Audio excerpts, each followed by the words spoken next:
All right.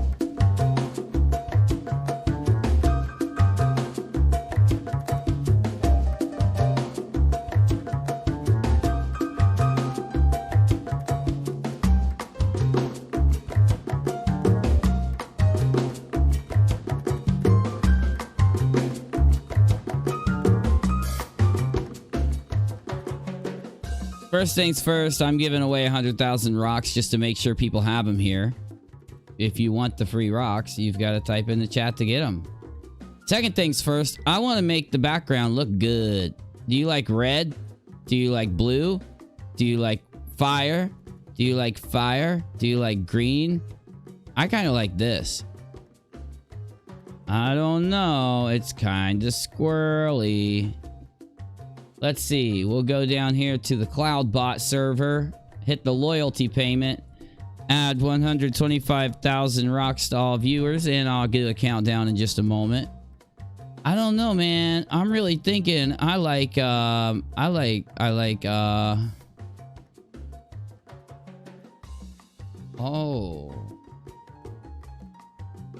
no.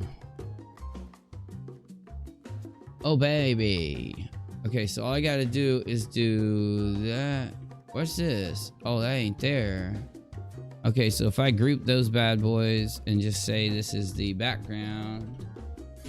Guys, our live chat's supposed to move. I just saw a live chat and it didn't move. It wasn't moving. Why didn't that live chat move, guys? Why does that live chat not move? I'm getting worried about that live chat because that live chat looked fake. It looked like a fake chat. It don't look like no live chat. It look like a fake chat. Why doesn't the live chat move, guys? It's really starting to worry me that live chat don't move. Okay. 125,000 rocks. We're going to go ahead and count it down. 10, 9, 8, 7, 6, 5, 4, 3, 2, 1. A boo-boo. A boo-boo. A boo-boo. No go a boo-boo. Payout initialized. Robot rock. Robot rock has been initialized. Why does my live chat move but nobody else's live chat moves? I think their live chat is fake. I think my live chat is real. Is that the new sound you play when you walk in the room? No.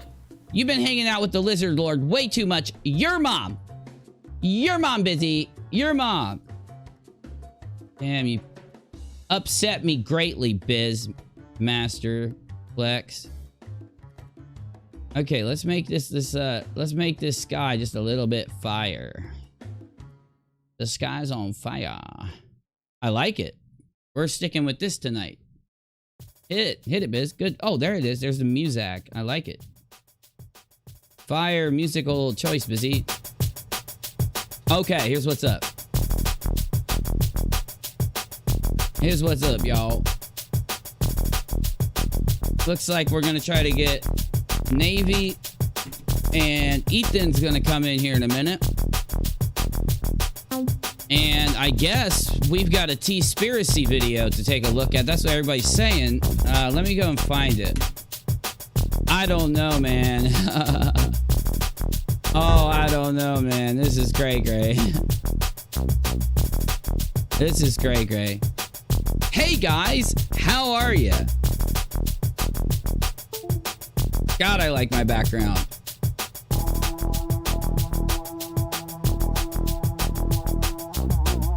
God, I like my background. Okay, let me see here. Let me move us into the actual Stream Room Prime Time Emmy Awards. Stream Room Prime Time Emmy Awards. You know what? I can't do it. I can't do it, Busy. It's warm in here.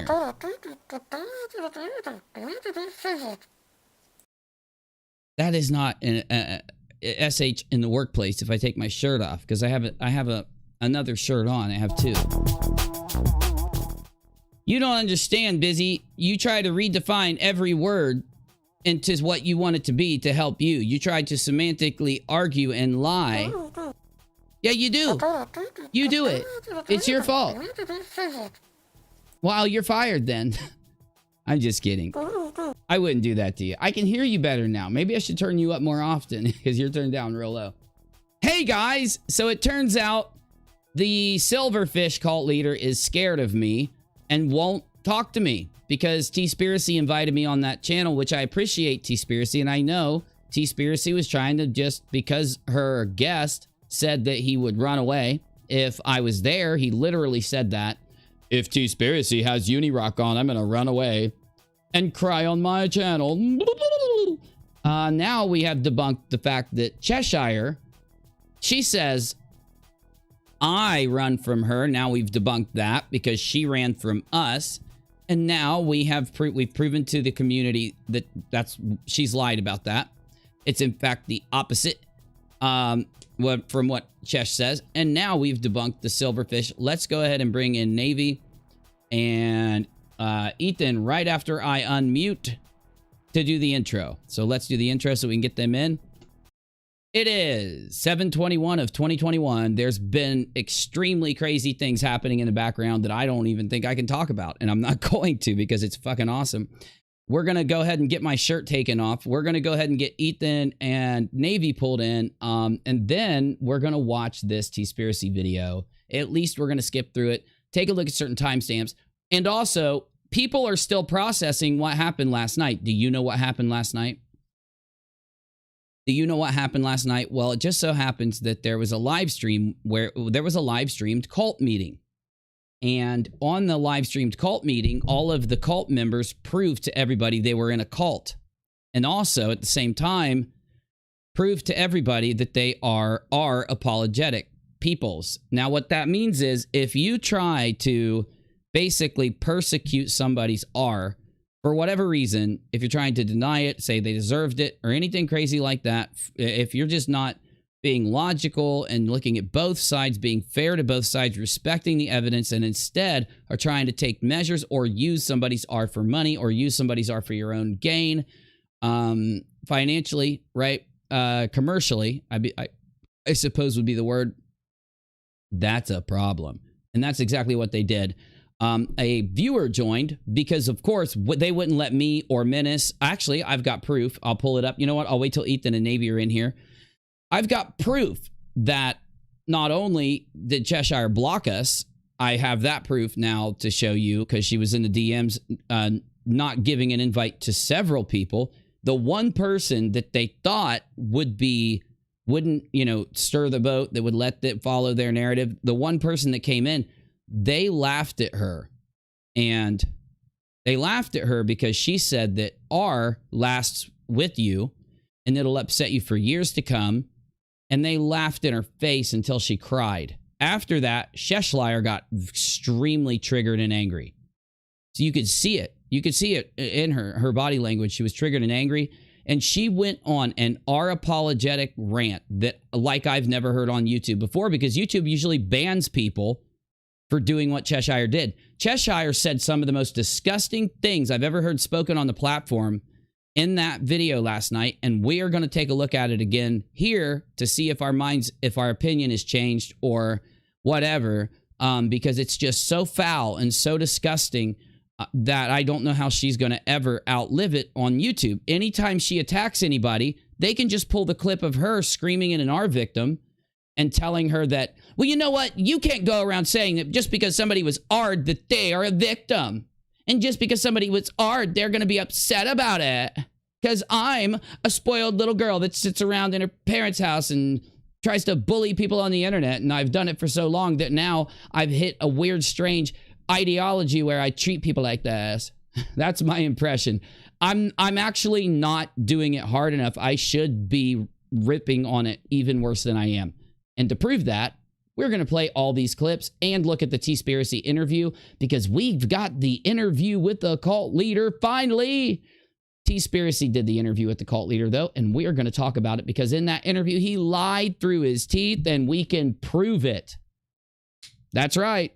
A majority of the garbage that he espoused, we can actually show video clips and prove that he lied. Let's go ahead and do it. 7/21 of 2021. broadcasting from the East Coast of the glorious United States of America. As always, wherever you're from, I know it's glorious too. I've been to many places around the world and loved the people everywhere and loved the places everywhere. It was great. Oh man, Germany. You guys ever been to Germany? Oh my God, the people are beautiful. The food is amazing. The beer is something from out of heaven. The beer is from heaven in Germany. You know, sometimes they give you warm beer and it's actually great. I don't drink anymore. I drink Red Bull now, and I vape. Red Bull and vape. Speaking of which, if you donate to this channel, that's what your money goes to. I wish I was joking, but I'm not. Either way, let's go ahead and bring in Navy and Ethan and get this pumping. And I got a little special treat for you. I have behind me a new background. You know what? I might not do it. I'll save it for tomorrow just so we can get Ethan and them in. I had a little thing I was going to do. We're going to save it for tomorrow. We're going to go ahead and get started. Thank you for being here. You guys are awesome. Last night was great. The last few days have been great. The streams have been on fire. We're going to light it up with some content because this is Unirock Live. Hit it, Busy. Give it to me. I want it.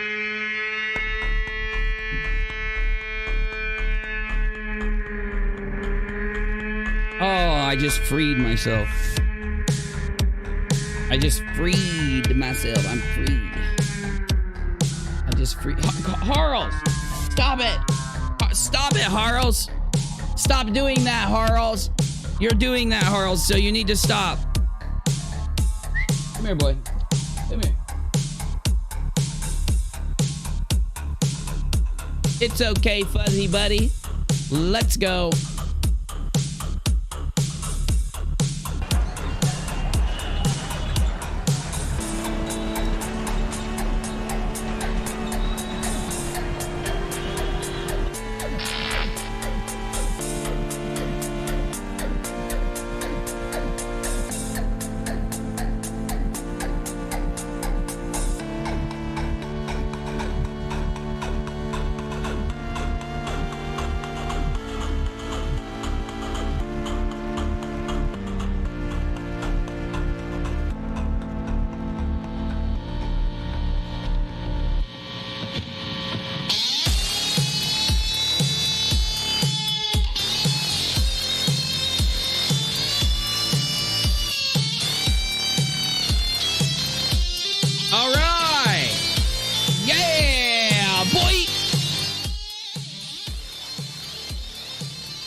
Navy, Ethan, how are ya?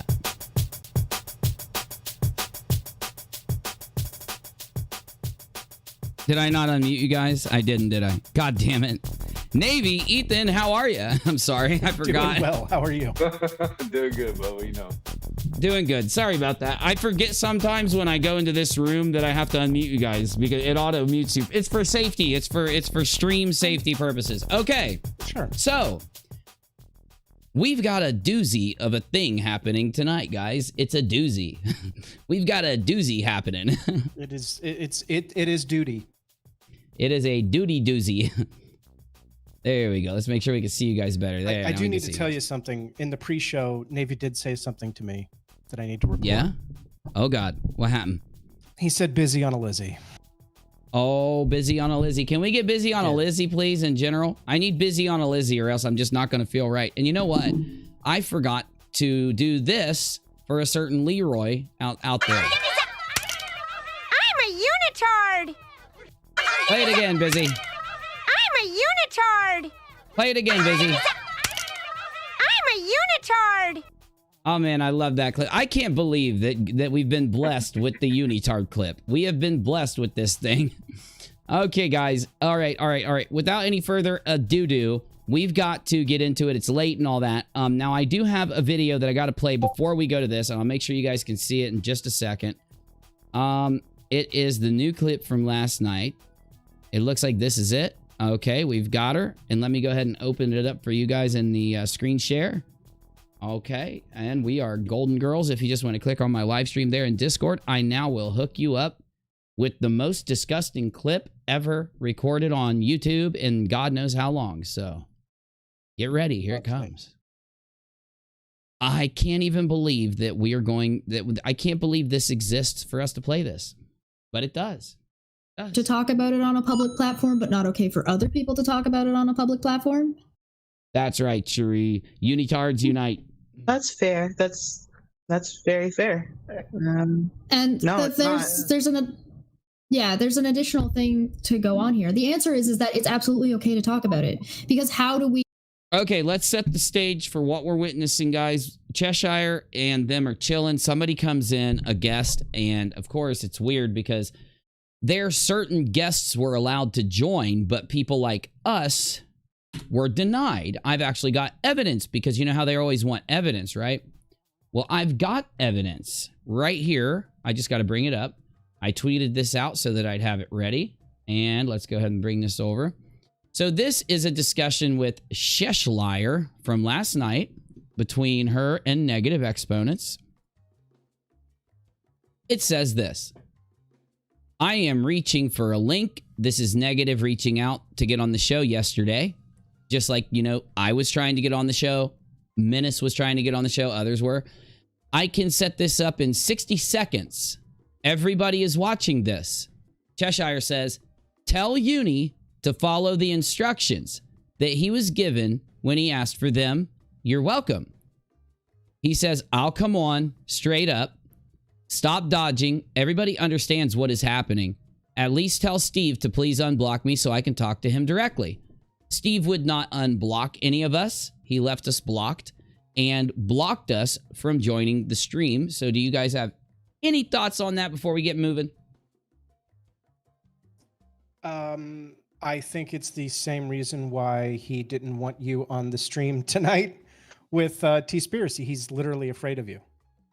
Steve McCrae is afraid of Unirock. He is. Well, and like I said, we were talking in Discord earlier, right? I said what he's afraid of is another Augie stream where he screams, there is no RO. And you go, give me 1 second to grab the clip. And all of a sudden, here it is. 1 second. And who was it? Was it Bo Blacks, or one of them was like, that looks like a restraining order to me. Yeah. Oh, yeah. And then after that, he played the penis clip. And one of them said, Augie, you got to be careful who you're platforming. He saw them talking to each other that way and felt like, I have to worry for my channel's safety for hosting this. Isn't that kind of sick? Okay, now we're going to finish this clip. Here it goes. Make people aware of victims. Oh, I'm sorry. We forgot to set the stage. So this girl comes in and says, I've been AR'd and Katie was AR'd. And it does last with you your whole life. It haunts you. It follows you everywhere. You have to, you know, get help. And even if you get help, it's something you'll never get over. It's worse than murder. These are the normal things people say about this subject. Of course, this is Cheshire and the cults, the EKC entitled Karen cults. How do we make people aware of what they have access to? How do we make people aware of, oh, hey, if you were, is by listening to victims. And for them to do that, they have to talk about it publicly. KJ didn't get attacked by any of us. Nope, not one of us. None of us went and attacked KJ. Never questioned her once. Or attacked her for her story. Nobody. Okay, I'm going to interject. Yes, you did attack her for her story. You said she was lying. And I've looked into it, and I don't understand how they could come to that conclusion off of what they had. Any of you guys think that it was normal for them to try to prove Katie a liar over her R like they did? No, it's literally, it's just nonsense. Why go there? I don't get it. Is it for content, Navy? Do you think that it's for to punish Katie, to troll Katie? I mean, what's your take? Yes to all three of those. I think what it is that because it happened on someone else's channel, right, that they fully support and who is also going after Katie, that they're like, oh, it wasn't me doing this directly, going after her and attacking her. And then listen to the rest of the stream that you're about to play that was heard last night. They're straight up attacking her for her R. Yeah, and it's like we said last night. The thing is, the only reason to get that police report is because you want to try to tear it apart and make her out to be a liar. That's it. And that's attacking a victim. Revenge, says Exiled. Very true. And you should get in here sometime and hang with us. But yes, very true. Attacked her over that. She didn't even get it. Aaron didn't attack her by bringing that thing forward. That's not an attack on her. Do you notice how she won't talk about what Aaron did with the R report? She'll just bring up that Aaron grabbed it, right? What about what she did with it, Chesh? Why are you strawmanning? You guys act like you're so smart. Well, you know you're strawmanning. You know you're trying to make a blind excuse for Aaron. That's not re-victimizing her. That is Chesh, I think what she means is... So now Golden Unicorn is going to interject and try to help Chesh because Golden Unicorn is thinking ahead. Golden Unicorn is looking at this and going, oh my God, is Chesh doing another 3-year-olds, 2-year-olds, and 1-year-olds, in her opinion, should be a boo-booed if the parent wants to? Is Cheshire doing another, you can feed your dog chocolate and then watch him run around the house for an hour acting like he's going to have a heart attack? Is Chesh going to do another secondhand smoke isn't bad for you and you can just blow smoke into people's faces, according to Cheshire, because it's not bad for you? This is what Golden Unicorn is trying to distract from. She's trying to say, this is a hint. Cheshire, you're live right now. You're not behind the scenes, triggered, stomping your feet like a baby with no one watching. The entire public is watching. Try to curb your conversation to the police thingy. That what Golden Unicorn says doesn't even make sense. And she was reaching as far as she could, trying to find anything, and she just couldn't find it. I think so what Christy is, I think so what Christy means is, Christy, correct me if I'm wrong. What Christy means also, listen to Golden Unicorn try to sound smart. is that us talking about, even in the context of the policing and stuff, is re-victimizing Katie. Sure, yeah. And the policing and stuff is, so what does that mean, Navy, Ethan? The policing and stuff, what is that? First of all, she's really hard to hear. She needs to not be in a bathroom or wherever she is. I guess she's saying like people looking into it. Is that what she means by policing? I thought she meant the actual police, some aspect of checking the police. I mean, I don't know. I think she was trying to relate it to something else so that they would get away from the topic of what Chesh was talking about and how she was going after her. And it's somehow related to policing or the aspect of policing in general, because it's obvious that's been a huge issue in the United States and in other places, you know, recently and for a while. And so she's trying to deter this conversation. You notice how there's always one of them that realizes that one of them is going off the ledge and tries to deter them away from it. Never works, but they try. That's why Steve wants to fill these people around him, because they know they have to put up a front, because this is how they talk, guys. These little things that slip out are how they talk behind the scenes in their cult. When they're live, they curb it. They try to make it more publicly acceptable when they're live. Let's hear this. Wrong. Okay, cool. Yeah. Well, I feel like, let me rephrase. This is even going to get Katie upset, because she's going to get upset that we all support you, Christy. We all believe you, Christy. Okay, so Steve comes in and says, yep, Katie's going to get mad that we believe you, Christy, but we don't believe her. It's so disgusting. Who is this Mia Nova? Just another cult member? I mean, for God's sakes, disgusting. Yeah. They're incel-like. Steve has gotten, through hatred, a bunch of women to be incels against another woman. It's kind of impressive, Steve. It's kind of impressive. And Pippa Squeak brings up a good point in the chat. Says, what kind of sickos sit around bringing up someone else's R, let alone on a public live stream? Yeah, like, why are you talking about this in public? It's none of your frickin' business. Thank you, Pippa. And if you think about it, again, this is something they must have sat in the background combing through that report together. You know, just like they do when they dox somebody. We've got the clip of them pouring through these candidates that could be me. Same thing. Same thing. Oh, we've got something from Cherie. So this is, looks like, let me see if I can make it bigger so we can read it a little bit real fast. We'll zoom in here. So it looks like, I'm not a mod of Uni. You can give me the link for him to come into the stream. Nope. If Uni wants the link, he needs to follow the instructions and DM me himself for it. She still wouldn't have given it to me, by the way. She's trolling, right? You just stated if somebody who is not a mod of his, you would give them the link. I'm offering. Bottom line is that you didn't come into the debate that you both set up. So if you legitimately want to have a discussion, give me the link. Carrying on like this is just childish. Now, Cherie, you know why I didn't engage, right? They could have easily gotten me the link securely, and I would have gone in and talked just like I do here. They would not have allowed it if I would have DM'd all of them. I could have wasted time DMing all of them, and this is what they would have done. That's not what I said. It is childish of Uni to not just DM me. But Cheshire, you're the one that says if someone tells you to stop, if someone tells you they don't want to talk to you or engage with you, that you should respect them. You've heard her say this, correct, Navy? You've heard that? Oh, multiple times, yeah. Dealing with, I believe it was KJ and Crypto. Yeah, there's many, Nate the lawyer, other people. Cheshire says, I told you to stop. You have to request, you have to respect it. Steve believes that. I've asked Chesh because she blew me off, wasted my night on my stream, disrespected my business and my audience and the YouTube community, wasting everyone's time. Because she lied while doing it, because she didn't have problems with StreamYards, or she would have used Discord, or we would have used a different, process. She just ran away. And she thinks she can run away from my stream, and then I'm just going to get up there and talk to her. Even if I would have went on the stream, if Chesh tried to talk to me, I would have just told her to fuck off. I'd say no means no, Chesh, and I would have talked to Steve. She doesn't get to do what she did and then play these games.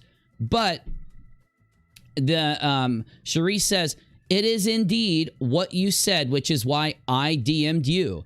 Otherwise, I wouldn't have wasted my time. See, Cherie, you're on point. This is proof that the simps that are out there saying, Uni's scared of Chesh. Oh no, Chesh is scared of me. That's why she didn't come on my show, and it's why she didn't let me on that show. He agreed to a mod DMing him other than you, so just put the pettiness to the side, give him the link, so you lot can address the issues you claim you want to discuss. Exactly. We just react to what they publicly say and do. We respect people that we talk about here. But yeah, we're going to correct them, call them out, and show you what's really going on when we have a group of people lying to try to cover up for the horrible things they did. Let's continue. We have sympathy for you. We have empathy for you. We're heartbroken for you. Just not KJ. And well, I mean, if they don't believe her, why did they not sit on this stream and talk about why they don't believe Katie's are? You guys know? Revenge, like Exiled said. Yeah. Yeah, but what I'm saying is they're sitting here talking about how they believe Christy, but they're not talking about why they don't believe Katie. You get me? Did they talk about that at all last night? They do in just a second. Yeah, keep going. And they do. If she tries to turn this around on that, I will shut that down myself. So don't. Well, and it's sad that you're in a position that just because you decided to talk about not being a victim, that KJ. Why are you interrupting her, Cheshire? You are such a child. Because she doesn't want her making a good point. Exactly. I want to hear what Christy's saying. I want Christy to come on this show and actually talk and not be pressured, interrupted, and put down. Because I want to hear what Christy has to say. But Cheshire, knowing Christy's making a great point, talks over it. Is going to utilize that and go after you or go and attack you for being a victim. Right. And that's what Notice Steve comes in and says, right. See, this is them. This is the cult behavior. They don't know if Katie's going to attack Christy. And if Katie did, she would attack her for being a victim? Really? That seems a little bit weird. Maybe it's because of other reasons or something. Maybe it's actually the words she said. I don't know. See, now Cheshire's got everybody thinking about, wow, why would Katie attack her? We don't even know if she would. It's such a childish, strange. They sit around behind the scenes and say to each other, you know Katie's going to attack you. Yeah, because Katie's going to attack me because I'm a victim. Yeah, Chesh, you're a victim. Katie's going to attack you. And then when they go live, this is what they sound like. It's insane, man. That's not happening from any place else, right? So, but there's another... It's almost like Cheshire is trying to sound smart or sound like she knows what she's talking about. What the fuck is she doing, man? There's another layer to this, and it's that if...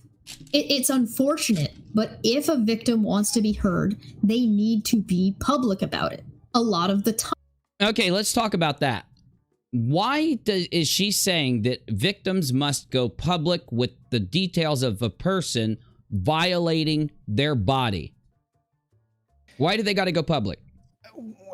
Okay, so on some level, I agree because, for instance, what happened to me when I was a kid, right? If I hadn't told anybody, no one would know, right? And the information, I didn't even tell anybody. Somebody else found out. Anyway, but my point is, so that's correct. However, that's not the only way to be heard. You can go to therapy and talk about it in private. So she's fundamentally wrong. You don't have to go public with it. You can talk to family members. You can talk to a guidance counselor. Right, exactly. Yeah, that's my point. You can take it public. Like if you're going to sue somebody or press charges against somebody, sure. But no, you don't have to go public with it in order to be heard. That doesn't make any sense. Well, my point is going public is different from getting help with the police or your family or telling someone. You tell someone, that's not going public. Cheshire, right. I think, Cheshire's making the point that when Katie went on her YouTube channel and talked about it, then now it gives them this permission to do literally anything they want, even go pull a police report and all this crazy, file a FOIA request, which is obsessive, it's stalkery and crazy. Go ahead, Navy, sorry. No, and I'm kind of wondering if what she means by go public is because you have to understand the only public to Chesh is Twitter and YouTube, right? So because going public is just like you said, it's like going to the cops. If you intend to do so, going forward with a court case and stuff like that, that is going public. But I think sometimes to them, the only thing that's actually public to them is what they're doing right now. And if you're not willing to go on and talk about it and not willing to have, people like question your ability to have this happen and all this kind of stuff, you're not going public. And it just shows where their delusion lies. It's like they want to make any excuse they can to give them permission to do what they did. And the fact that they had to go through all these loopholes and jump through all these things to be able to even get the report, in my opinion, shows that what that tells us is that the state or the government, the authorities, they were trying to be sensitive. They were trying to be careful. Katie was redacted from that report. Aaron did commit a crime by attaching Katie to that report because Aaron, not the police, not Katie, Aaron undid this report and attached it to her. Why aren't they bringing up those points, the points that are actually bad, right? When you've done this, go to 3 hours, 3 minutes, 55 seconds and see what she said about my DMs. I will type like a sentence to hook me up though before we go there. But here, let's take a listen. Because a lot of police records are public. Not the ones you got. Especially depending on where you live. And it's unfortunate, but that's the way it is. And so if you bring your victimhood up for conversation, it's going to be scrutinized. See, this is fucked up because they constantly bring up when they claim to be victims, like when Nate the lawyer victimized Sweet Heathen. But when people go to them and say, where's the evidence? What do you mean? When did he do this? They won't even give basic information. What did they say? That we had to DM them if we wanted to know and all that garbage and go through the secret evidence dance with them, Yeah, it'll be available next Tuesday, of course. Next, and then when you ask them next Tuesday, it'll be next Tuesday, and then it'll be next Tuesday. Because by bringing it up, you're asking people to scrutinize about it. So no, you aren't. No, stop it. Stop it. Stop it. Stop it. Pause. Yep. You are not asking other people to scrutinize what you said. That's what pissed me off. Okay. Oh yeah. If I talk about what happened to me, that doesn't mean that I'm asking somebody to scrutinize it. Yeah. It means that I'm telling my story. It means I'm saying, this is what happened to me. That doesn't mean, oh, really? So did it happen to you? Are you sure that it happened to you? Are you sure that it happened to you? Oh, really? And how old were you? And where were you? And who was it? No, that doesn't mean that you get to scrutinize it. It just means that I get to share my fucking story. Oh, that pissed me off. And what they're doing is what makes this part of this like just atrocious is that the idea of going forward and going forward and doing what you're talking about and sharing your story about what happened is part of the healing process. It's part of getting it out there and also being able to share with people, this is what I did afterwards. This is how I took care of myself. So if you don't know what to do, let me share my story with you. It absolutely has nothing to do with saying, I'm going to put my story out there so you can check and see whether or not I'm telling the truth. Hi Guy makes a really good point. Hi Guy says, oh, hold on. What they did was very illegal. Those that search those records know where these lines are. I can't wait for the mugshots, rockAlot. I hope in the very least, whatever deserve. Now, these are the people who say what deserves to happen should happen. Justice should be there. They should be offering themselves up on a platter, walking right in and saying, I did this, I'm guilty, you know, tell me what's up. I think you're right. I think you're right, Hi Guy. I shared my story to her. Yeah, I'm with you, KJP. I'm with you. I like, they have a problem with you. Got me? That's to heal. fine. That's what you meant, to heal. Oh, to heal. Oh, I'm sorry, to heal. I get you. But look, you get to decide what you share. Now, what Chesh is doing is conflating several things.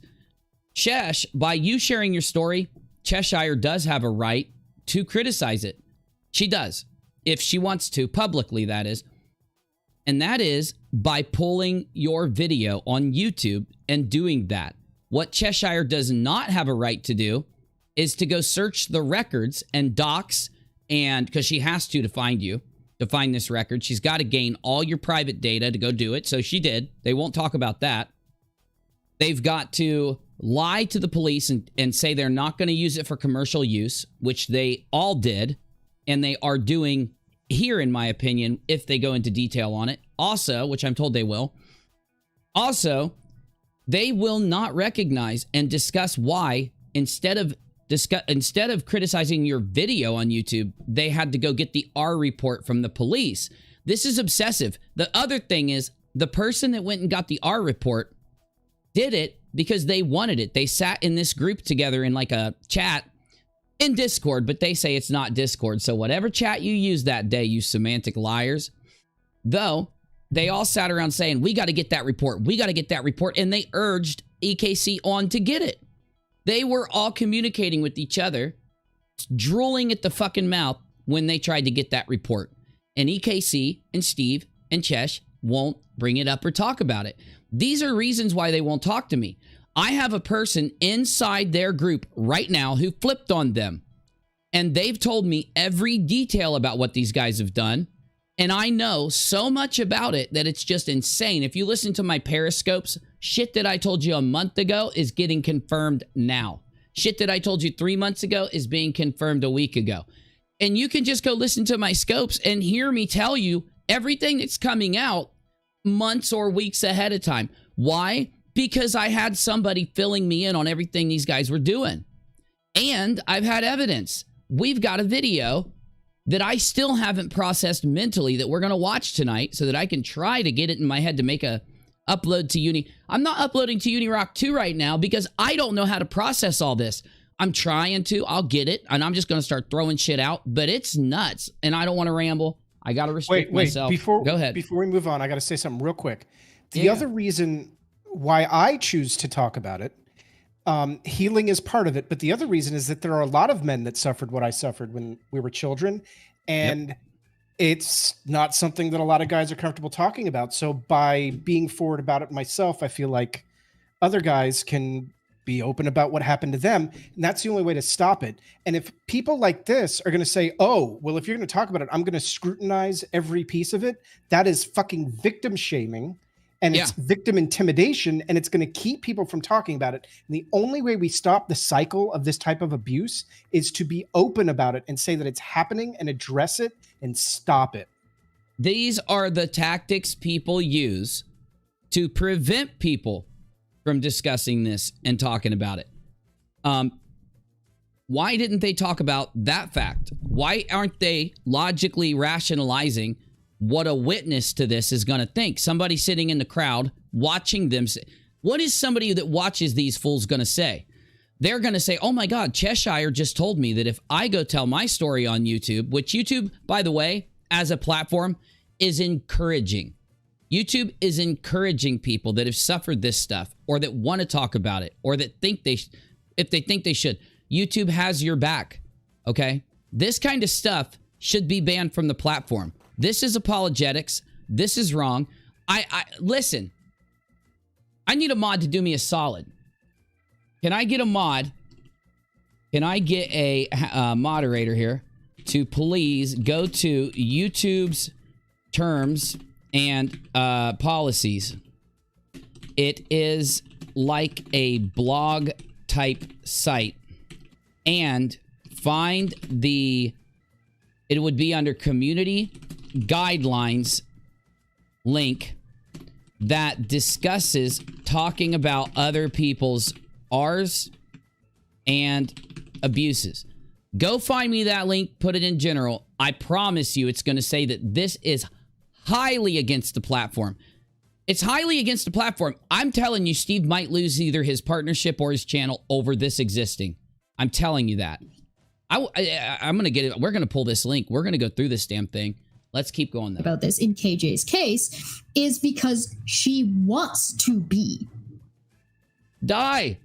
Hey, Die. Good to see you. Been a while. Good to see you. She wants to be the victim, and not everybody has trauma the same way. You have no... All right, we're going back 10 seconds here. This is the most disturbing fucking part of this, dude.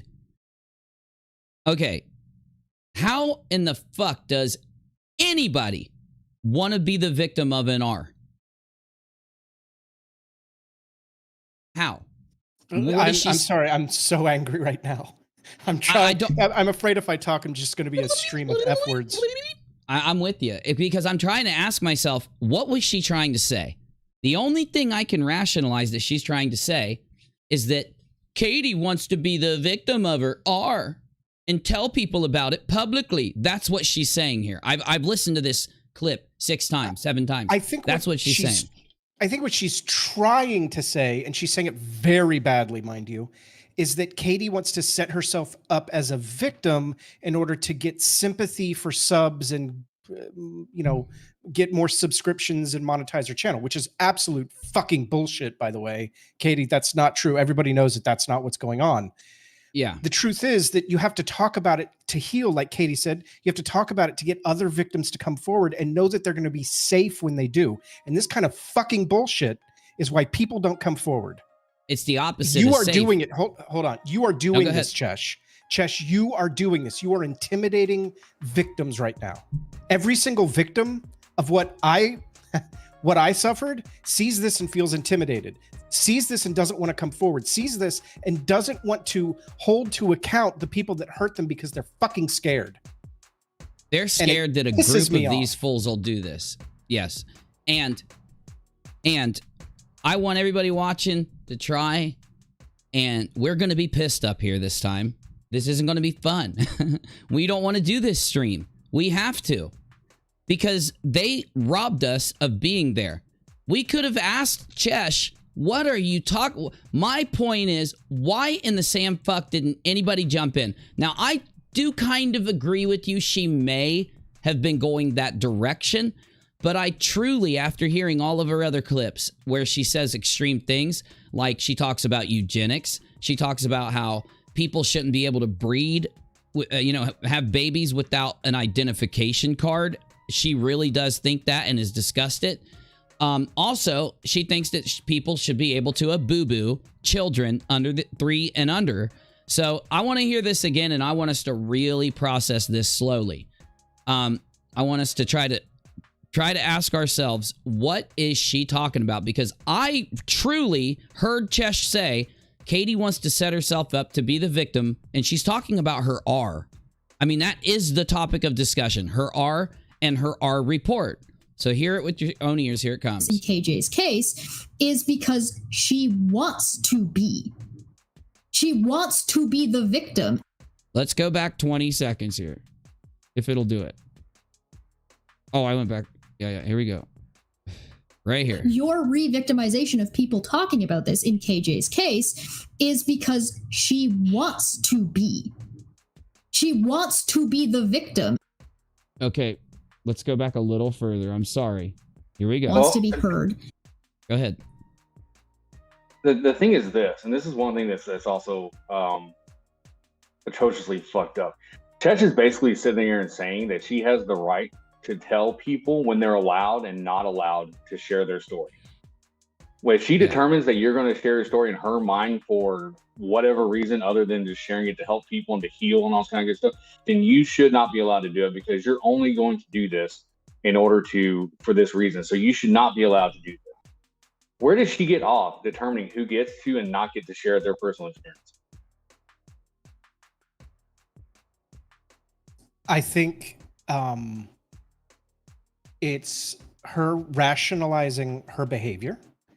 I think it's her defending the harassment that she wants to direct against whoever she wants to direct. It's an excuse. So if she can decide when someone's allowed to be a victim, she can also decide when she's allowed to scrutinize them to her heart's content. And that way they can't be both things at the same time. And that way she gets to wash her hands of any kind of empathy. Well, Les makes a great point in the chat. Les, I'm sorry, and everybody, I'm trying to hit your chat, but we might miss some stuff. You might have to type it twice, because our chat actually moves because we don't have a bunch of bots and fake people watching our show. Les says, rockAlot, I'm being serious. Horrifically, I think Chesh is jealous of the internet currency that our victims have online. I agree with you. I think specifically, she's jealous of Katie and her audience. And when Katie told her story, she had a very supportive base that came in and supported her, right? And Chesh witnessed that. That drives these people. They are jelly. When they watched Katie back when she had 8,000 subs, they thought they were going to destroy her and chase her off the internet. Katie came back and got 200 and some thousand subs, 260, whatever it is, 220. I don't know. I haven't looked in a while.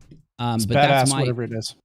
Very true. But that's my take. Now let's hear it again. Let's just hit this to the end here. They need to be public about it a lot of the time, because a lot of police records are public. Can you guys hook me up? She does know that the police record they're talking about wasn't public, or what? Or do you think she's lying here, or that she's just, I mean, oh, you got 175? My bad. I'm honestly not sure how could she? I think it's more rationalization so that she can attack Katie. I think that's what it is. Yeah. I have no other explanation but that. Yeah. Well, because you understand that she didn't say hers was public. She says a lot are, right? And because of that, we're okay in what we're doing, right? But KJ said KJ said earlier, in order to get that police report with a FOIA request, they had to have her maiden name and the case number. Because they doxed you so bad that they had your maiden name and the case number. And Katie, you at least got to file a report on these guys.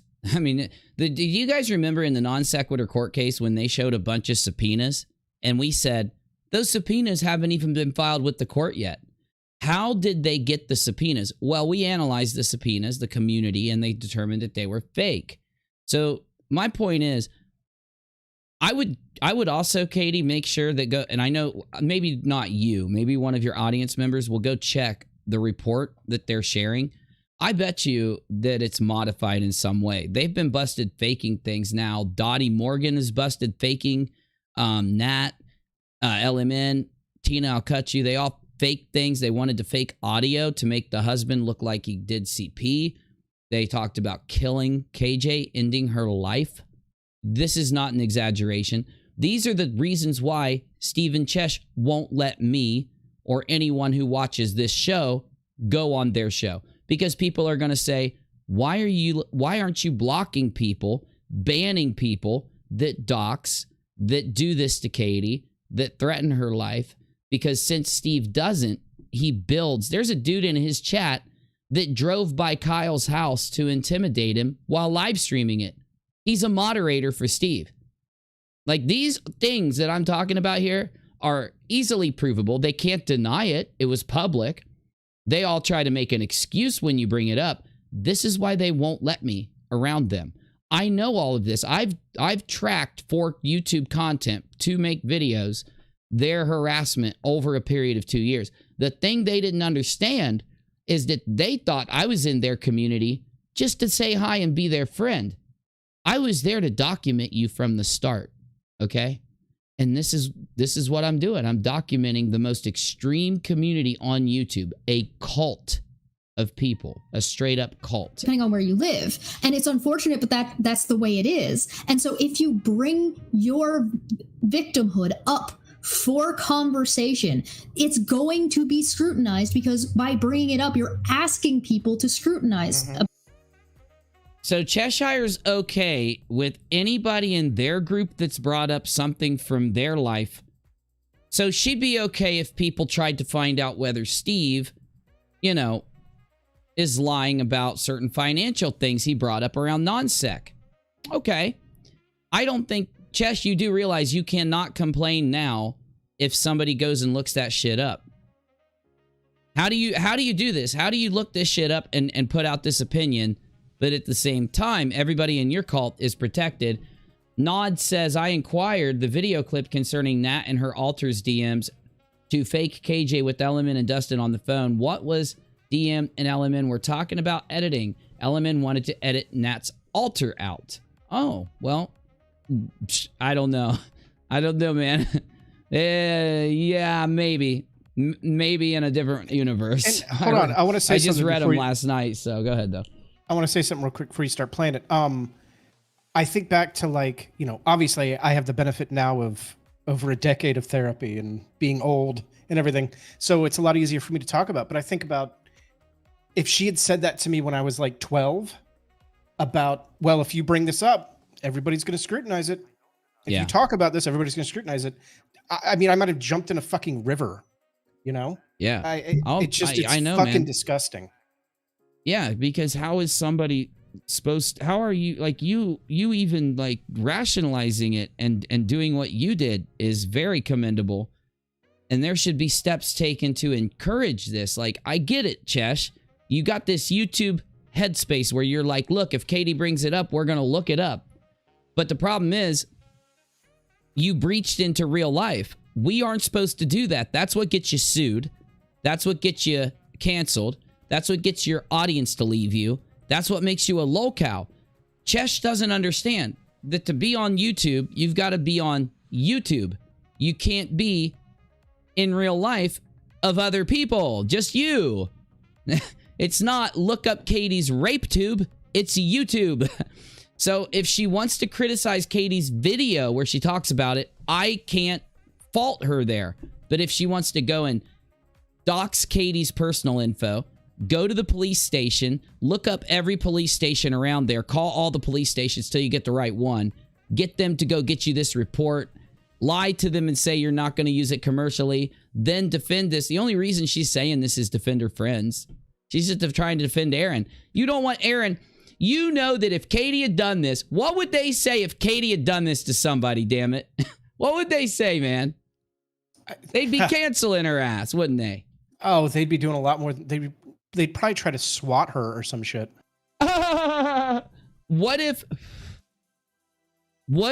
like, God forbid, Chesh had something like that, and Katie went and looked it up, and then got on her live stream on WACB, the main channel, 200,000 peeps, 175, and then sat there and read it, trying to frame it as if Chesh was lying. What would they say? They'd say it was evil.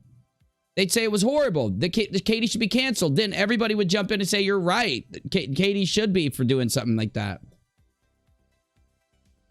Why aren't you canceled, Chesh? Why aren't you canceled now? You have broken your own rules, Chesh.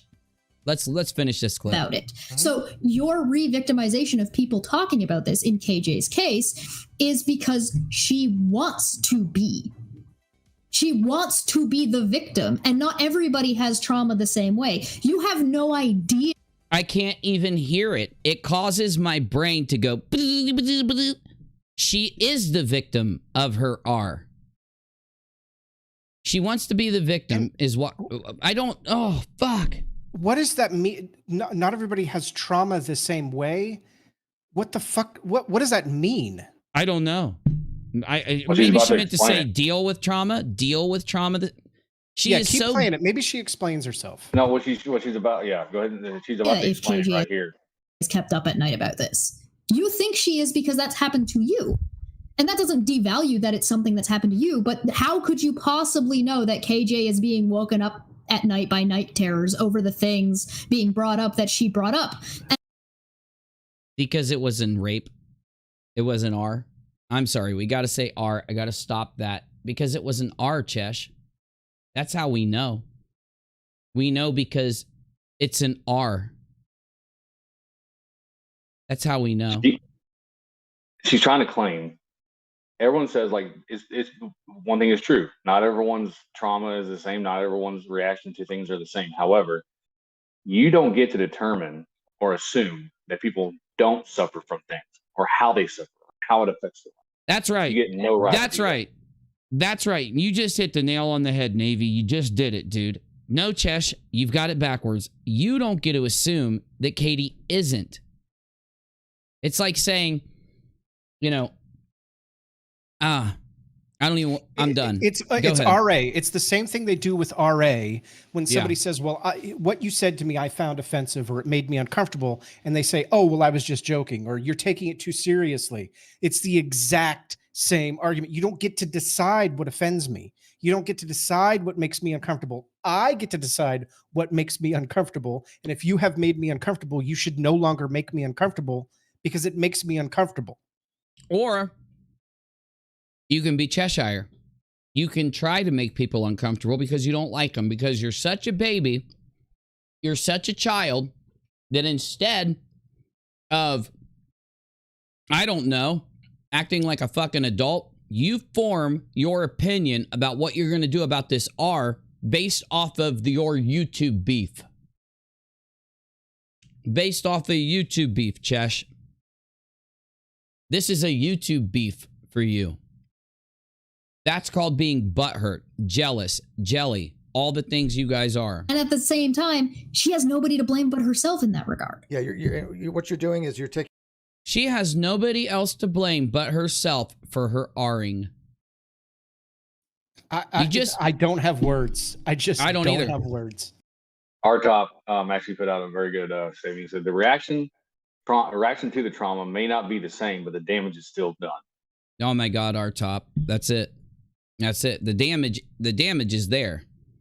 So you can say, hey, you got over your trauma, so we're going to scrutinize your R because you talked about it on YouTube. Now, and some people that it happens to, they don't realize that they're damaged because they see this kind of shit and they're like, oh, well, then I shouldn't worry about it so much, or I shouldn't, I don't need to address it. I'm not going to bring it up publicly. I need to not take it so seriously. And they never address the damage that's been done inside of them. They never get help. And this is the other part of this. Cheshire, you do know that it is against YouTube terms of service to try to determine whether somebody has been R'd or not on their platform. You get that, right? Straight up, no joke. Aaron, EKC, and I think it was Little Red, they're done on this platform. They better enjoy their last week or two. You don't get to do this. You don't get to play this game with that subject. Maybe if it was over some other subject that's not as serious. You're acting as a judge and jury. How are they not acting as a judge and jury here to determine whether she's innocent or guilty in an R? They're trying to act like whether she's innocent and guilty or in lying about an R. That's what they're doing. By the way, they did all of this in a monetized video with ads on it. Can you imagine if those advertisers saw this? While taking super chats and donos. They went on a campaign to try to get other people taken off of YouTube. And in doing it, they're going to get themselves thrown off the platform. You're emotional. You're projecting. You're projecting. Yeah, projecting. Oh my God, I can't do it. It's every second. How? Okay, please, God, just do me one favor and explain to me how she projected. How did she project? By making the argument that she's been R'd, she has been R'd like Katie. That's the argument. She knows that it damages you more than what you're acting like because you're an R apologist. You've been one this whole time. Fiona tried to tell us. Exiled tried to tell us. Other people have tried to tell us. Nate the lawyer, Dragnot, they all tried to tell us. Who was it? Who went to the debate? Who did the fucking science first? Rob.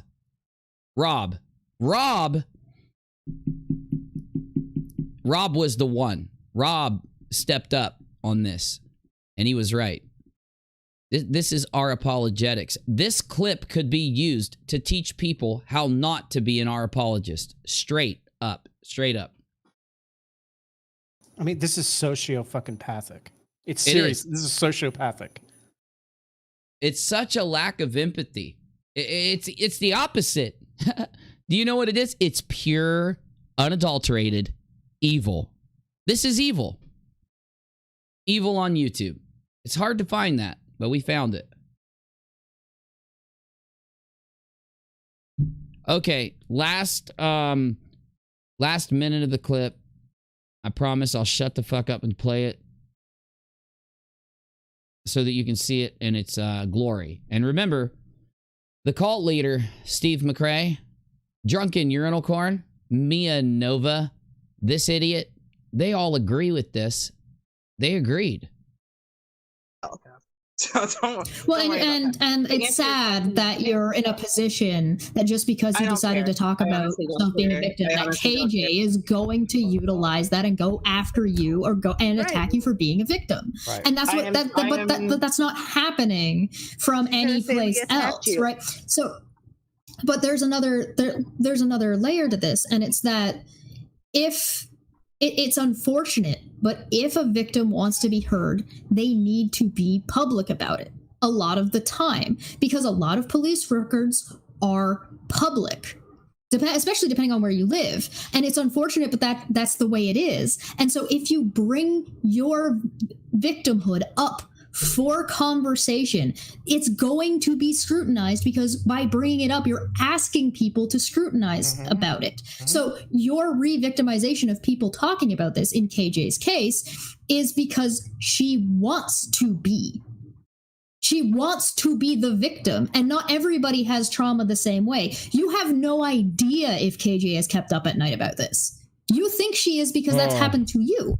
God. And that doesn't devalue that it's something that's happened to you, but how could you possibly know that KJ is being woken up at night by night terrors over the things being brought up that she brought up? And at the same time, she has nobody to blame but herself in that regard. Yeah, you're what you're doing is you're taking your emotion. You're projecting. You're projecting. Yeah, projecting. And again, projection happens sometimes unintentionally, right? They know how disgusting they sound, so he's trying to walk it back. Projection. And I want to say something. The experience that I had was with another minor who was just older than me. So there was no police report. There was nothing. There wasn't an adult. So you're completely fucking wrong. There isn't always a police report. Oh my! She's traumatizing this victim on the panel. Also, she's like, what? They're blaming this victim on the panel. They're victim shaming, victim blaming. I don't know how else to say it. I never thought we'd be here right now. I thought this was going to be about atheism with these people. I wanted to have a good discussion on it, whether God existed or not. Because when he talked about philosophy. Oh, yeah. And he was horrible at it. And he got so pissed off because everybody owned him. If you can get owned by me in philosophy, and I owned him so hard, he won't even talk to me about it. I'm sorry, dude. If I can own you in it, me, the goofy dude who argues with a crackhead piece of bread on his live stream constantly, you got problems. She does it. It's not always malicious. Yeah. She does it more intentional. But because you have your own. She does it more intentionally. What? Wait, what? Oh my fucking dude! I can't even listen to a sentence without being like, "Did you really say this?" Because this is nuts. Here, let's go back to the projecting. And that doesn't part. Devalue that it's something that's happened to you. But how could you possibly know that KJ is being woken up at night by night terrors over the things being brought up that she brought up? Yeah, we should probably just get to the show from tonight, because we're just gonna. We will. Yeah, I promise. Last and at one. the same time, she has nobody to blame but herself in that regard. Yeah, what you're doing is you're taking your emotion. You're projecting. You're projecting. Yeah, projecting. And again, projection happens sometimes unintentionally, right? She does it. It's not always malicious. Yeah. She does it more intentional. But because you have your own experiences, and that's what you've lived with. You're saying, and it's quite possible she might, right? You're more empathizing. Yeah, and you could say that. Look, she might be having this. You can't say that she is because you have absolutely no idea, right? So since you don't know, you should doubt it. Right. He just admitted they have no idea. Yeah, go ahead, buddy. One of the things that struck me, unfortunately listening to this again, is that the conversation they're having about if you put it out in the public, it should be scrutinized. It's like they're acting as if KJ wrote a book, right? Or wrote an autobiography, or not even autobiography, just a book. Like KJ wrote a book. You put your book out there in the public, people are going to scrutinize your writing. That's how they're treating this, as if you wrote something, and because you put it out there, it's up to scrutiny. Yeah. Well, they think the same thing about Katie's child. They think if Katie talks about her own child, they have a right to talk about that child.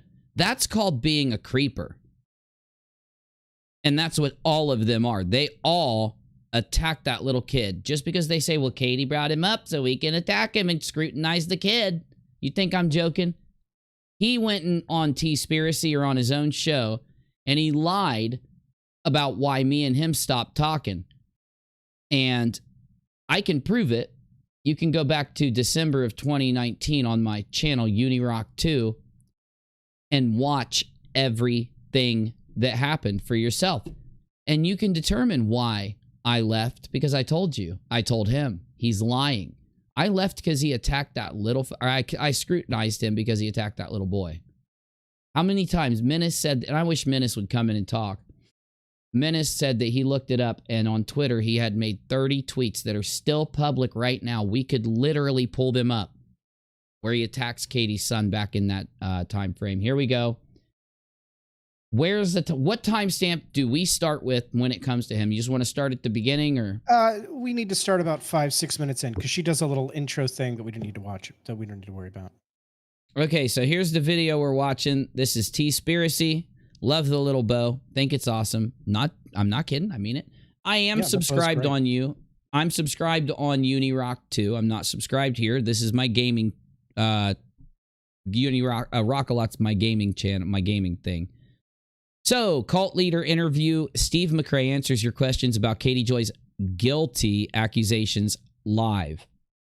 And I don't understand how anybody even questions it, right? These are the people that said we must believe Nat. Steve, EKC, Chesh got mad because Charlotte, True Ball of Wax, and others questioned Nat. They said, you can't question Nat. You got to believe Nat. That's what they said, okay? Now, here's the issue. Now that Nat comes out, and Nat said, Steve McCrae told me to listen to LMN. Okay? Now, Nat says that. Steve, I said this yesterday, is constantly brought up when LMN and Tina are talking to Nat. Nat had a relationship with Steve that Steve lied about here. Why would an innocent man who didn't do any of this lie his ever-loving ass off in this interview? Well, that's exactly what he did. I'm sorry, I'm not skipping TEASPIRACY to be a dick to you or anything. I'm skipping because we're just wanting to get started here. So we're going to find when you bring him in. And this is the Silverfish. This is the cult leader. Yeah. Where Jemima is it? Jemima was asking if you can pin the tweet. Yeah. Give me a pin a tweet or pin it in my live chat. No, she wants you to pin. She was putting out the support number for people. Do me a solid. Type the support number in right now into the chat, and I will pin it to the very top. Okay, hook me up. You can bring Steve on now, so let me do that. Hello, Steve. Well, hi. And first of all, please forgive my voice. It is a little bit shot, so if it's a little bit raspy and a little bit coughy, I will mute when I cough, but it's not as usually up to par. But no, you're not in a cult. You didn't fill out the proper paperwork. And if you did, it got rejected. So try again, maybe? Yeah, next time maybe. But did you bring the Kool-Aid? That's really what I need to know. Like, not grape, cherry. Actually. Did you bring the Kool-Aid? So funny to joke about him being a cult leader. That is in charge of a harassment group on YouTube by every definition of harassment that YouTube gives us as creators. And we're going to look at that. We're going to take a look at the terms of service for YouTube in just a little bit. Extra sugar, please. Okay. Now, Steve, I'm not being a dick, by the way. TEASPIRACY, don't get mad at me. Don't get mad at me. I talk a little bit of shit when I react to a video. Can you back that up for me, Navy? Oh, yeah. Oh, 100%. Ethan, thank you. Okay, so don't act like, I don't judge you. I don't even judge Steve. We're here for a topic. We got to put our biases out the window. We got to put all that other bullshit aside. We got to be intelligent. We got to look at this and come to a determination. Who cares if Steve is sitting there? Whoever's sitting there, is it okay for them to... Let's take that last clip. Take Cheshire out. Put Barbara Streisand in her place. People would cancel Barbara Streisand from here and back on that last clip. would you like to start this off with like a prayer? I'm agnostic, so that wouldn't really work very well for me. It was a joke, dingbat. You were supposed to go like, I pray to the cult of KJP. Will Karens unite? Let us speak to the manager. Oh, manager. You can't. See, that's what I would have said, because I'm funny. You can, by all means. I don't mind when people pray, but no. Not my thing. I'm just joking. I found it doesn't really work, to be honest with you. I found the opposite. I know that sounds crazy. I know I got a lot of atheists in my audience. I found the opposite. I think it does work. If you listen closely, you can hear the joke whooshing past his head. Yeah, literally. You can see the silver flaps flapping in the wind as the wind goes by. Okay. The hard way, many times. All right. Now, before we get into some questions here, right? Why don't you explain to people who might not know you, who you are, what your channel is? Oh, I can't wait. Sure. So I have a channel. I have a couple different channels. I have the Steve McRae channel, then I have the Great Debate Community channel, and I also had at one time one called the Non Sequitur Show. That is in litigation right now. Ooh, baby, he had to bring it up. I basically do mostly videos relating to philosophy, although I started off with more science initially, doing debunking of yard creationism. But mostly right now, when has he ever debunked anything but himself? When? He is a debunker. If you look at those old Hangout videos of him back when the GDC was actually the GDC, everybody owned the piss out of him all the time. They just took the piss right out of him. And he just sat there angry. He's been nothing but a ball of hatred the whole time he's been on the platform. But you know what? Let's just let him talk. Let's hear him out. Let's see if he's a cult leader or not. I do reviews of videos. I need my peeps in the chat over in the Lizard Lounge. I need my peeps to be getting ready, because we're gonna fucking call him out when he lies, and we're gonna prove that when he lies using his own words. Dealing with philosophy. That's about it. I mean, the non sequitur show was a lot more in depth, but we might get into that. Yeah, because it wasn't you. You didn't run it. Yeah, it wasn't your channel. No wonder. We're all here to. Well, I kind of am here because this all starts with Katie Joy, right? That's where this all kind of started. I disagree, TEASPIRACY. This starts when he started doxing people years and years ago. This starts when he started running targeted harassment campaigns against anyone that criticized him. They are proven. There are videos out there that document these targeted harassment campaigns, his tweets, his content. It's all there. Anybody that wants to see could just go to my channel and watch The Truth of the Non Sequitur Show.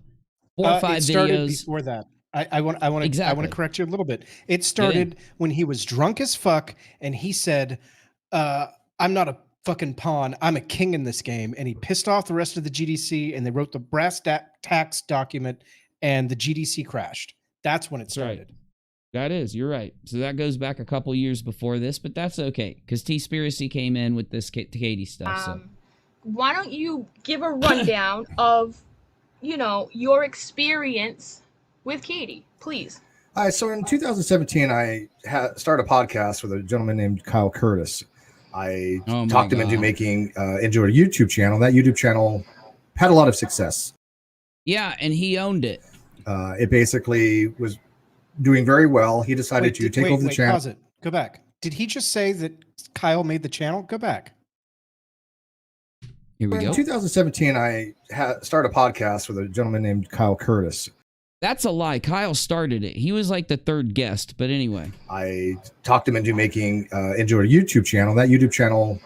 He did. He just said Kyle made it. He just said he talked Kyle into making it. You're right, Ethan. He just admitted that Kyle did make it. Good. We needed that. Thanks for that. Had a lot of success. It basically was doing very well. It didn't have a lot of success. I've got more viewers right now on this shit show of a live stream right now than non-sec would typically. Non-sec wasn't that fucking... They only had 20-some thousand subs, bro. My main channel that I don't even post on has more than that. For God's sake. He decided to take over the channel, steal all the money that was made from the channel. But in the interim, he had invited a bunch of co-hosts on to, I guess, or to replace me. And one of which was Katie Joy. I streamed with her to the best of my recollection twice. I thought it was 3 times. By the way, I'm getting a little echo. Is that on my end? Let me try to oh my God, he sucks. Camera and see. So bad at videos. See if that sounds any better. Hey, Steve, you know, you take care of this shit before you start. Testing, 1, 2, 3.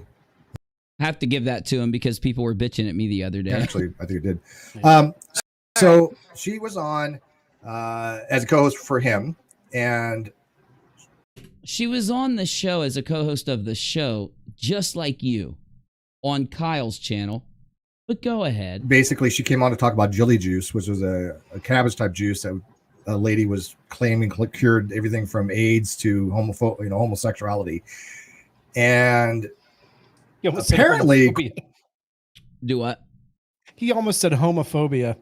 Yeah. According to her, I somehow said some things that offended her sexually, and he somehow. Do I have to play the video again, Steve? Because I got a video of you admitting what you did. He's so evil, man. I don't want to play it. I don't want to play it. Somehow. I somehow brought up my genitals and she got all butthurt about it. God.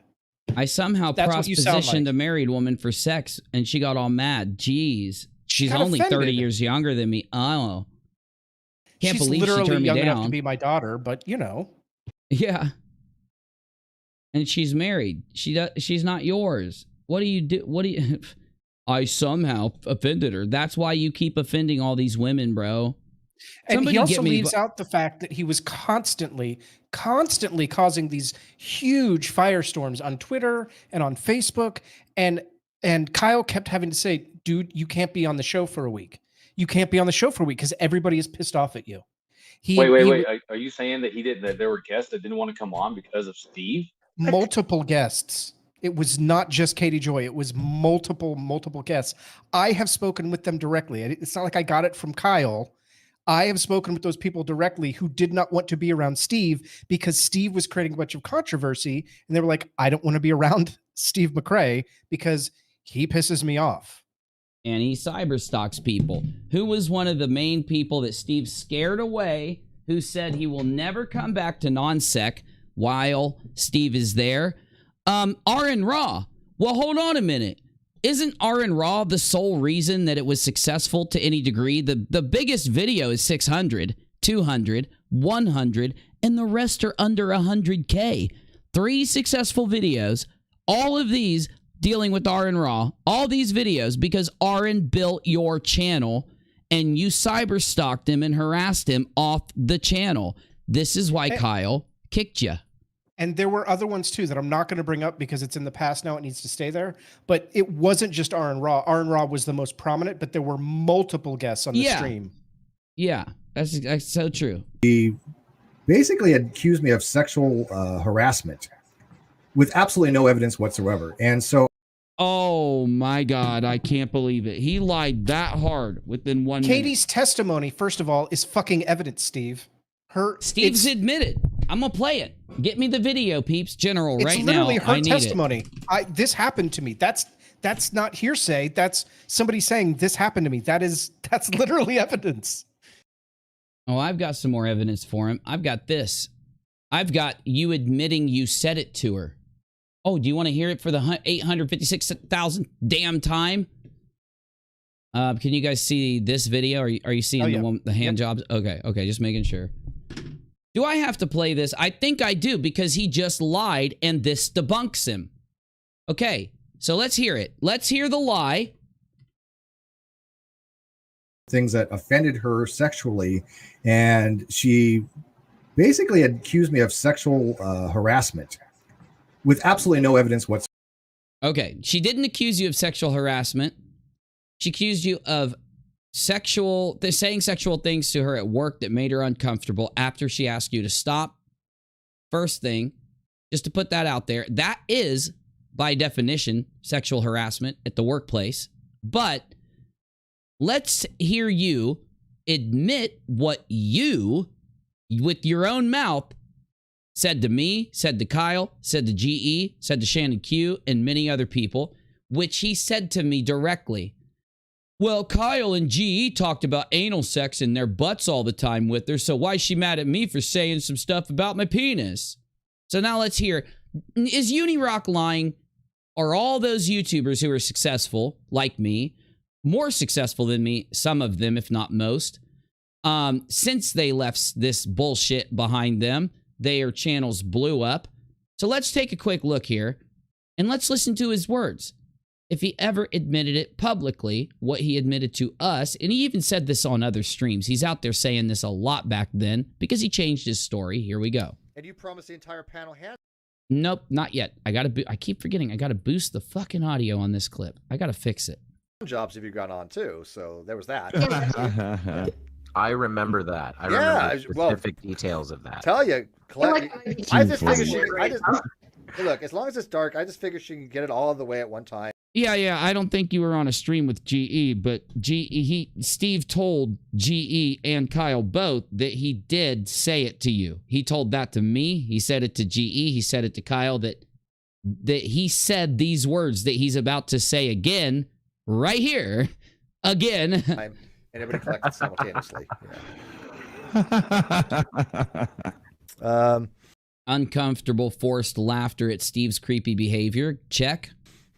Let's see maybe we can just loan out the responsibility here, and we'll turn off the lights and play a game of Who's in My Mouth.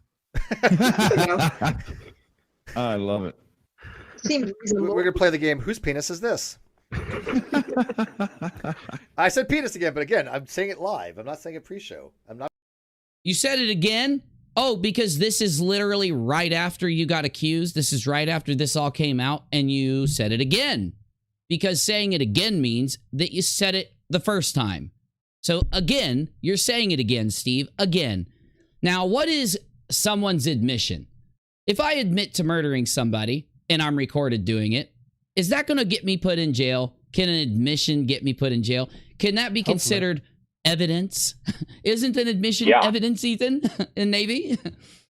Or if you murder somebody again and say, well, this time I did it in public, unlike last time, you're admitting to murdering again. Here's the thing, though. If you murder them in public, I can scrutinize it.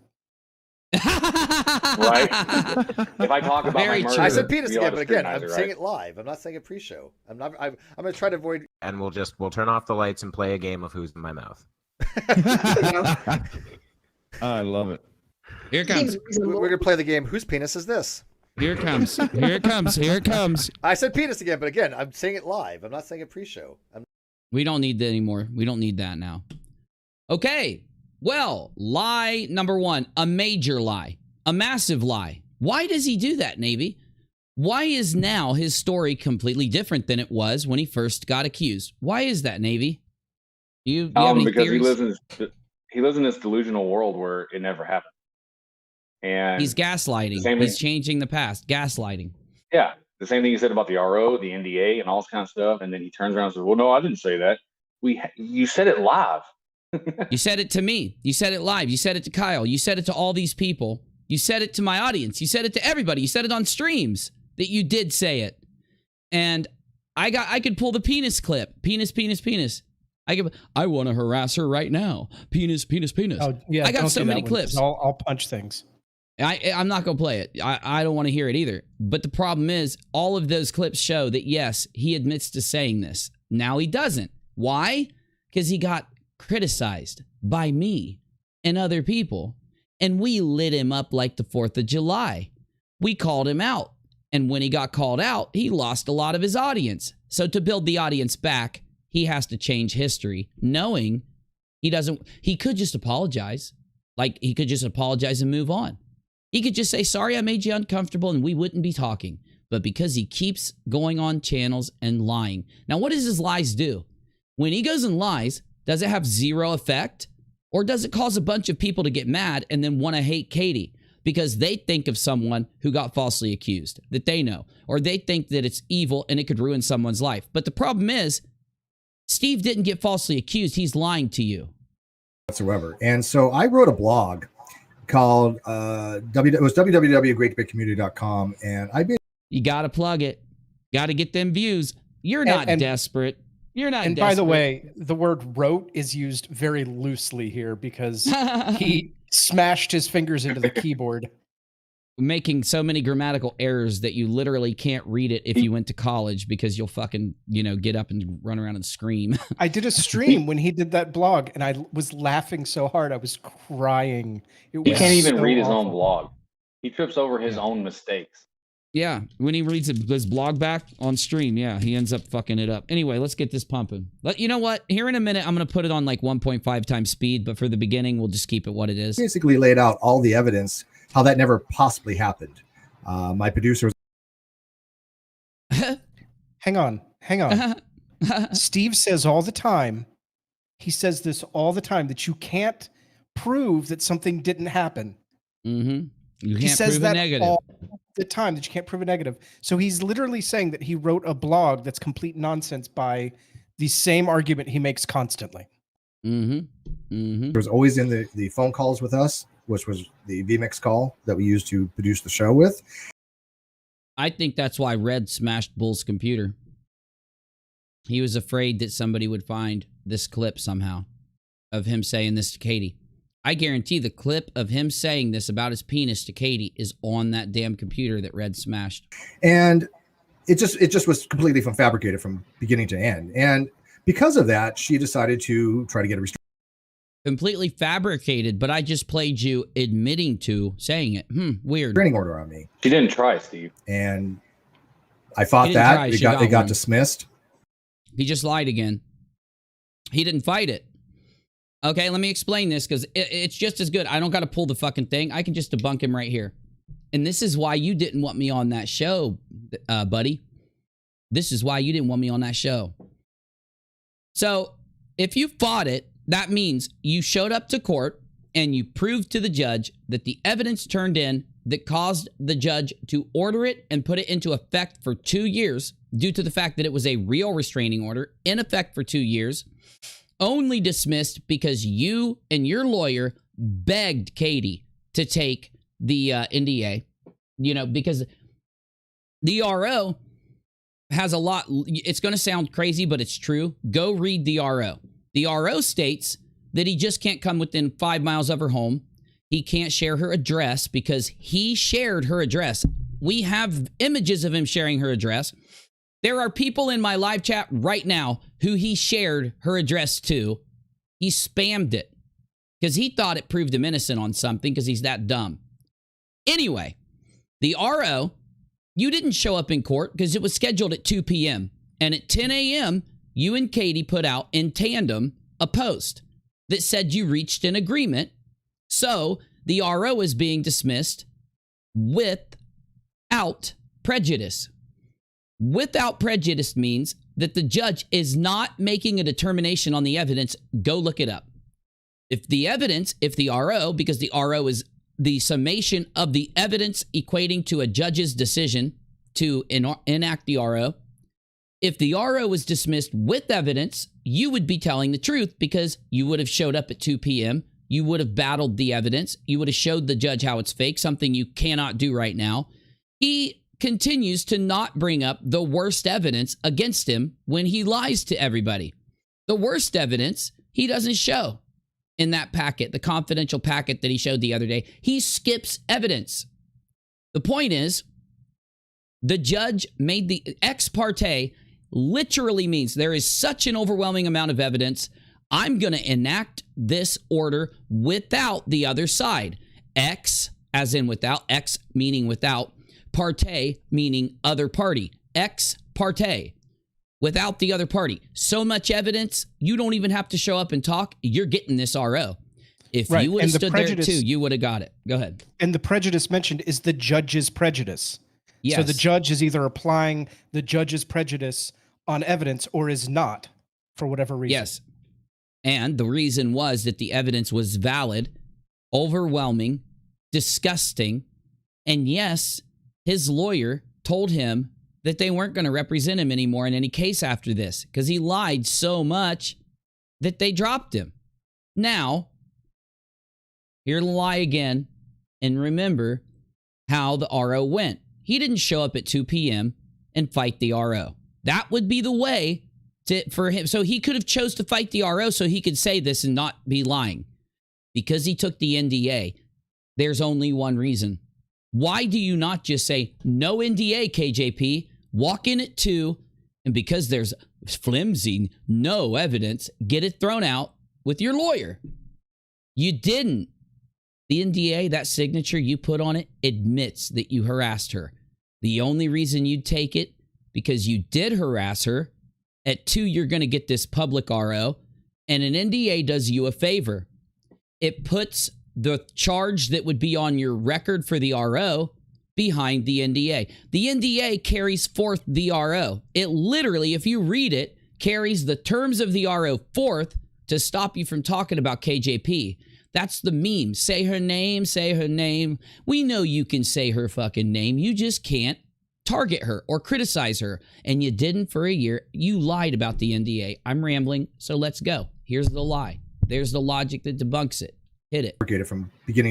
Uni, play Chesh opening a wine bottle. We all need a laugh. I will. I will. And because of that, she decided to try to get a restraining order on me. Is the Google Doc that Steve talks about here the same one Aaron has? I'm not sure. But if anyone knows in the chat, and I was in the current live stream room. Let me go back to the Lizard Lounge here. I'm back in the Lizard Lounge. If you guys need me, if anybody wants to give me an opinion or say anything in general, just, tag me and spam me. But here we go. And I fought that. It got dismissed. He's such a liar. He's such a semantic liar. He is such a pathological liar. Again, I'm sure there's going to be a lot of questions about that. But that's basically my history with her. She started falsely accusing me of fraud, medical fraud.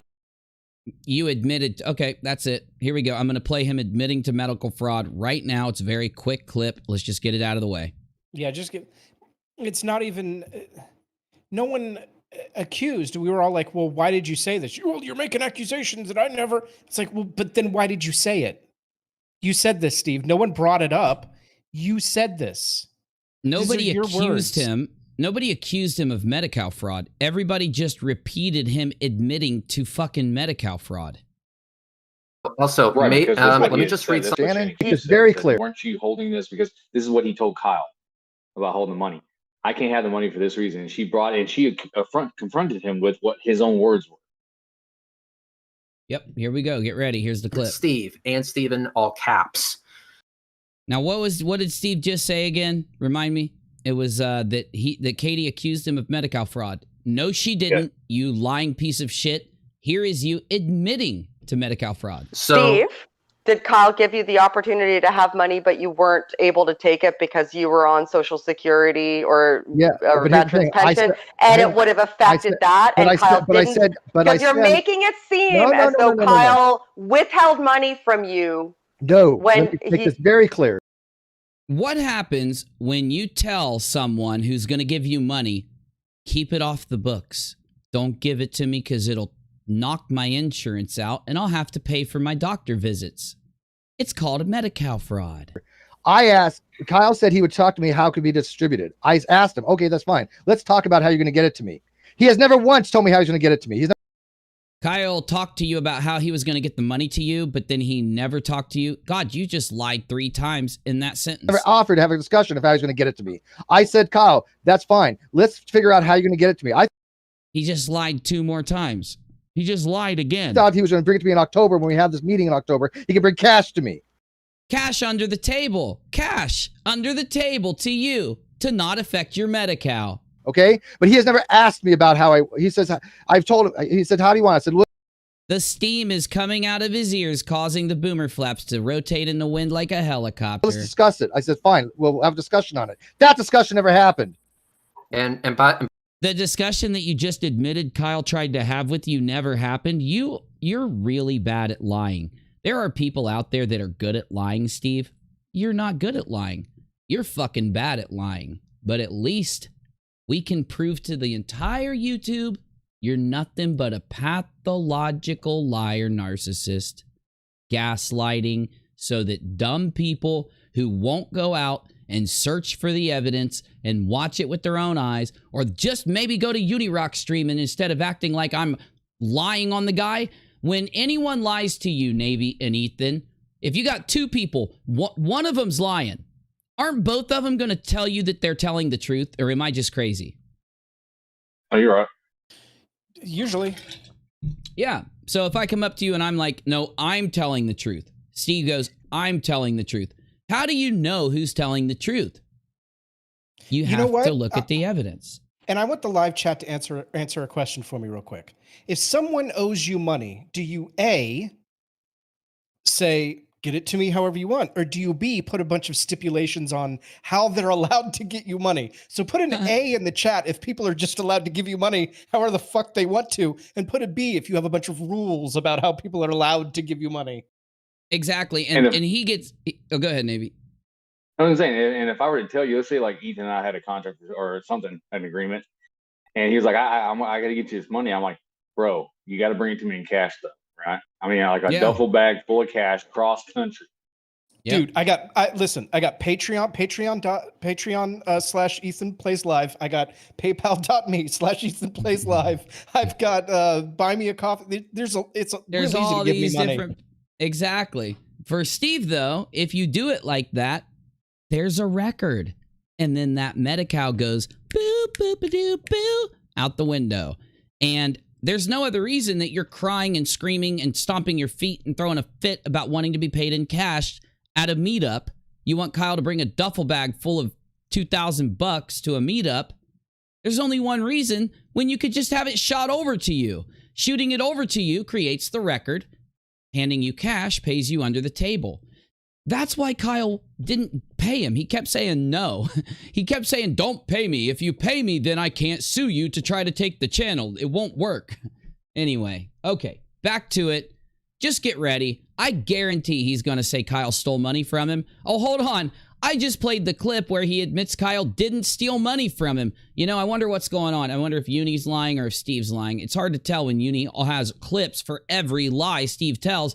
But Steve doesn't have a single fucking example of me lying, but let's keep going. Social security fraud, tax evasion, and a bunch of other. No, by the way, the echo's still there, so it doesn't really matter about your camera. Yeah.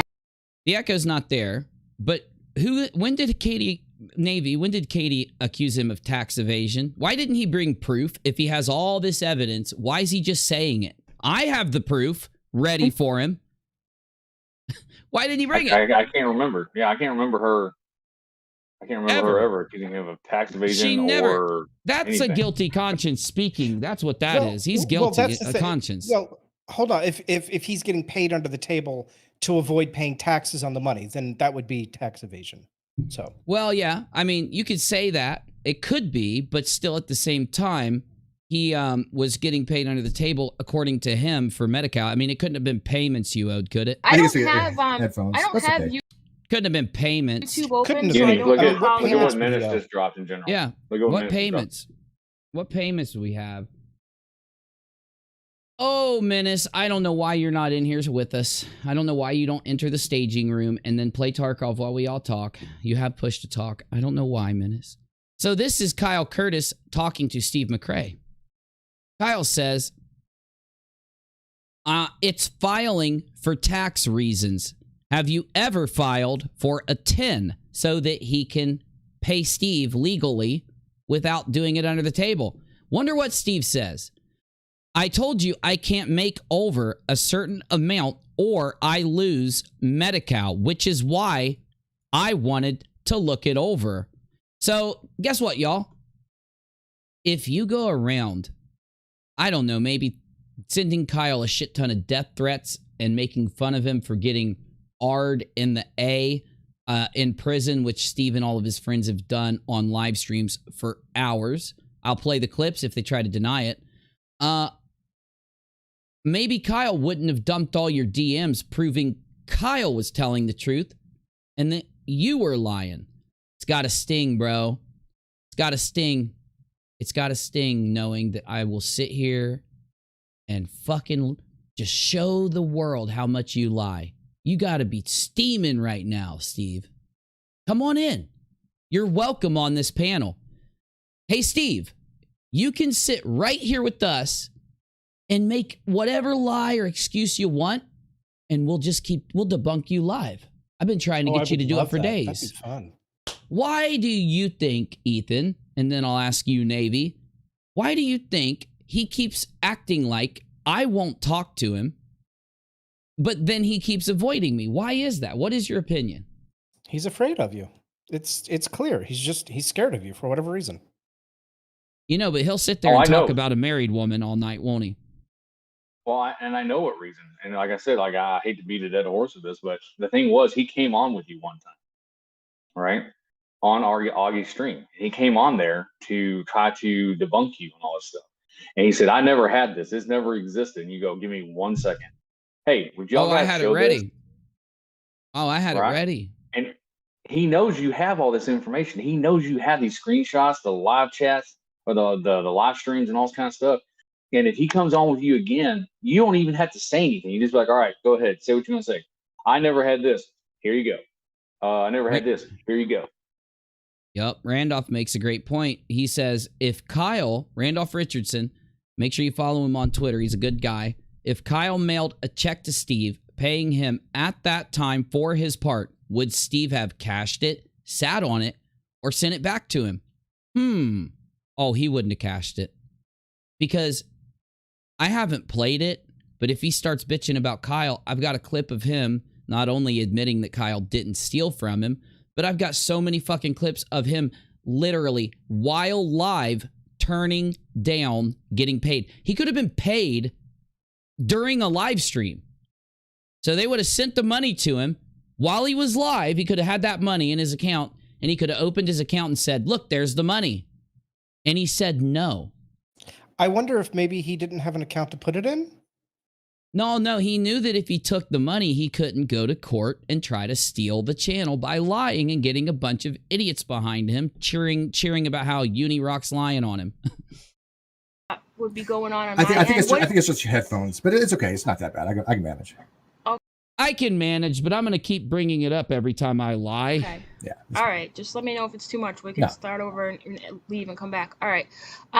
So basically, I heard Katie say the other night, like, I don't know if you heard this. It's hard to keep up with all this. Let me tell you, it is hard to keep up. I heard her say the other night, and I really got a chuckle out of it. Like, now, excuse I'm going to paraphrase here, okay? Sure. I don't recall ever saying Steve sexually harassed me or something along the lines of that. Everybody in the chat was like, what? As have you seriously not gone back and watched what happened? I'll get screenshots for fuck's sake. Anybody want to drop a screenshot of, if you have it, of Katie in the side chat of non-sec the Steve blew up? It's a tweet Steve put out. Steve saw Katie type in a side chat, just like yours right here. Katie typed in a side chat on the non-sequitur show and said, Steve made me uncomfortable. He said sexual things to me all the time. Steve saw it. Somebody screenshotted it, took it to him, and he Barbara Streisanded it into this thing. Okay? Katie's claim is very specific, but if Katie wants to describe it whatever fucking way she wants, she can. See, when she first started saying it, nobody thought it was sexual harassment. Because him saying, hey, I've got a really nice penis, it's 5.5 inches, and da-da-da, because he said this dumb shit before, and it's really good, and I've got a really good stamina, and your butt's nice, and your boob's nice, and will you do me while looking in the camera? Well, saying penis while looking in the camera. If Katie wants to say that made her uncomfortable at work, then go look up the fucking definition for sexual harassment. Because what she accused him of, even though to her, to Katie, she was just telling people that Steve made her uncomfortable at work, saying extremely sexual things, propositioning her, which I just played a clip of him. I'll play more of it so you can see him recreating it. That'll help you out. Yeah, but I mean, yeah. No, go ahead, man. Go ahead. I was just saying, there's another image that Menace dropped that just proves another lie about him claiming that Katie accused him of entrance fraud. Thank you, buddy. And sorry about that. I just, lose my train of thought. The whole point was that if Katie wants to say it made her uncomfortable at work, then we can say that it's sexual harassment because it's the definition of sexual harassment in the workplace, for fuck's sake. Right. You can call it McGillicuddy busy bread. It doesn't matter what you call it. It made her feel uncomfortable. Semantics is completely irrelevant. Do what, busy? Well, yes, write it down. I like it too. McGillicuddy busy bread. We got to hook that up. Oh yeah, I liked it. Busy loved that. Okay, I'm so glad. Steve says, FYI, it was Shannon Q who said something about Social Security in Red's Hangout. I never ever collected Social Security. I think she just misspoke. She did, you dingbat. She misspoke. And principle of charity meant Medi-Cal as emotions were high. This is where clarification from the fives is important. Well, at least you're admitting that it was Medi-Cal and you were willingly not taking the money so it wouldn't affect your Medi-Cal when you claim to be owed this money. So yes, if anybody wants to say it was Medi-Cal fraud, you can't get mad. It's the short form of saying that you're turning down payments that you're owed, trying to get them in cash so you can keep your Medi-Cal. If you get those payments, you got to pay for Medi-Cal yourself. Go ahead. And I want to make something clear. No one's alleging that you did commit Medi-Cal fraud. We're just saying that it looks a lot like you admitting that you committed Medi-Cal fraud. No one's accusing you. We're just saying it looks a lot like McGillicuddy busy bread. Yeah, I'm just saying that he's describing fucking Medi-Cal fraud. I'm just saying Katie described sexual harassment in the workplace. I don't know why something like Katie saying, I never directly accused him of sexual harassment because that's what she meant, because she didn't. She said it in a side chat. But taking her out of context like this is kind of fucked. Maybe it was an accident. I really want Az to do me a favor. I really want you to. Because you're going to fucking change your mind on all of this if you go back and watch the clips. If you actually do 5 seconds of research and watch the videos people have made, which are his words, his clips, and the commentary out there, you will change your fucking mind. Everybody in my chat has. Why do you think there's 233 people watching right now in the middle of the night? The most stupidest fucking topic on the planet. Because he's lying so hard in front of all of us who were there and witnessed it happen, that were around at the time, who were actually watching. We saw it, we heard him, and he's changing the history of everything so hard. We're trying to tell you, and we're playing fucking clips to prove it. But instead of you being like, oh, Steve must just be trying his best because he's embarrassed to lie, maybe we all should tell him, like, dude, go ahead and tell us the truth. We're not going to stop talking to you. We're not going to hate you. Maybe give him a little bit of encouragement. I don't know. What do they do, Navy, to get him to stop lying like this? When? What do they do? I don't think I don't think you can. That's what he does. He lies about the lies that he lies about. It's crazy. He does. He lies so much that he lies about his lies. A year after he lies, he's going to lie again about the lie that he originally lied on. Wait a minute, didn't you, do that? Like, it was something along the lines of that, and I thought that was really interesting. Now, I think one thing... Az, I don't know how you think something that stupid is interesting, because, like, it's like saying, oh, if somebody gets raped 2 years ago, and then today they say, well, I mean, I wasn't raped, it was just, I don't know, maybe I wasn't raped. Now, all of a sudden, history just changed. Bloop! They weren't. Someone did do it. But because they said something 2 years later, they misspoke, or they got upset, or they got distracted, now they weren't ARD.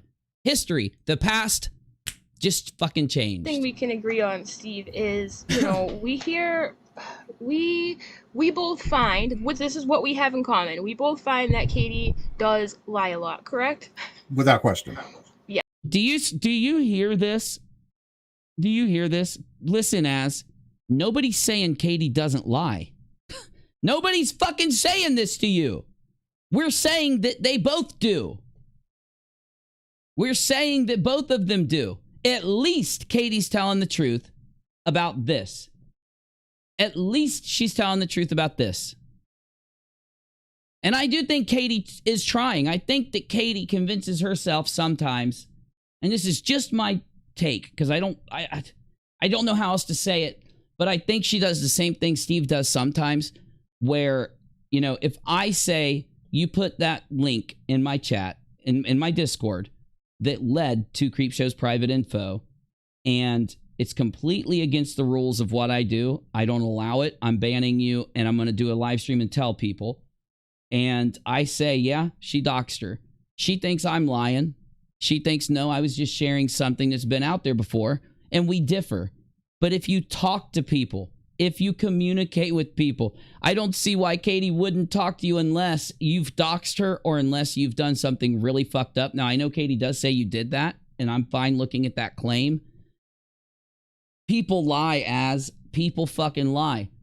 The problem is, who is it? Who's lying? How do we know? Why does it matter who lies about what, for fuck's sake? We're not on YouTube to be, I'm not here to fucking convince you of something. I'm here to show you evidence. I'm here just to show you the evidence of what happened. And if you don't want to accept it, how are you not lying? I'm not being rude, but how are you not lying if these clips exist and they're there, right? They are there for you to witness. They are there for you to see. If you describe a situation different from what really happened, isn't that you lying? You're going to say, no, I didn't maliciously lie. And I'm going to say, yes, because this situation has gotten so bad that if you can't take one day off of work, if you're a full-time YouTuber, you take one day and you say, fuck it. I'm going to sit down and watch all these old clips, all these old videos, and I'm going to learn the situation before I jump in and start just pretending like, you know what, I don't got time to do it, but I'm going to determine what happened. I'm doing it because I was there. I'm doing it because I existed in this realm, in this community, when all this shit went down, and I've been there ever since. That's why I'm sitting here doing this. I don't know why people like you who have no fucking idea what happened are doing this. I don't get it. Randolph says, that would be an interesting angle for Uni to delve into. The reason for Kyle not paying Steve while he doesn't provide necessary tax 10 information. Because Kyle was trying to get Steve his money. You know, Kyle didn't want to fucking commit another crime and end up in prison. Kyle was trying not to go to prison. He was under the pressure of running a successful YouTube channel when he didn't know how to. Something that we all go through. If your channel blows up, nobody knows what to do. Nobody's there to tell you how to do it, right? I get what you're saying, and I appreciate it, Randolph. Let's just get through this, because I will fucking ramble all night. So let's just fucking put this on 1.5. Yeah, I gotta go in about 10 minutes. I got about 10 more minutes. All right, buddy. Well, 1.5, let's just barrel through with Ethan until he's got to go. That's the one thing I think we can agree on without even ever really having to talk about it. That's a truth. That's a truth. Right. That's true. Yeah, but it doesn't matter how many times Katie's lied. You are lying about everything, Steve. You are fucking lying through your goddamn teeth, dude. All possible words, yes. Right. So, all right. First things first. You know what? Maybe this is what's happening, and I promise I'll shut up. Is it that they just all hate Katie so much that they don't want to look at each other's lies? They just want to scrutinize Katie's? Are they obsessed? Is that what this is? It's got to be. Nothing else makes sense. Yes. They are so obsessed that you can go up and say, hey, Steve lied to your entire, that whole show, he lied to you. And creators are going to say, well, I don't like Katie. Katie lied. Here's Steve lying 100 times. Katie lied.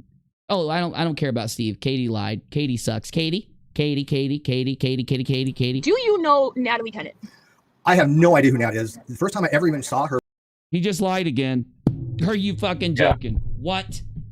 Well, and that's the thing. They hate Katie so much that they forgive anyone who doesn't like her can say whatever they want. Yeah, lies, whatever. That's what we're seeing. You can just nobody's going to call it out. Nobody's going to say shit. Maybe it gets better. Let's go. Her was dealing with the Teddy Westbrook case, and she had, I guess, involved herself with it. And Michael Saltsy, which was the lawyer on the case, decided to bring her in, and another person named Lori Ann, I think it was her name, that. You know this like the back of your fucking hand, and you know the back of your hand better than any woman. To establish residency in Washington, I think was the purpose for that. But that's the only time I even heard her name. I don't know why she thinks she has anything to do with me. What about your Facebook group? What about the Facebook group, Steve? Because Nat was there and she talked to you. Oh, they get into that. They get into do. That. Yep. So wait a minute. So he busts his own self in this. Let's just keep listening. I don't know what her relevancy was to me. I've never talked to her. I have no communication with her. From what I understand, she's even said she doesn't have any communication. Facebook group. I need somebody to do something because I gotta go in a couple minutes because I gotta get up early. I want you guys to count because there's got to be at least 5 or 6 people that we know he had contact with that he claims he didn't. So I need somebody to keep count of all the different people in this stream that he says I never had contact with that we know he had contact with. Oh yeah. With me until recently, all of a sudden now that I'm ordering her to do things, but no, I've never talked. All of a sudden now I'm ordering her to do things, dude. Oh my fucking God, bro. I was going to. So why does Nat say that you told her to listen to LMN? Why? Why? You don't have an excuse. You're not going to fucking tell us. Show you before we went on air, but it got too late. But my last message on Instagram was from 59 weeks ago. Oh my God, he's such a liar. I don't use last Instagram. Message in general, 59 weeks ago? 59 weeks ago, except for you, obviously. Right. Wait a minute. Hold on. Whoa. What? Did he just say that they just talked through Instagram, but his last message was 59 weeks ago? Correct. Yes. In general, 50. Wonder why he's lying about that in relation to Nat. Oh, could it be because he did talk to Nat on Instagram and he's lying? 59 weeks ago. 59 weeks ago, except for you, obviously. Right. Why do you lie about that, Steve? You know what I want you all to do? I want you all to ask yourself, why did he lie about that? Every time he lies, ask yourself why. He just lied. Again, he says, I haven't used Insta in 59 weeks. And then Az is like, you didn't use Insta in 59 weeks? Well, except to message you. Why did he lie? Because he's trying to convince you he didn't talk to Nat. He lied while trying to convince you that he didn't talk to Nat. Right. Yes. So the thing is, it's really interesting, right? As I don't understand it, because if Katie would have said that, you would have, and I'm not trying to be mean again, but I'm just being real. If Katie would have said that and you knew she DM'd you, you would call her a liar right now. So if Katie would have said, I haven't Instagrammed anybody in 59 weeks, and then you would have said, Katie, you just Instagrammed me right before this show. Whoa, well, other than you, of course, Az would say, you lied. I find with Nat. Now, I've had my finger on her for a while, and a lot of people were like, oh, you shouldn't question, a mentally disabled person. How dare you? And I'm like, well, how dare you not? I think everybody, has the right to be questioned where I'm from anyways.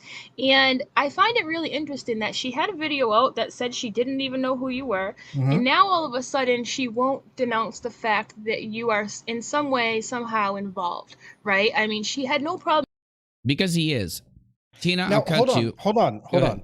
Because I want you guys to pay attention to this, because he's going to pretend here that he doesn't know what she's talking about, but then he'll suddenly know what she's talking about, but then he goes back to not understand. It's really weird. It's really weird. Because I didn't watch this. I just asked the peeps what they thought, and we're here. I haven't watched it. I'm denouncing quite a few people. It's not this one. It's not that one. But when it comes to you, she can't answer the question. Why do you think that is? Well, somebody's obviously wanting her to say that for some reason. Mm-hmm. Now, who that is, that's speculative. His voice is shaking. But if she has any communications from me, then I would like to see them. No wonder, Steve, because you didn't directly talk to her. You did it through Tina. You sent Tina. I know they don't exist. I can guarantee it. I have. You notice how the motherfucker doesn't deny it, but he just says... 2 Instagram accounts, one of which I've talked to you on. And oh my God, hold on. But did he just say he has 2? Yeah. Yep. And wasn't that the aspect of the screenshots that we showed last night, was that it was his alternate account that actually talked to Nat directly? That he admitted it was his account, and Nat she opened it up and showed that it was his account. What did it say? What did he say to Nat? I don't remember specifically. No, it was that she needed to listen to LMN. I can't remember if it was LMN or not. And it was LMN. And people that don't listen to her or don't follow what she was doing, I'm paraphrasing, like basically like things don't work out for them. They, you know, it was a threat. Please show me what Steve said to Nat. Also, if you drop something, give me a sentence so I know what it is at everyone and at this individual. But I need the image of what... Oh, wait, it might be on my Twitter. It might be on my Twitter. Let me look.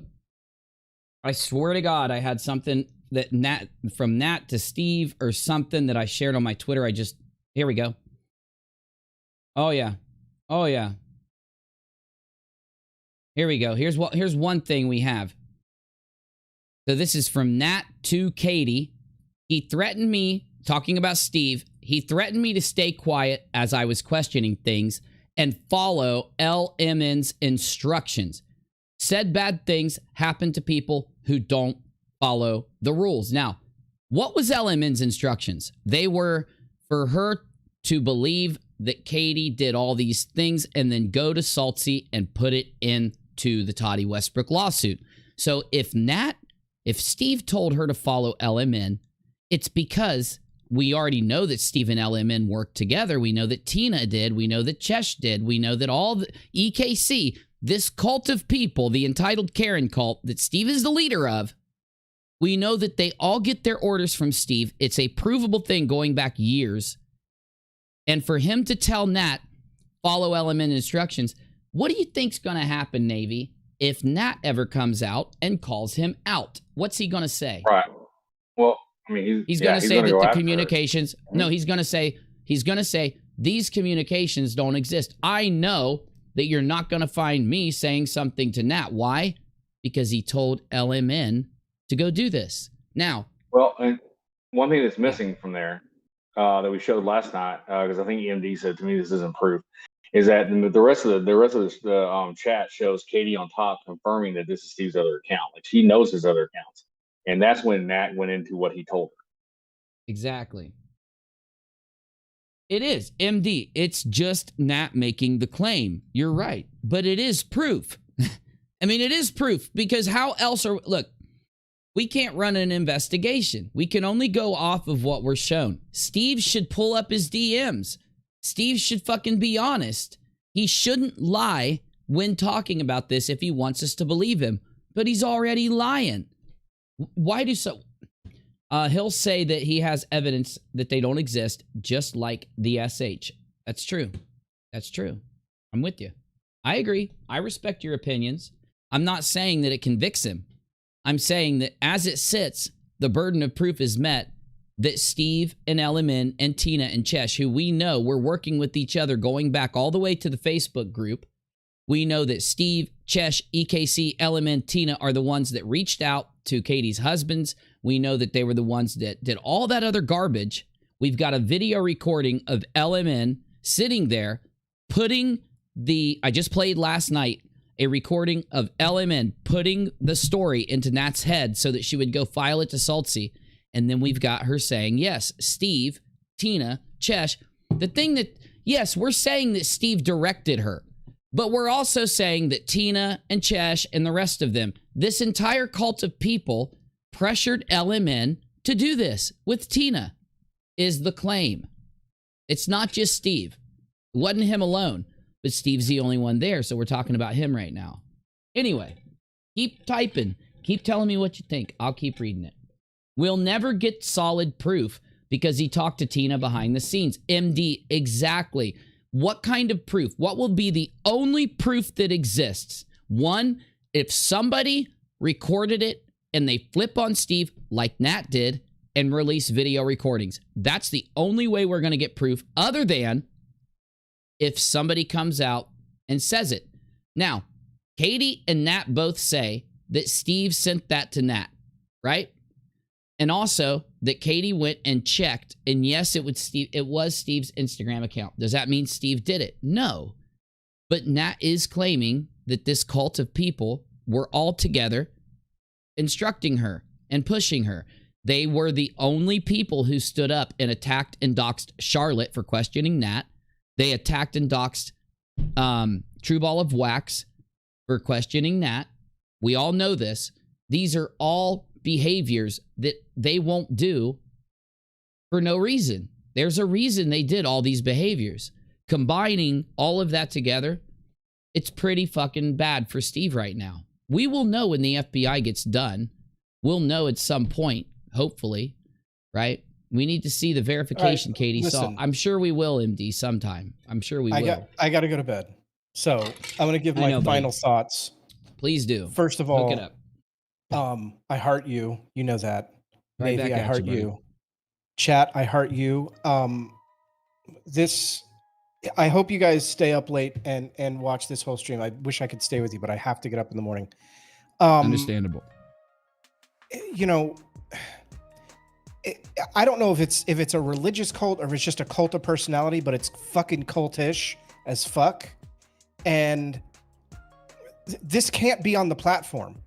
What we saw from Chesh in that stream cannot be on the platform of YouTube. Here's the thing, because it will hurt other creators. If advertisers find out this kind of stuff is on the platform, they're going to stop supporting YouTube, and then we won't get ad revenue. It's important to anyone who's a content creator who wants to make money on YouTube. We cannot have that kind of stuff on the platform. Go do it somewhere else, I guess, but don't do it here. You're going to hurt all of us with this behavior. And beyond that, it's fucking disgusting. It's wrong. It's immoral. It hurts victims. And it's our culture. And I hate it. I hate it. I do too, buddy. I do too, buddy. Good night, guys. Love Thanks, you all, man. and I will see you soon. All right, we'll see you tomorrow or whenever you get in here. All right, buddy. That was Ethan Plays, and I want the mods, of course, to drop his link. People to go subscribe, support him since he hooked us up, hung with us, give his opinion. He's really good at what he does. I hope he keeps going. A lot of people say they want to see the evidence before they make up their mind. I do too. But you know what could clear it right now? He could. He says, and somebody just said it in the chat. He says, if Steve had all this evidence that would clear him instantly, why is he not releasing it for all these years? Because he will make excuses about sharing private emails, etc., so that he can't release it publicly. Yeah. And I don't think Steve can clear his name. What I think is that if you look at any point going back to the Facebook group itself, there are released pictures of it that I've shown. And if you haven't seen it, you're probably going to sit there and be like, Unirock, I don't believe this. If you haven't seen Tina demanding that Katie apologize for Steve's SH accusation thing and take it back over and over and over while threatening her, doxing her, and attacking her for a year, yeah, it's a little bit crazy to think Tina would do that if you didn't know Tina did all that. If you didn't know that Steve knows Tina did all that and keeps Tina as his right hand, that tells you he's encouraging Tina to dox, attack, and go at her. When Cheshire doxes, when those other accounts, Little Reds and them, doxed Katie and did this stuff, he defended them, went on their channels, and said it was fine. Even though the judge put it in the RO. Why does somebody team up with the people that dox Katie, hate Katie? Who cares? Don't use Katie's name, because I guess if it's Katie's name's put in it, everybody just goes, I hate Katie. Who cares about everything else? If a YouTube creator is sitting there and you got 5 people that are doxing her and they have no subs, their channels are throwaway. If they got banned, they just start a new one. They don't care. They dox, they lie, they do all this crazy stuff. They steal other people's content. They don't react. They just play it and go, They do that. right? And then they edit it out afterwards. If you got these people doing all this stuff and a creator that supposedly has 17,000 subs is encouraging it for all this time, it almost seems like the reason all these people that are trying to get established on YouTube are sitting there watching him and helping him do this, the reason he's not banning them. You know, he gave Tina administration role of that Facebook group after she doxed Katie and said, this bitch thinks she's safe. That's actually an image. It exists. Tina knows it. Steve knows it. He still gave her admin. The one that threatened Katie's safety with the picture of her house gets admin from Steve. And you're going to tell me it's extreme to think that Tina and LMN, who both did all these things for Steve that whole time, you're going to tell me it's crazy that they fucking told Nat to do this? I think it's crazy that you think Tina and LMN did this to Nat for no reason. I think you're nuts. I think if you're looking at all this evidence and you're going to say, nope, I believe that Tina and LMN did all of this on their own without that cult of people that have been doxing and harassing Katie for 2 years and going and getting her R and reading it out, trying to say she's a liar, getting mad because Katie, as Cheshire said, is a victim of her own R, just played the clip. I find it extreme that you think the first time LMN or Tina went out on their own, made their own decisions without the cult backing them up, was to convince Nat of fucking with the Toddy Westbrook lawsuit. I think you're nuts, but we're allowed to disagree. That's why we're here. We're here for that. Don't fucking kiss my ass in my chat. Tell me how you feel. Tell me if you disagree, but don't troll because I'll throw you out. The last communication on that was 59 weeks ago, which I'm happy to show you. Which, like I said, I was going to show you off air. And the second one. Why are you happy to show her off air? Why isn't he going to show this shit on air, Navy? What the fuck? Did he show anything? No. From what I understand, no, he didn't. I didn't watch it, the whole thing, but from what I hear, he didn't show anything. But he always says this, right? If you want to see the evidence, you have to contact me in private. And we've seen him do this before, where you have to prove who you are. You have to dox yourself to them to get this quote-unquote evidence. Well, by that time, it's too late. They got your docs. And they're going to use it against you. Di says, this shit has become Steve's life and livelihood. It's all he has since the loss of the non-sex show. That is the real reason he can't, won't, refuses to let it all go. And he stops. If he stops, he becomes irrelevant. Very true. Di says, what has Steve and all his friends got in common? A hate of Katie. That is what brings them and binds them together. Die. Exactly. And I know there's going to be people out there who think, I think that Tina and LMN for the first time ever decided to go influence Nat to file a fake complaint in the Toddy Westbrook lawsuit. EKC was busy that day. Steve was out of office that day, even though he doesn't ever leave his house. Cheshire was out of the office. Every other cult member other than Tina and LMN, according to the people out there who don't think Steve was involved. If you don't think Steve was involved, you have to think LMN and Tina did this on their own. For the first time in 2 years, they did something on their own. Bullshit. I have 69 followers on. I'm not following anybody, and I've never had DM'd anybody on it. He used to use Instagram like crazy. He's fucking lying again. He had a Katie hate Instagram page. What is he doing? He went live on it with Tina, I'll cut you. With Tina, I'll cut you. They went live. You're lying, bro. You're lying. You had a fucking Insta. We got pictures of it that literally says at the top something about Katie and looking into her lies and shit like that. Your Insta. That was Insta, Steve.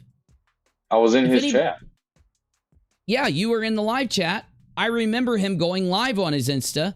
I remember him talking to people there, DMing people there.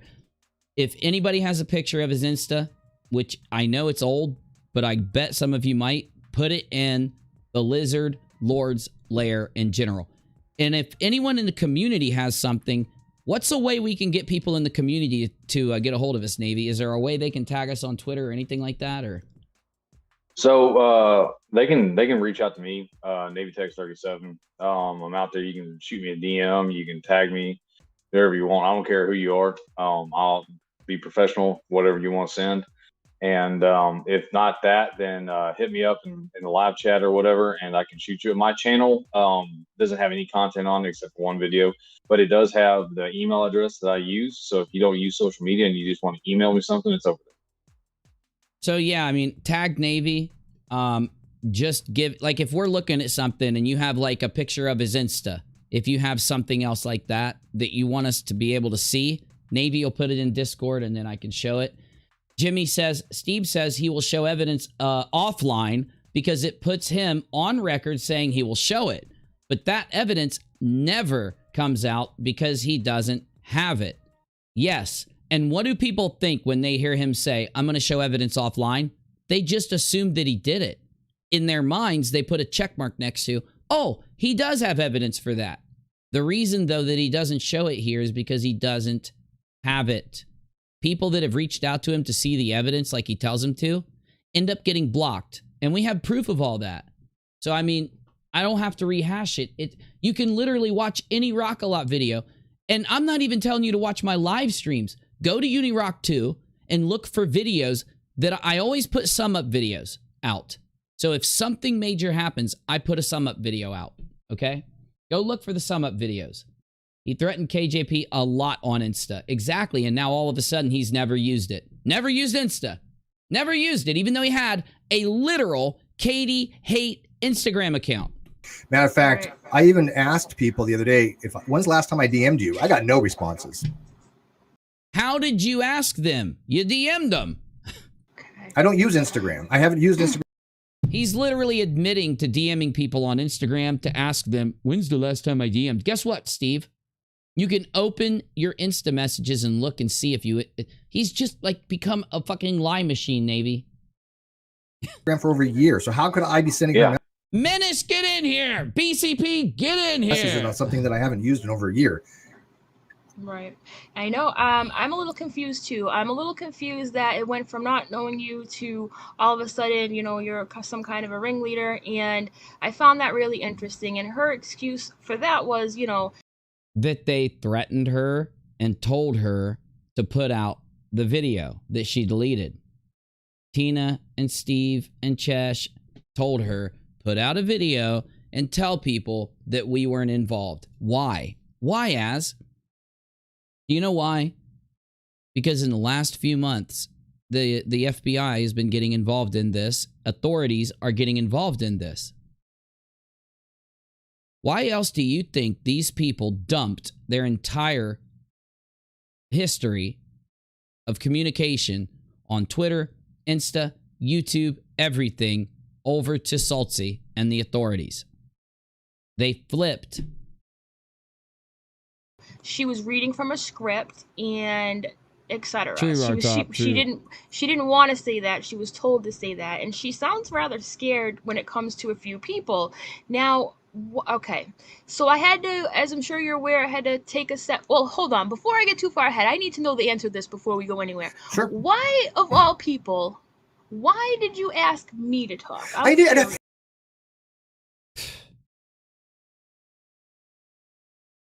I knew you were going to ask me that too. By the way, just so it's on record, I did tell you, you can ask me any question you wish to ask me, correct? I could never really take her seriously because of it. Then all the racist shit. Oh my God. I don't know who you're talking about. Who did racist shit? Az is doing the same thing, stumbling around trying to act like she doesn't remember because she's lying. Bunny says, I told Az in chat last night she should ditch that video. It was foul. What video? KJP went at her crooked about it. It's a private beef now. Lauren says, I've never heard of Instagram. What's YouTube? I never had a Twitter account. These people are all liars, and I'm astronomically honest. Yeah, I know. I know, Lauren. This shit's amazing to me. It's like it all crescendoed into a fucking volcano of lies. Yes, yes. Okay, so it's a free-for-all. You can ask me anything you like. The reason being is So why aren't you taking the questions in the chat and answering them? I don't understand. Okay, there's a couple different reasons. I have listened to some of your things. I don't always agree with you. As you said, I've always had a cordial experience with you. The very few times we've interacted, it's been sounds very manipulative. Cordial. You didn't ever come after me personally. And this is a big deal with me. There's a lot of people that disagree with me. There's a lot of people that I just personally do not like, right? I mean, I can safely say that I detest them. And they actually have gone after me and people that I care about. And that's I draw the line in the sand. If they can disagree with me all they want, they can say that I'm wrong. They can think that they proved me. Think that they proved you wrong. Are you joking? We've proved you wrong so often that you ignore us now because you know that you've lied so much and we've busted you so much that you have to pretend we don't exist until you talk shit. Is this the same guy who every time someone disagrees with him, he blocks them? And flips out. He sat, dude, Navy, the motherfucker told me, he sat there and said, Uni, will you please make a video on me and Katie for like months? And then he said, I know Uni will criticize me. I know Uni will criticize me if I do something wrong. Uni's a good YouTuber. He'll criticize me if I do something wrong. The fucking second that I criticized him for attacking Katie's kid, he's done this to me ever since. He just acts like I don't exist. I was in the Discord. He bitches and yeah, you watched it happen. When he said, please criticize me. Bunny says the video as did about enhanced audio with KJ, Todd, and their son. Yeah, I know. I think that's why he asked TEASPIRACY myself, is because I think TEASPIRACY's been hanging with these peeps. I think it's crazy to her to imagine that people she hung with would do this kind of stuff. Guess what happened to me, Az? Back in 2019, there was a channel that I used to watch very, very little that sometimes would say, oh, Uni, you got to come on and say things to me when I was in their live chat. It was called Non Sequitur Show. It was Kyle. I found out they broke up, and I found out about a video where Kyle was trying to say, Steve, you told me not to pay you, and I didn't believe Kyle. I was naive. I said to myself, there's no way that a man would turn down money. There was no way a man would turn down getting paid. And I made a video criticizing Kyle for trying to pretend that a human being would say, I don't want to be paid, keep my money. That you can go back and all my videos are still there. I don't delete them. Go watch it, okay? Steve heard about the video and he came to me, wanted me to interview him. And I was pretty loose back then. You know, I just started a new channel because my main channel was demonetized to all fuck. Had to delete almost every video. And I went ahead and brought Steve on and interviewed him. And he told me, I didn't want to enter into a contract with Kyle. And he said back then, I can't sue Kyle because I didn't want to enter into a contract with him. Now, people would come to me and tell me that Steve was a doxer, that he was a harasser, and that he did all this crazy stuff. And I'd say, he's just a Santa. I literally would say this. This is a quote. He's just a Santa Claus looking YouTuber. What are you talking about? He could do all that shit. I didn't think it was possible because he was that good of a manipulator.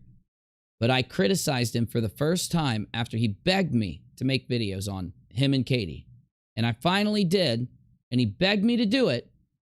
Now I had 1,200 people, 1,400 people watching the streams. They're still there. We were just blowing it up. It was when the Ashley Siren thing happened, right when he got the Facebook group. When I criticized him, he went straight to Twitter. You know what he did? He said, Uni just lost all of his honor fighting in the Iraq war. Can somebody, you know what? Let me show you. Let me show you, Az. Because there's a side of this man that is pure fucking evil. And you keep pretending like you've never seen it. So I'm going to show you something real quick.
Okay.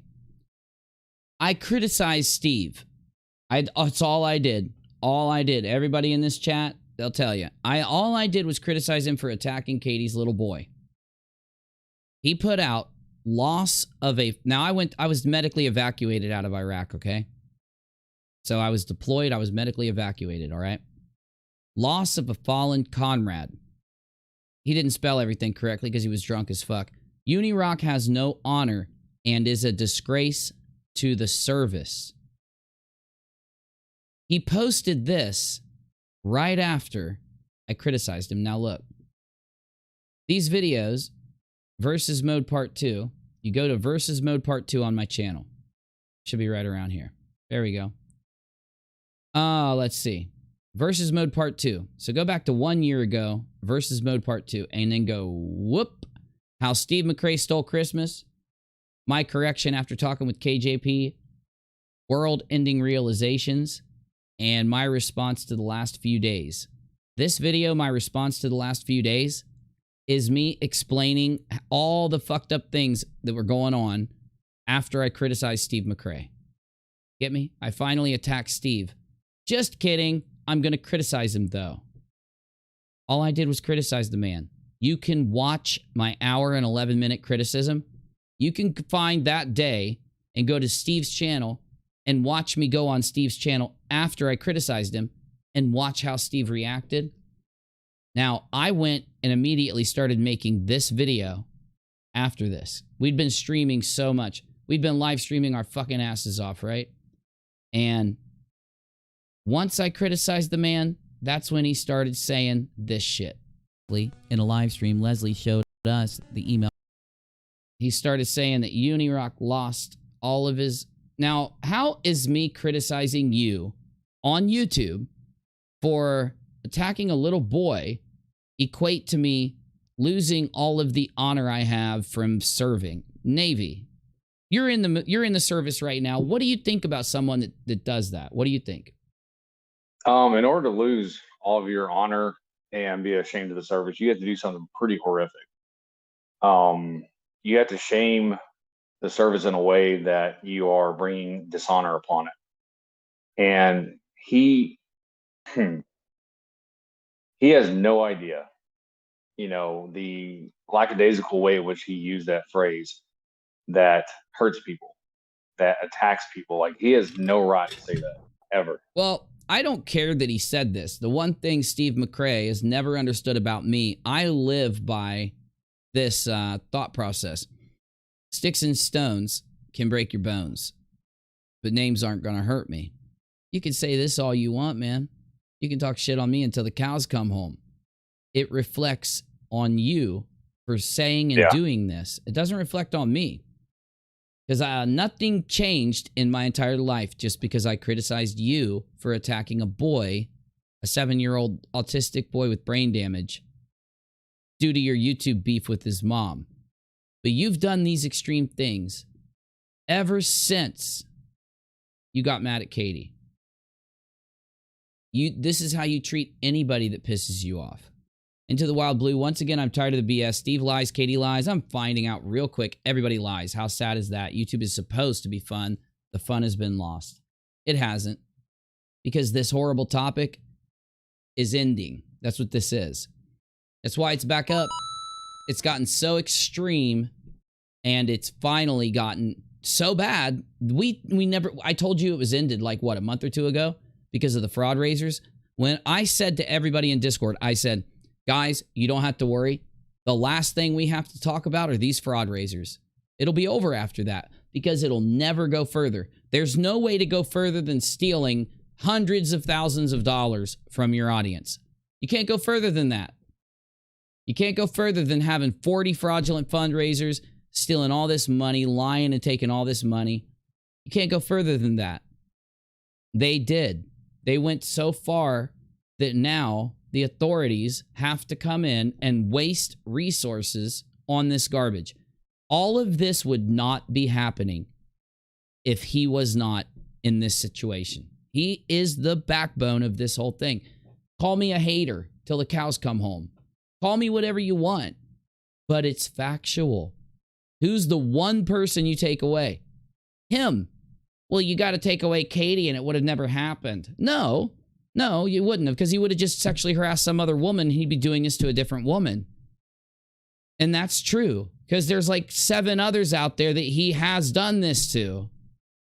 There's men out there who he cyber stalks and harasses. So you could take Katie away and this would still be happening. This was happening long before KJ, because I got to talk to guys that are members of the GDC and stuff like that, the old GDC. Yeah, and Ethan. they have told me stories. Go ahead. No, Ethan, I was just adding Ethan. Ethan was one of those people. Yeah. I mean, groups that he got into that were in, like, you know, their little group chats and all this kind of stuff. The moment he got in, he started off with the same type of comments that he said to KJ. And I am not a fan of KJ's. However, nobody should be treated like that, ever. Yeah. Why does it matter who the fuck it is? Take KJ out of it.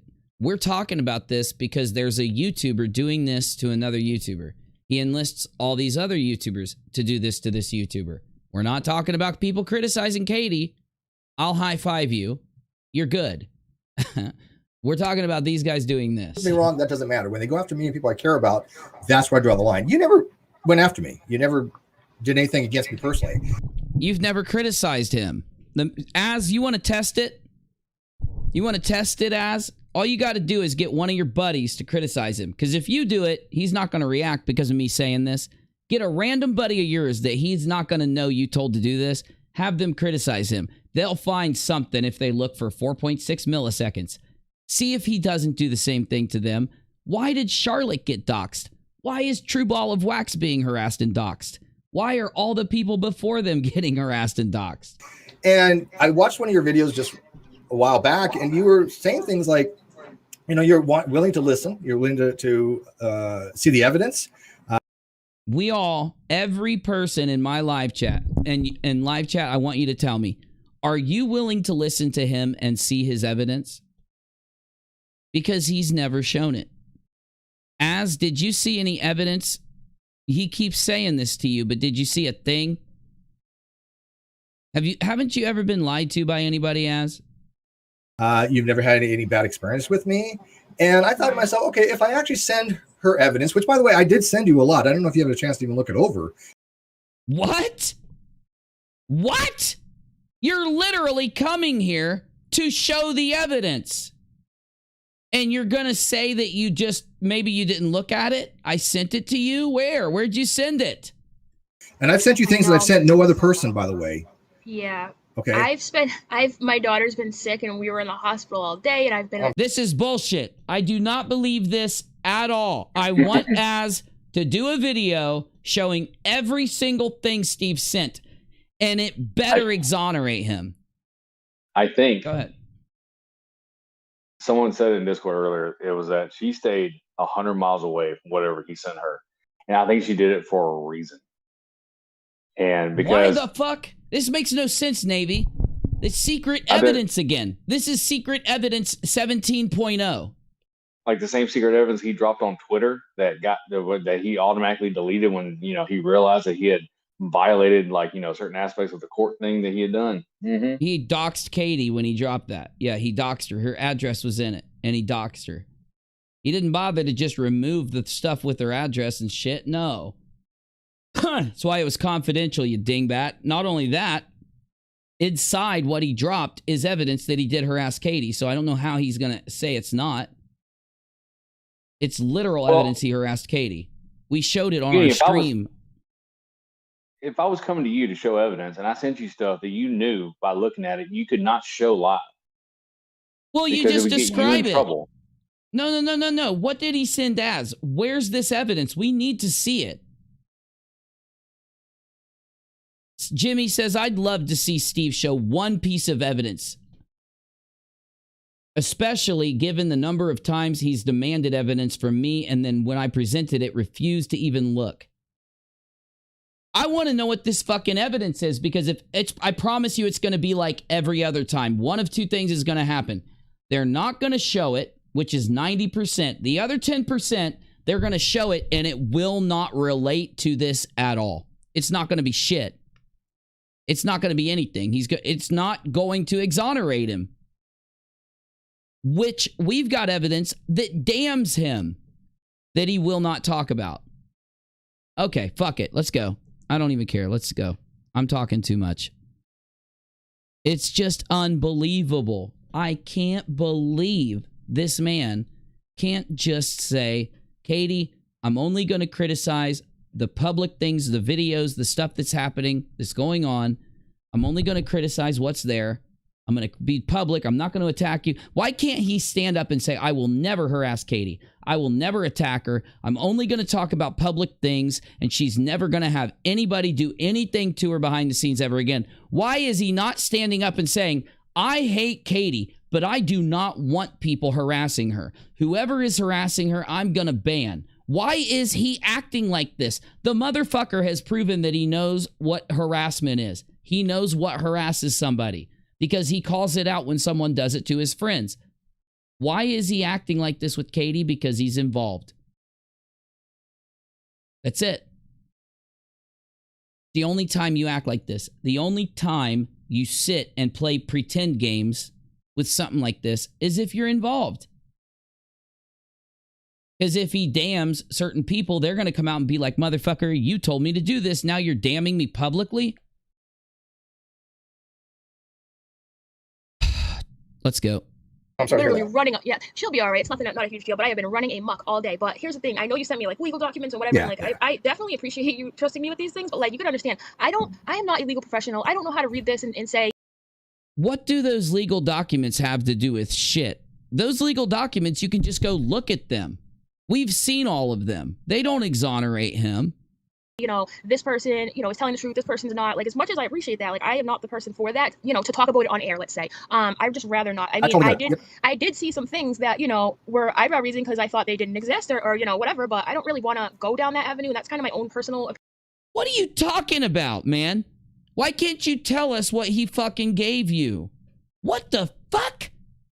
Do you see the issue? If it was real, if you really had this, why can't we just see it, we all get over it and move on? Why don't you prove it, man? Lauren says because he's always right and the people he doesn't like are always wrong, Uni. It's that simple. Is this why he picked her? Did he think he could overwhelm her and get her to not look at the evidence? Because why didn't he go to his channel right now and show this evidence? He hasn't shown a single thing on his channel whatsoever that proves anything. He just did that stream and they didn't show anything, man. I'm fucking like confused. Opinion. I know you had nothing to do. You sent me a ton of stuff. I literally haven't even been able to go through all of it. No, that's perfectly fine. But it's on record that I'm willing to. But how, Steve? Hey, Steve, why don't you just pull up something that exonerates you then if this evidence exonerates you? That's what you're saying. Hey, guys, you can trust me that I didn't do any of this stuff because I sent all this stuff to Az. That's what I just heard. Navy, you hear that? Oh, yeah. Yeah. Mm-hmm. Okay, so I right now have pulled several pieces of evidence, your own admission, Steve, several of them, your own words, and shown them, and they debunk you. But you can't pull this. Just share with you anything that you would like to see. Yeah. Now, let me ask you this too, because I know last night, you know, Unirock is he's an interesting person, and he was really interested in talking to you. Is there a reason you won't talk to Unirock? Yes, there's a reason he won't talk to me. It's because I will show the fucking evidence against him. I will show the evidence against him that he won't show you, that he won't explain. Has he one time told all of you that he did tell me and these other people that he said this stuff to Katie and that there are video clips exist that are there because Uni keeps playing it? No. Has he explained why these video clips exist? Does he explain any of the video clips, any of the tweets, any of the pieces of evidence that come out that damn him? He doesn't. Is it, if you go and click on rockAlot, where I cover this, because I don't cover it on Unirock 2, do you click there and see nothing but a fucking bunch of evidence put in your face? Yes, along with the commentary that would go next to it. Gee, I wonder why Steve won't talk to us. There's two reasons. One, I know it annoys the hell out of him that I won't talk to him. It doesn't annoy me that you won't talk to me. What are you talking about, motherfucker? The only reason I even tried to talk to you is because you were acting like I was running from you. see what this liar does, dude. He was sitting there talking, him and Chesh were talking shit about how no one will talk to them. Just like, do you remember when FTFE did that? Yeah. That's a big reason right there. Just annoys the hell out of him. Two, he's actually affected people that I care about. And so he has crossed that line. He doesn't. I have crossed a line. I've crossed a line by doing my YouTube. Now, Steve, everything I've ever done, everything I've ever fucking done involving you is on this show. Anything that happens in my Discord server, Navy, back me up, man. Call me out. Call me a liar. Everything that happens there, I make sure to fucking interrupt somebody and get them on the videos, get them on what's coming out. I work to put this shit together during the day, and then I put this out. You've witnessed it, correct? Yeah, we get on rants sometimes in the Discord about things that are on there. You're like, hey, we got to get back to production for this, this live stream, this video. Yes. So when you're in there, and anytime you see me in that motherfucker and you jump in, what are we talking about? You're there all the time. Video production. We're talking about live stream production. There are times like later in the evening when things aren't going on that we talk about other things, but the 99% unrelated, of the time, right? God and debates and stuff. Nothing like news. Nothing related to this at all, right? So you do hear me. I get your opinions. I grab everything that's there. I ask you guys what you've seen, and then I bring it here. And what you ask for 90% of the time is you put out what you think is going on, and you ask us to, give us play the devil's advocate. Tell me I'm wrong. Tell me I'm not seeing this way. You do it all the time. Oh yeah, we do that shit daily. Devil's advocate, because I want someone to assume the other side, because everybody there sees the evidence and they agree with us. We all agree. Well, there are times where people don't agree with you. There are times when people have spoken up in the Discord, because that's what the Discord is for. To sit there and say, I don't agree with you doing this. I don't agree with the way this is putting out. And you say, well, I have this and that. And it's gone back and forth. You and I have gone back and forth. Lauren says, you crossed a line by making him do the big scaredy runaway over and over again. Well, exactly. Jimmy says, crossed a line. Remember, too, all you did was what SM begged you to do. Oh, yeah, he won't even state that. He won't even talk about how I would have never. I remember when I used to tell him I didn't even want to talk about his case. He used to come and give me a case update, and I'd be like, dude, I'm doing all these other fucking videos, bro. I don't have time for it. I did the majority of every video that about non sequitur, other than that first one, up until I criticized him, because he came to me and begged me to fucking do it and gave me what he, the stuff that was going on from his court case. Oh, Dai says he will say, oh, I can't show evidence because people DM'd me, etc. They're scared of being attacked, etc. That's his excuse to stay a martyr and not produce exonerating evidence to clear himself. Well, the problem is he states that the exonerating evidence exists. That's the problem. He could just come out and be honest and be like, dude, I don't have any fucking evidence to exonerate myself. I can't even give a good explanation for A, B, C, and D. I'm literally just, hey, thanks for joining, Burb. Appreciate that. It really does help out. Glad to have you. He can't even respond logically to the stuff going on. He just blatantly lies. So then he gets mad after he blatantly lies about any little thing that involves this issue that's going on. He blatantly lies and lies and lies. And then he says, and if you think I'm involved with it, you're evil and you're a bad person. Don't lie. Don't act like this, and we won't thank you. He's not somebody that I'll ever be in a conversation with. You don't be in conversations with people that there's no use to having a conversation with them. What do you call that? Did I ever say anything like that to you? Never. Why is it that you've said a million things nasty and horrible and unforgivable about me, but all I do is criticize what you publicly do? It's almost like what you're saying is a reversal of reality. What you're saying is going on. You're describing yourself is not true. It's the opposite. I am the one criticizing the stuff you publicly do, and I'm good at it because I've been doing this for a long time, buddy. You, though, suck really bad at YouTube. You suck really bad at live streaming. You suck at studying.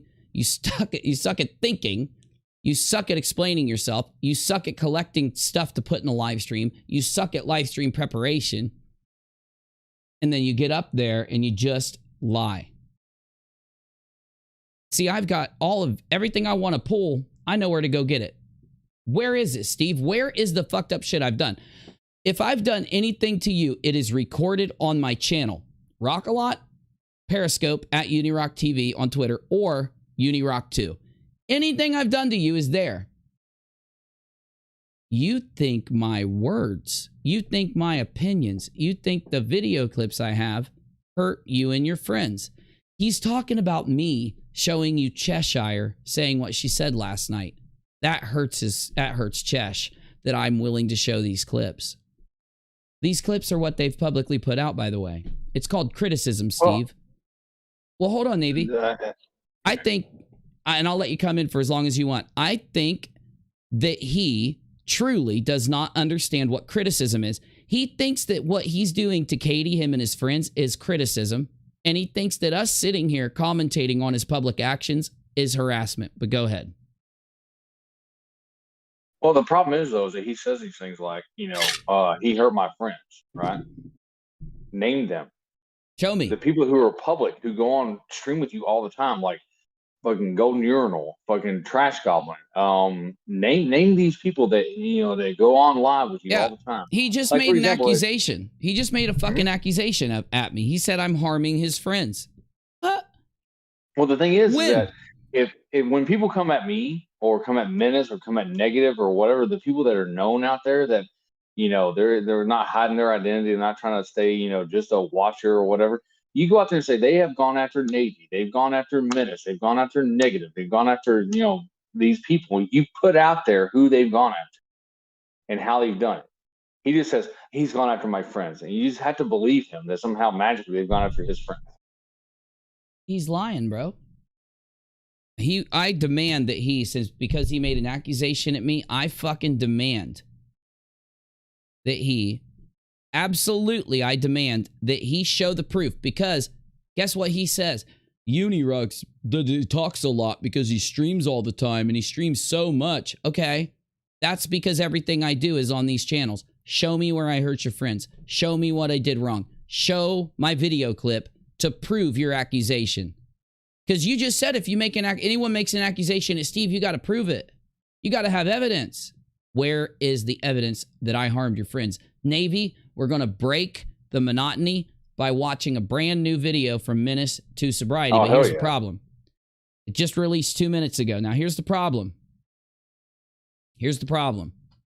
I'm going to be switching back and forth between Menace's video and TEASPIRACY's video.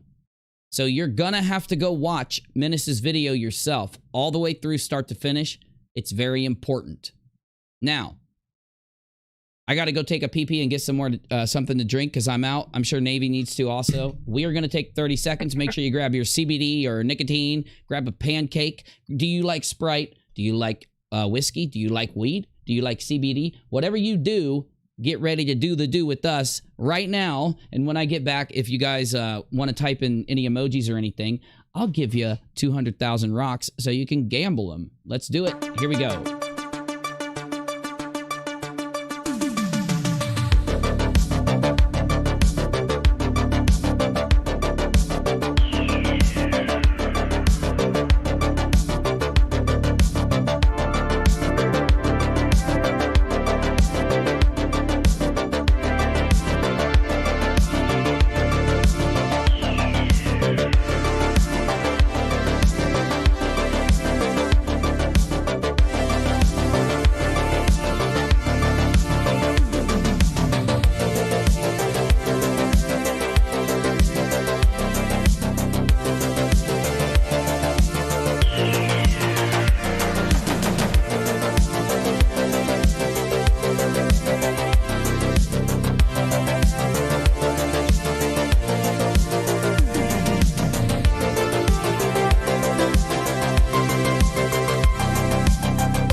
Okay, all right, let's do it.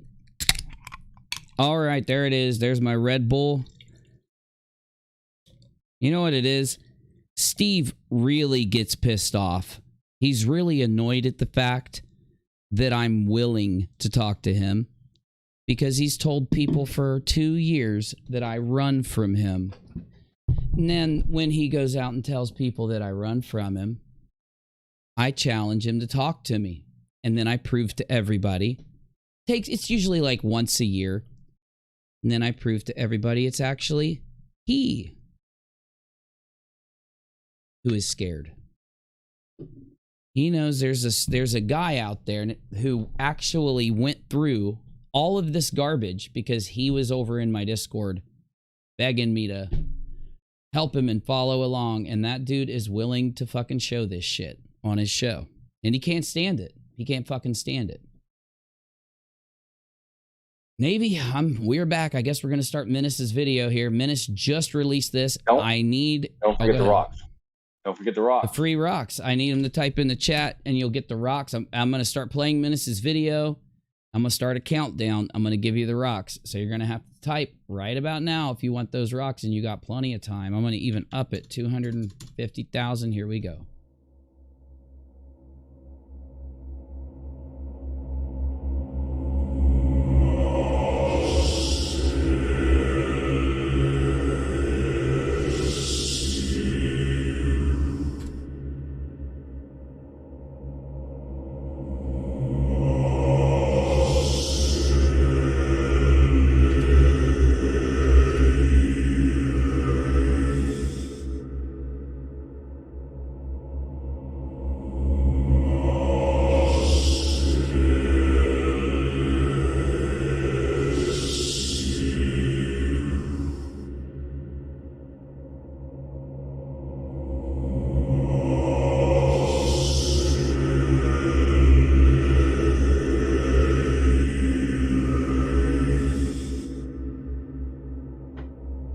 That was fucking badass, dude. He's a joke. We're just like sitting there with nothing. Yeah, I talk to content creators, and I don't consider him to be one. And I don't talk to people that are LARPers, manipulative, lying, dishonest, disingenuous, human garbage. So if you really want to talk to someone, and they're saying, "Okay, DM me," you would DM them. And if that shows you need to be scared of Shash. If I do talk to people, I do it on my own show. Like Shash is doing right now. The only difference between a cult and a religion is the size of their closet, or is the amount of real estate they own. Come with me. You're going to die in there. Don't say I didn't warn you. I know things. This is hardcore as fuck, bro. This is hardcore. Menace makes the best fucking videos. Oh my god, he does.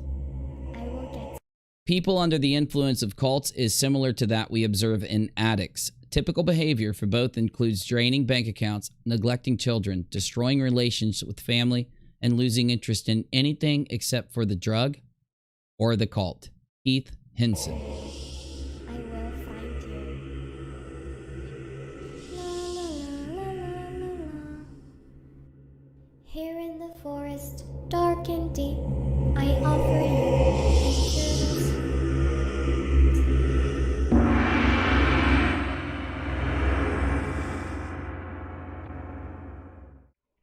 As we go through this, I want people to recognize these 5 different things here. This is all the foreplay. This is yeah.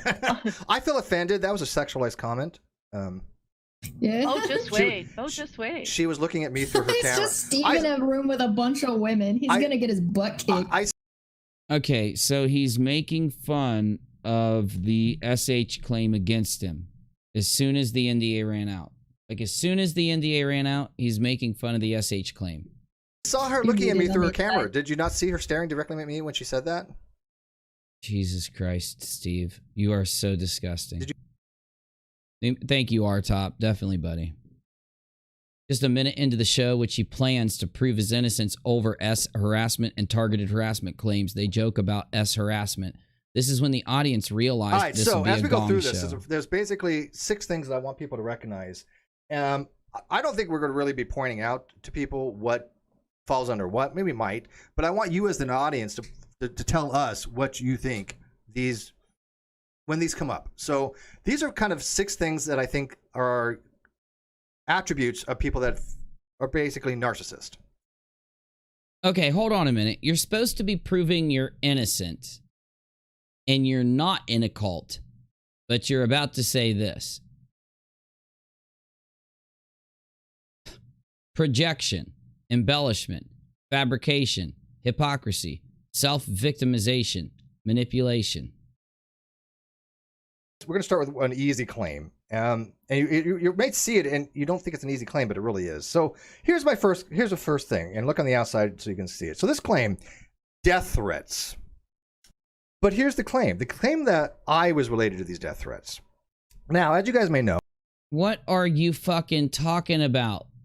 The way that you're related to the death threats is whether you are in a group with the people sending them. Now, Steve, I know it's hard for you to get this, dude, but the reason people believe that is because your friends just got busted doing this shit. The people you hung out with, the group you formed in that closed Facebook group were the ones doing this.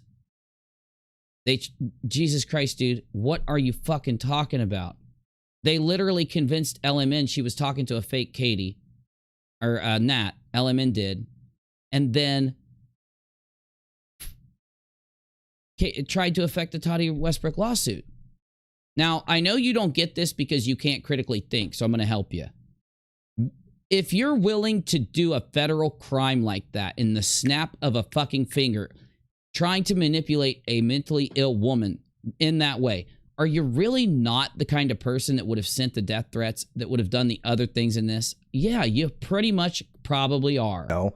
She tried to file a restraining order against me. Actually, she filed what's called a temporary Every restraining order is temporary. What are you talking about? Restraining order. She tried. Is that what he thinks TRO stands for? Is tried restraining order? It was a 2-year restraining order. I don't know what he's talking about. Preliminary injunction. This is something that is basically granted on affidavit only. The evidence is massive, bro. When the NDA expired, I showed the evidence. I showed the evidence that I could show, the stuff I gave. There is an immediate and present danger of harassment. This is a judge. How do you just throw what a judge says out the window? It is called ex parte, meaning there's no lawyers involved. Ex parte means without the other party. Necessarily, there's no litigants. It's basically, here's my affidavit. Based upon this affidavit, you want a TRO. And they almost always... Why are you lying about the fact that there was a massive amount of evidence? You are literally lying. I proved it. It's on rockAlot. I pulled every piece of fucking evidence. I could click through the video that I did right now and show it all to you. You all watched it.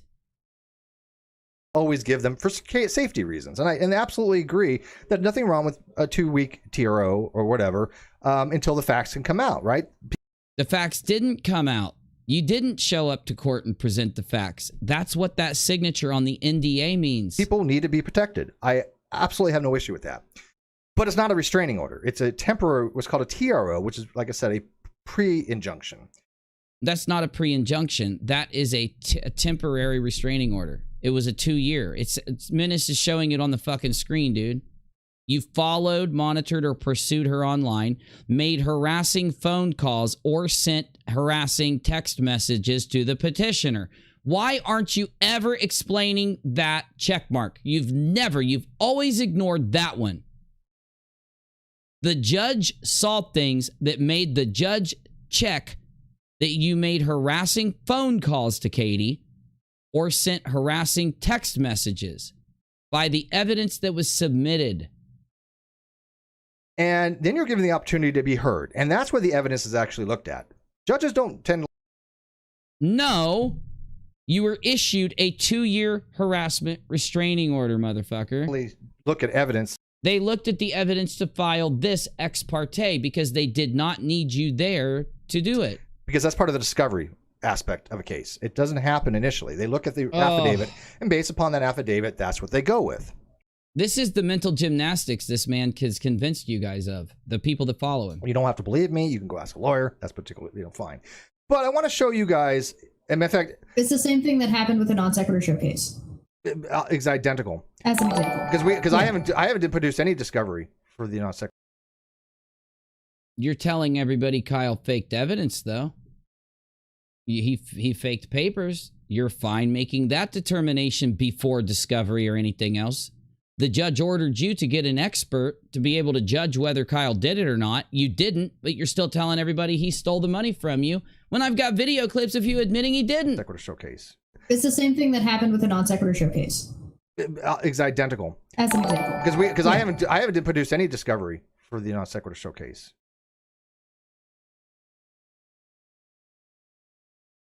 The actual affidavit, and again, I'm just gonna search in this for the word death threats or death. Okay. What the fuck? Well, that doesn't prove that you. What are you talking about? How does that prove anything? You just said this affidavit is bunk, but now you're gonna use it for something. What are you talking about? Now, the death threats that have been going out have. Who gives a fuck? This happened back in the very beginning of this whole thing. This affidavit that Katie submitted was back because of what happened when she had like 30,000, 20,000 subs. The Toddy Westbrook lawsuit and all these death threats we're talking about in the Toddy Westbrook lawsuit that you are being accused of by Nat, this isn't them. This isn't those death threats.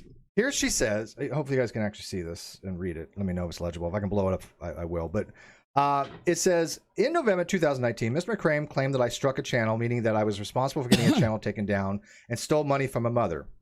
Okay. So let's look at that particular claim. It doesn't have to do with the death threats, but I've never said she stole Oh, Jesus. I don't know if I can listen to this. money. I don't know if I can listen to People this. have been around a very long time. Has anybody ever heard me say that Katie Joy stole money? That wasn't you. No. And matter of fact, this is Lauren says, it is disgusting that anybody would pretend that these are easy to get. Women are killed all the time after being denied their request for orders of protection, which are TROs. Those were two women within 5 months of each other in 2020, and it was a 2-minute Google search. That's why I put the comments up. And Lauren says, because if people are going to pretend that they're easy to get, I'm going to Google it and prove that I can find at least 2 cases in 1 minute that demonstrate they are not easy to get. But Steve has to tell you this and deny that evidence drove the judge's decision, because if he doesn't, it proves that HRO proves he did this to Katie. All the horrible things that we're saying he did to Katie are the same horrible things that are happening to Saltsy, that were done to Nat, that are done to everybody else in this case. And everybody thinks it's crazy that we believe it's Steve and his friends. Because it's very rare to find people that are willing to go and effect a federal lawsuit because they get scared they're going to get arrested for doing it. And they're going to go to jail for a long fucking time if they grab them. I have a feeling this case is going to shock people when they finally grab the motherfucker doing this shit and throw him in the clink, because it's going to be somebody in that group, number one. And number two, it's going to be so much wasted time and effort tracking this shit down and fixing this that they're going to fucking slam them. They're going to throw the book at them for all this craziness. This is one of those things what I noticed with her is that she will take stories that have happened to other people and make them her own, right? Who stole the money from me? What are you fucking talking about? What now? What? Kyle? Right. Kyle! Did he just say who stole the fucking money from me? Did he just say who stole the fucking money from me? Did he just say that who stole money from him? Did he just fucking say that out loud? Is everybody still Shannon? Yeah. Also, please, Patreon's family relate. It's somebody's business. Okay, else's goddamn. Everybody else's. It's Patreon's right. We have a can't please everybody. Shannon. Maybe it has to do with Steve. Opportunity. Steve and Steven, all caps. So, Steve, did Kyle give you the opportunity to have money, but you weren't able to take it because you were on Social Security or veterans pension, and it would have affected that? And Kyle didn't. Because you're making it seem as though Kyle withheld money from you. The word withheld is the exact same as stole. Does he say yes or no? This is right after he was kicked off the show. It seems as though Kyle withheld money from you. No, when let me make this very clear. No? What did you just say here, dude? Who stole the money from me? Kyle? Right. Kyle! Do you hear Cheshire? She sounds like a 2-year-old. Kyle! Let me get my bottle. I want my bottle. Kyle! This is a cult. These guys are culted out. They are lying about what happened. They are liars. Right. And so people may not know I'm involved in a litigation with Kyle Curtis, her ex-partner. I'm expecting well over $150,000, give or take $150,000 judgment. Steve God, that now number admits, changes all the time. Oh, it changes every second. Steve now admits he had a TRO and an NDA. He did, but now he's saying he didn't again. He did admit he had it right after it went public for a minute, but now he's saying that he didn't have it. He doesn't remember that he admitted to the TRO and the NDA, but now it's saying he's just floating back and forth like the wind. But she's putting herself in that story, right? So she's saying that I claim she stole money from. You did claim that she stole money from you. I hope Menace puts it on the screen. She stole money from a mother. Put it on the screen. No, that's not what Put it on the I never screen. said Put she it on the stole money from screen. her mother. He held a fundraiser claiming that I falsely struck the channel on YouTube. You did. You said that. Oh my fucking God, bro. Steve, you said that Kyle stole money from you and Katie helped him do it. And that money would have been given to the mother of your daughter to help pay. That's what she's talking about, you liar. YouTube and effectively stole a career from a family. That's not what happened. But the thing is, she says, I began receiving death threats from his fans. Really? Really? Kyle has shown hundreds of death threats sent to him from your fans. He showed them. So now you're just going to exist that these don't exist too. You're going to exist that you're going to say that death threats didn't start from non sequitur forward with anybody that you got mad at. That's what you're going to say now. People have shown the death threats. They're out there. Why do we got to keep showing all these death threats that we get? For God's sakes. There's already been hundreds of them shown. Kyle had nothing but accounts full of death threats, DMs, Discord, all because you lied on him and started saying he stole money from you after you admitted that he didn't. And that's the same concept as here. You're lying to these crazy people that are around you, EKC and Chesh and all them, and it makes them act like this. I have not a huge amount of fans, but I have fans that I've had since 2013. If I had any fan that would ever send somebody a death threat, I would block them and get them out of my community. You lying motherfucker. Faster than you can imagine. What fan would do this? My fans are not that kind of fan.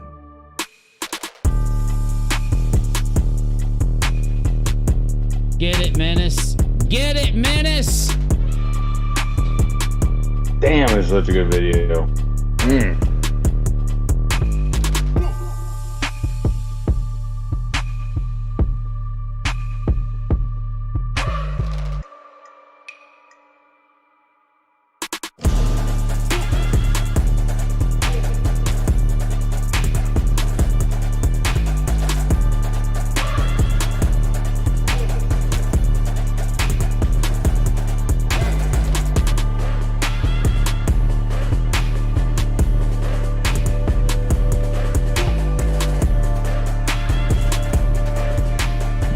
Get it, Menace. All right, so here's 2 cases of death threats. Does she say they're from me? No. Okay. All right. What do these have to do with the current accusation, Steve, has nothing to do with this stupid RO and NDA that handles a year ago. And it's not just a year ago. This NDA handles going from like a year and a half ago or 2 years ago up to a year ago. So that time frame is handled by this paper, okay? The shit that's happening now that you're being accused of, and you know this. I just played last night on my stream. I played the day before. I got a fucking video of them. Here, let me show a clip of it. Let's show a fucking clip. Let's show a clip of them fucking of them. What do you call it? Doing that shit to Nat, manipulating Nat. 100%. Yeah. What the fuck is this? No means no.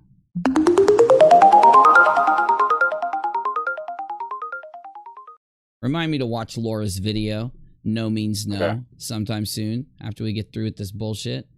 I have a feeling Laura's video is going to contain Cheshire telling people that no means no. In May 2000. Let's watch this while I find this. In 2020, Mr. McCrae teamed up with Sherelle to expose me. I don't really say we teamed up. She was on my show. That is you lying piece of shit. She literally did a 5-part series that she said because of you. Said she teamed up with you, and you were going to be guest number 1 after 5, 4, 3, 2, 1. You just lied through your teeth, bro. That's easy to prove. Go look. Once I had her on, she decided to basically... Sherelle on her own decided that she wanted to talk about Katie Joy's... Okay, now fucking Cheshire's lying because Steve spammed her live chat. He went into his Facebook group and told them to go to Sherelle's live chat and spam it. This video is public on Unirock 2. It shows him going to his Facebook group, telling them to go spam Sherelle's live chat. And afterwards, Sherelle admits that all those people told her to talk to Steve and that Steve gave her a database of evidence. Do you remember that, Navy? A database from Sherelle that Steve gave her. Do you remember that shit? And we wanted to see it, but Sherelle wouldn't show it to us. Remember that? Yeah, it was his secret database. It was always that. Whenever the NSS case or anything else, it was always a secret database of evidence they had. Yep.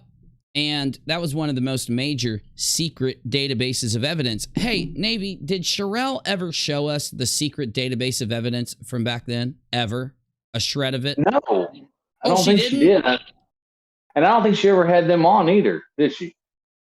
She didn't have Steve on. She never showed a shred of fucking evidence. And they claimed for like months that Sherelle had the secret fucking database. Wow. Real quick clip of a death threat. Real quick clip. Right here, one of these fucking videos. Oh, this isn't it. It's getting close. I'm getting close. Because this is, remember that the death threat from last night? That he don't do shit, so it is what it is. But this morning, like, remember last night when she said she wanted to kill Katie? I want to kill Katie. This is Steve's friends saying this. I want to find it and fucking play it, dude. I'm going to find it and I'm going to fucking play it. Nonsense. She reached out to Steve after Steve was like, oh, this is going on. Yeah, I would like to talk about what has happened to me and her nonsense. And so they worked together on the episode that they were both supposed to be on, the same way any creator works with another one on when they're doing an interview. This is not unusual. Normal. Not unusual, right?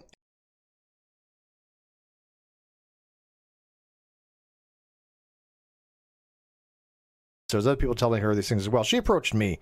I didn't approach her. Well, I did back in January. And then she reached out to me a couple days ago and said, hey, you know, do you really want to do you want to still do this? And I was like, sure. I didn't approach her. Well, I did back in January. And then she reached out to me a couple days ago and said, hey, you know. So Steve did contact Sherelle first. Menace, you are a fucking madman. Menace is a madman. Menace really is a madman. Want to still do this? And I was like, sure. We're going to get involved with many, many content creators. I'm going to guess maybe half a dozen or more, to maybe 10, and some including our own group. I know there's going to be at least a dozen so people in our own community that's going to be involved somewhere in this. So it's going to be very large. So I just want to give you guys an update on that about why we didn't do the interview that night. We all decided it would be a much bigger, better way to do it because there's so much involved in it. What goes on. So I decided to do this series, and my first guest is going to be Steve McCrae. Say hi, Steve. Hi. And how many lies is Menace gonna bust in under 5 seconds? Death threats here. We were talking about death threats, were we? Towards Katie, right? Oh, there's so much damage. I think it's right around here. She's. Well, now, Chloe,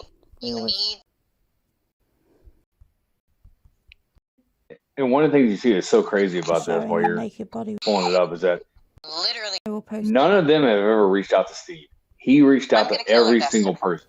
Literally gonna kill her. I'm gonna kill her, Dustin. I'm gonna kill your body with us. Katie's put thank Emily for sharing your naked body with us. Oh my God.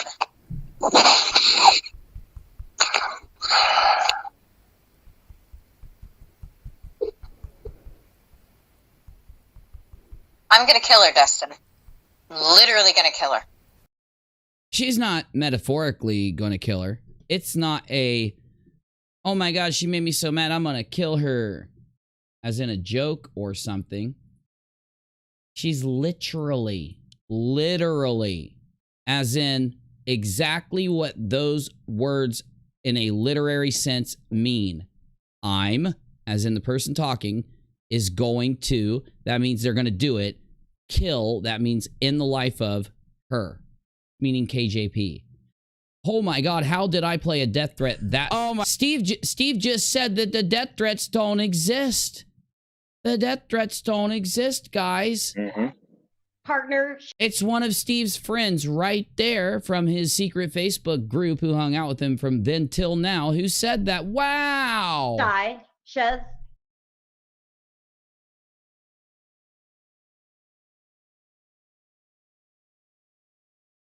You have to bounce. All right, for work in the morning. So have a good night. Thank you for letting me on the stream. Live stream. Y'all have a great evening, and I'll see y'all later. Sub 2 minutes, or I'm going to drop a grenade at his feet next Tarkov run. His fate is in your hands. Very true. Please, guys, BCP So let's look at that will do particular claim. It doesn't have to do with death threats, but I've never said she stole money. Did anybody, Oh my people that God. have been around a very long time, has anybody ever heard me say that yes. Katie Joy stole money? Yes. You mean the one, that's Katie, talking about Katie, that helped my business partner steal $60,000 by falsely accusing me of fraud and sexual harassment, that 40-something-year-old housewife? There you go. Busted. You're a liar. Again, 85th lie. That's lie number 85 tonight. I've been counting. 85.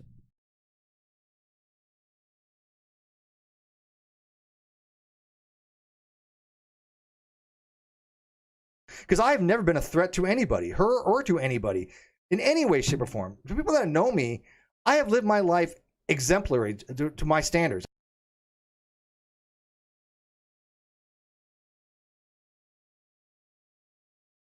Yeah, there it is, dude.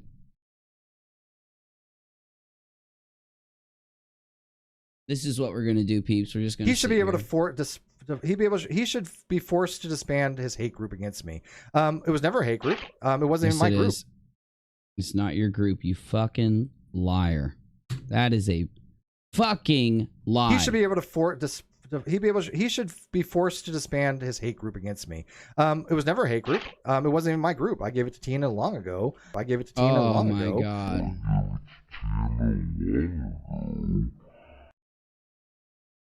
You're gonna, hey, as we found the Kool-Aid that you wanted, TEASPIRACY, we've got your Kool-Aid right here. This is the Kool-Aid. When you believe what he says, you're drinking the cult Kool-Aid.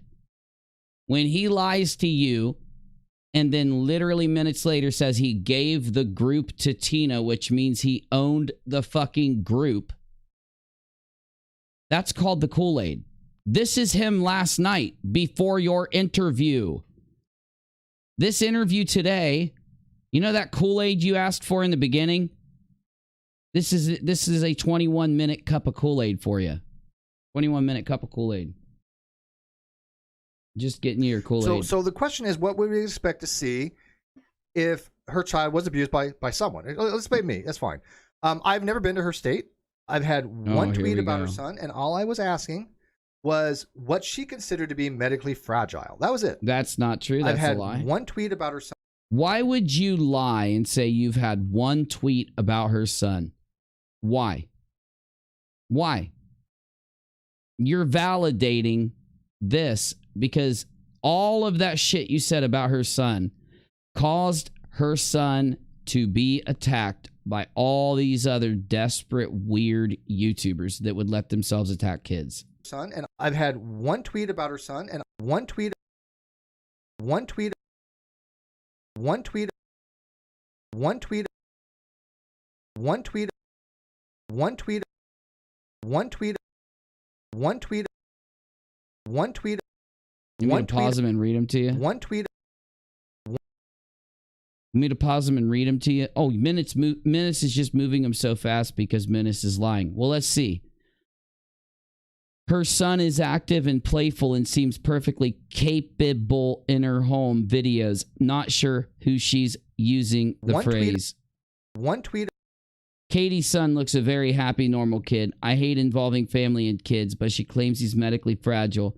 I'm not an MD. Honestly asking what would make him medically fragile. Is this healthy looking? This is, oh, by the way, you know that video where I called out Steve, where he started to hate me instantly from the very second I criticized him? It was over all of these. One tweet. Are you calling Katie a liar because she said her son is not autistic? One tweet. Then questions need to be asked. The timeline of her lies don't match up. She's using her son to scam others. She is using her son to scam others. Difficult questions must be asked. After he did this, all of those crazy YouTubers started making videos about Katie's son. They called CPS on her son. One tweet. You said Katie's son is hydro something. How do you know this? One tweet. Please explain to me how I interviewed a friend of KJ's from her past that knows her family and claimed she was scammed by a fraudulent fundraiser for KJ's son and asked to lie for tax breaks without talking about KJ's son. Tell me.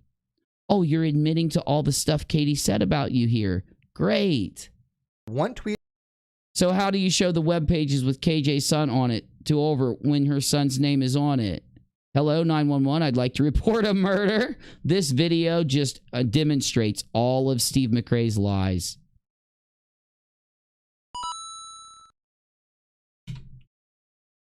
Here's a video full of his lies. Just so you have it.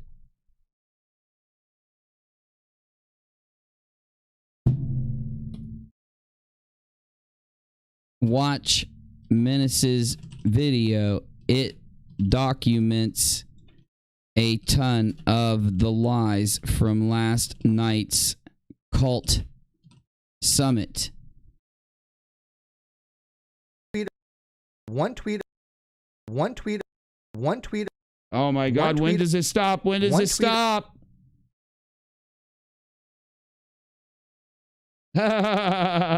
McLion. That's funny.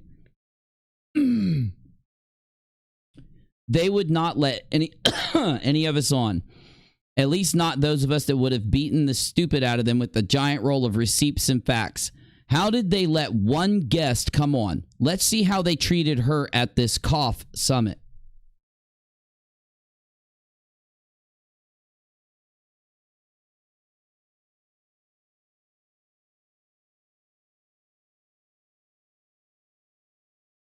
This is the woman's first time on a live hangout. Who better to break her in than the McCult?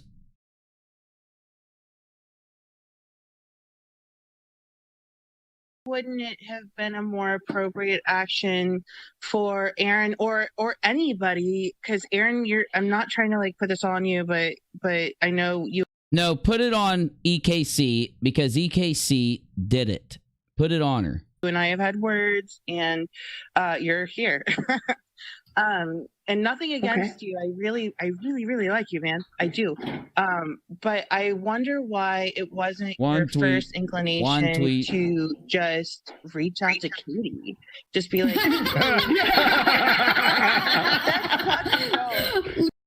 listen to the male laugh. The male laugh is Steve's laugh. Listen for it. Just be like, that's the fakest laugh ever. He fake laughed at this woman. The cult all fake laughed at this woman. reach out to Katie. Just be like, Cheshire is fake laughing. Watch Cheshire's fake body language as she fake laughs, faking. Katie. Just be like, May I please answer this? I'm sorry. I apologize for laughing. I'm sorry, but just No, I don't. This is a cult. That's what a cult looks like. This is what a cult does. Welcome to the McCult. We have now shown you the McCult. All these lies are the Kool-Aid, and everybody that believes it is chugging that shit. Katie to do that? That's not what Katie wants. I'm just trying to. Hold on, let her finish. Let her finish, please. Christy, finish. Oh, she muted herself. Christy, do you want to add on to that? No, that kind of made me tear up a little bit because I'm sorry. I apologize for laughing. You made her cry. Of course she cried. If you ever want to be treated respectfully on a live stream, Christy, you're more than welcome to come here, okay? You're more than welcome to come here and talk and be able to tell a large amount of people how you feel about this whole thing. All you got to do is reach out to one of my mods. I do. Yeah, sorry, man. It's like we have been blocked so many times that it's become a joke to I'm not going to apologize for laughing because I'm not. Steve's not going to apologize for the fake laugh that you've never, ever heard him laugh like that before because it was absolutely fake. And it was just them bullying this woman. They all laughed that way to bully this woman. It was bullying because it was fake. Not sorry for laughing at that. This is actually reaching the point of absurdity. If you're going to be so empathetic towards KJ to the point that you're going to tear up for people laughing at the idea of reaching out to her about her bullshit, like that's absurd. This is absurd. At least Katie will respond. At least Katie will go on shows. At least Katie will fucking correct you. At least Katie will sit there on a stream and take it. At least Katie won't run from people like you do, Chesh or Steve. They don't sit there and make appointments to go on someone's show and then not show up and then lie to everybody and pretend as if I didn't when I'm recorded sitting here waiting on you. Katie doesn't do that. They berate and humiliate the poor woman all because she asked a reasonable question. Yes. While we're here, it wasn't funny at all. It wasn't funny to any extent. Let's see how Chesh would describe content about another creator when not insulting them. Think that she's all about non-disparaging content? Check this next clip and let me know if you're catching on yet. Accusations and they're truth is always the defense. If she makes accusations and they're false, you have every right to defend yourself on it. You just cannot insult her by doing so, right? That's what disparagement would be. Yeah, you would just have to be very cut and dry and maybe arguably boring. In your stream, you mentioned how everybody else that had something to do with the NSS was doing really well, but you weren't because you refused to sell out. Let me remind you of all your parishioners why you're really failing. I mean, aside from your greasy behavior, buckle in, McCultist. This will be you someday. Oh, I will. Go ahead, Menace. Hook us up. I'd love to see this because I love the scene. Do you know 1 + 1 = 2? Do you know that? Do you know it? Hold on. No, I'm not holding on. Do you know 1 + 1 = 2? Oh, for fuck's sake. Do you understand why I have not been dealing with Chris? He cannot even answer whether he knows 1 + 1 = 2. This is the level that we're dealing with here, and why I get so goddamn pissed off. Now I am getting a little angry, by the way. I legitimately am getting angry because it's people like you. It is people like you that are giving atheists and non-believers a bad fucking name when it comes to theists. Because if a theist would have asked you that question and you couldn't even fucking answer a goddamn simple question as if you know 1 + 1 = 2, you make us all look like idiots. Fuck you, Chris. And by the way, Chris is a $50 Patreon, and I tell you what, take that money back. Stop your Patreon of mine. This is one of the reasons he got kicked off non-sec. What's that say? He just told a $50 donator to fuck off because he wouldn't answer 1 + 1 = 2 in an insulting way. Non sequitur live. He's logged in under the non sequitur show, and he wonders why he got kicked off of the non sequitur show. You are a $50 Patreon, and I don't want you to be, because you are fucking inept, and I do not want a Patreon of your level. I don't know anybody that wouldn't kick Steve off of the non sequitur show or any show after he acted this way. You cannot just act however you want. He was not a 50-50 partner. This is why he got kicked off. Because then I feel like I'm selling out. No. I'm done with you, Chris. I'm done. I'm seriously done. Take your money. Stop being a... Chris, he did you a favor. He did you a favor. This is everyone in the cult. They all experience this from him. He does this all the time. He just does it behind the scenes. And yeah, he does it in front of the scenes a lot. A Patreon of mine. I do not want your $50 a month because you are a dishonest goddamn person. And I do not want dishonest fun. I have detailed reason. I'm done.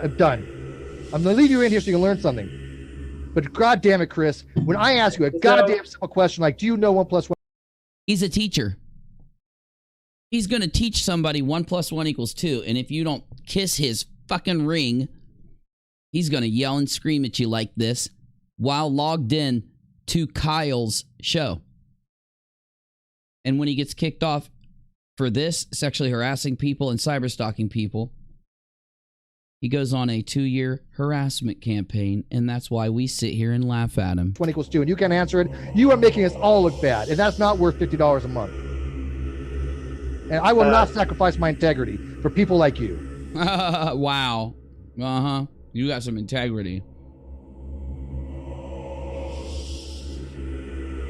Don't be afraid. Come with me. You're going to die in there. Don't say I didn't warn you. I know things no one knows. I'm coming for you.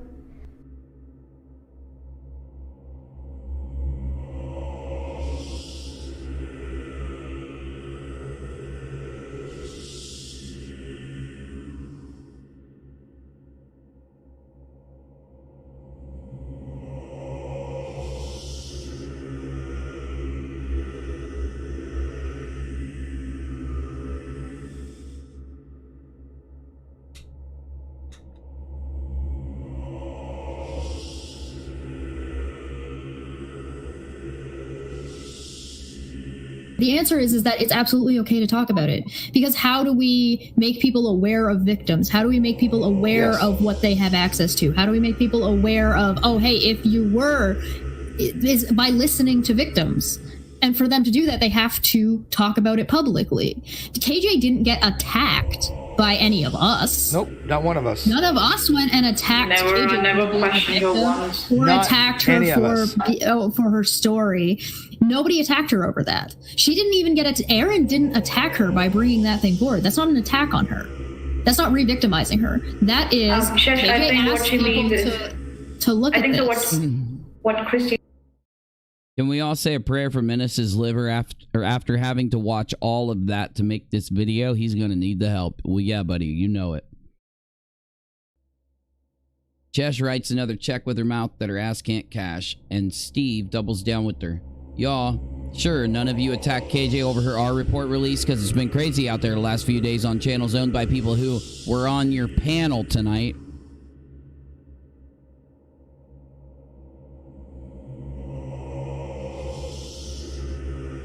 I will get to you. I will find you.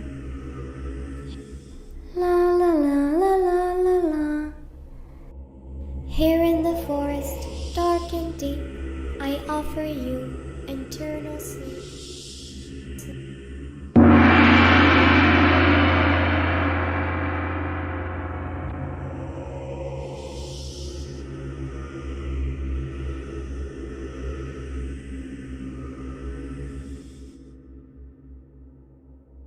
If It's unfortunate, but if a victim wants to be heard, they need to be public about it a lot of the time, because a lot of police records are public, especially depending on where you live. And it's unfortunate, but that's the way it is. And so if you bring your victimhood up for conversation, it's going to be scrutinized, because by bringing it up, you're asking people to scrutinize about it. So your re-victimization of people talking about this in KJ's case is because she wants to be. She wants to be the victim. She wants to be the victim. She wants to be the victim.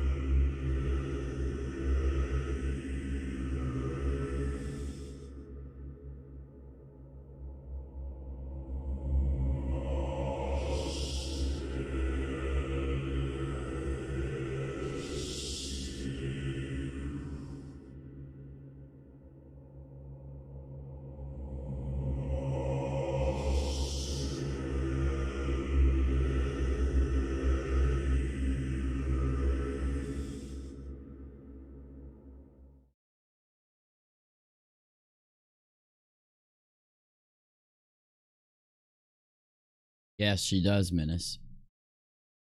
It really does turn your stomach. It turns your stomach. It's sickening. It is sickening. We were sick last night listening to it.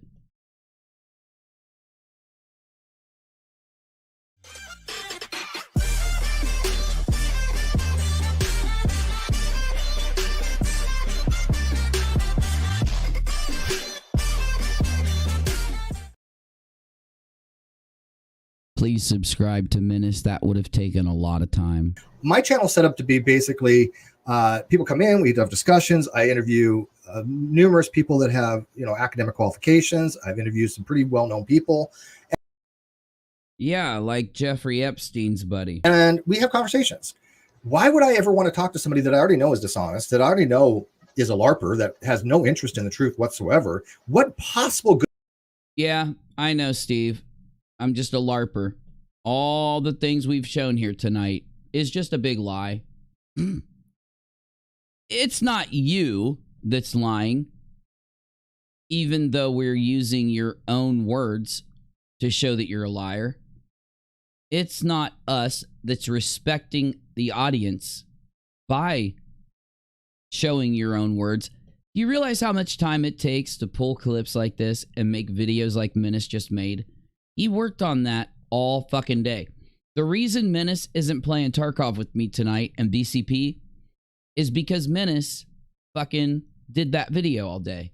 And the reason I'm not playing Tarkov is because you guys went out and lied like this, and you're just pissed that we are showing people how much you lie. That's why you're pissed. We will show people how much you lie. We don't attack your friends. We don't hurt them. We don't do any of that SJW garbage you spit out. We simply debunk you and show where you lie so much. And Steve, the reason why 90% of the internet knows that it's you that's behind this is because you don't just take someone that lies like this and stop thinking there. Every lie he tells, an intelligent person says, why did he tell that lie? What does he gain? What does he dodge? What is he gaining from telling that lie? It's all you got to do to figure all this out. It's not a conspiracy. You just don't stop thinking when you figured out the man's lied. Now, if you want to do that, that's fine. But how do you prevent yourself from being disrespected by pathological liars? All you got to do is think of why they told you the lie, and you're good. Good what that would be doing to me or anybody else, especially when we know he has actively for what, a year now made how many videos about me? I don't watch, but I'm his entire livelihood. Really? You're my livelihood? How long did I stop talking about you? You've rarely come up on this channel up until all this stuff started. So it's okay if you talk about Katie all day, every fucking day, and behind the scenes every day when you've got the RO and the NDA, and it's not you and EKC and Chesh and all of you guys that are making all of your livelihood off Katie, and it's not that I would talk about anyone else, any other thing, regardless, and my audience would still be here chilling. Oh, why? Because they have. Do you realize my biggest videos on this channel, like the most people watching, were when I was playing Tarkov or talking about like some other thing, dude. You guys have done nothing but hold me back. I'd be sitting next to Jimmy Snow and Katie and Nate the lawyer and all of them if I wasn't covering this garbage. The only time my channel grows is when I'm not talking about you motherfuckers.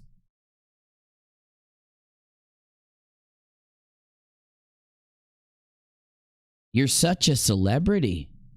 Ooh, you're a celebrity. You're so famous that I can make an entire livelihood out of talking about you. It's not that I've always talked about cults, conspiracy theorists, people doing this stuff. No, it's not that I've always done that, going back 5-6 years on the internet. Oh, no. Oh, my God. I mean, he's literally famous. Like, how many videos have he made? You're so famous. At one point, you guys were cool at one point, right? Yes. Yeah. Yeah, and the reason why we weren't is because he was going to go on air with some misinformation, and me and Golden Unicorn.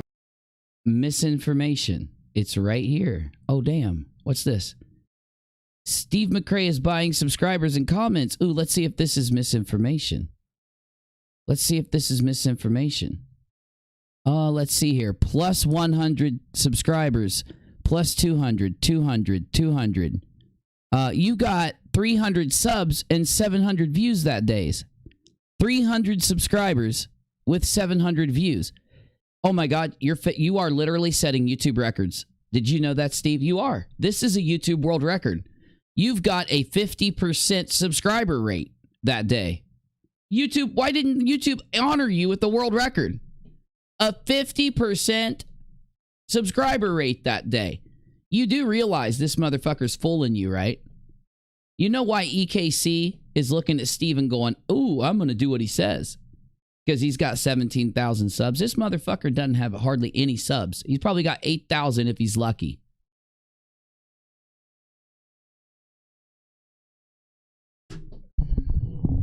Oh, I'd love to rub this in their faces. So this is when he first started buying subscribers. 12,000 subs. 12,000. Now, he's bought subscribers a few times in his YouTube career. How about he got 2,500 views, which he would normally get. If he goes live, he would normally get around 2,000 views back then. But he never would get 200 subs up until he started buying subs on 5/10 of 2020. It's because he started losing subs. Now, do you know when all of his buying of subs stopped? You know what number it was? He bought subs, provably, and he stopped buying the subs when he got an equal, when he went 100 subs above my channel. 100 subs above what I had, he stopped. That's some butthurt. That's some butthurt. But he wasn't just buying subs, he was buying views. You want to know why and how we know he was buying views? You just got to go watch this show. Steve McCrae is buying subscribers and comments without a crystal ball filing restraining order. That's all you got to do. That's all you got to do. Bam. You're good. Because there were people's accounts leaving comments, and underneath it, they were saying, why the fuck did this comment show up? I didn't leave that comment. The YouTube bot that he was using, the script, would copy other people's comments, and they would copy their accounts and make it look like they left extra comments so he could get more views, more engagement. He does this with his upvotes, and he does it with his downvotes. Now, this is back in 2020. What if I blew your mind right now and showed you that he's still buying subs and he's still doing this to this day? Okay, let me hook you up. Let me show you he's still doing this garbage to this day. I think I showed you this last night, didn't I? To this day, still doing it. Let me just scroll down my Twitter. Scroll down my Twitter. Scrolling down my Twitter. Gonna show you him buying stuff.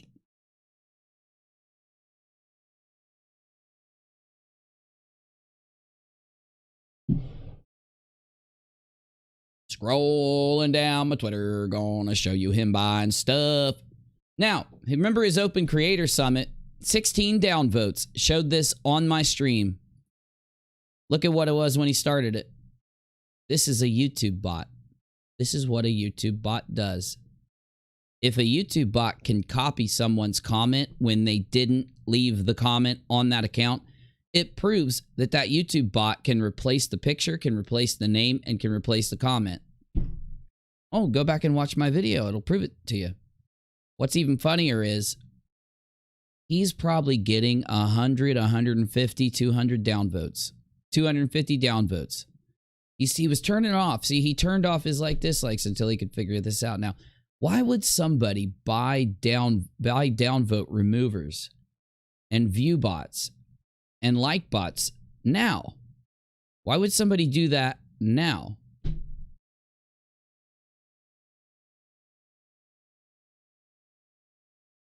Just got to ask yourself these questions, guys. Because I'm just a big liar. Unirock is just a big liar, Pant. Okay. What's the real reason that me and him stopped talking? Well, let's just play the beginning of this one video so we can bust him on this real quick. Di says, harassment and cyberbullying policies don't post content on YouTube if it fits any of the descriptions noted below. These attributes include their protected group status, physical attributes, or their status as a survivor of sexual assault, domestic abuse. Well, thank you, Di. Can you do me a favor, Di? Can you do me a solid? Can you give me that link? Drop me the link to that terms of service, because I'm going to show everybody what Stephen Chess just did. And DKC, because they're all going to be banned as soon as this all hits ahead.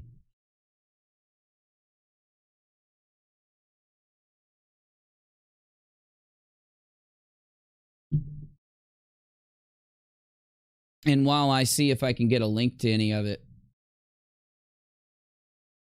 Saint Catherine of Siena drank pus from the open wound of the sick. Some supernatural thing like this must be happening on Cheshire and Manya for them to be able to extract joy around McCrae. That is a good one.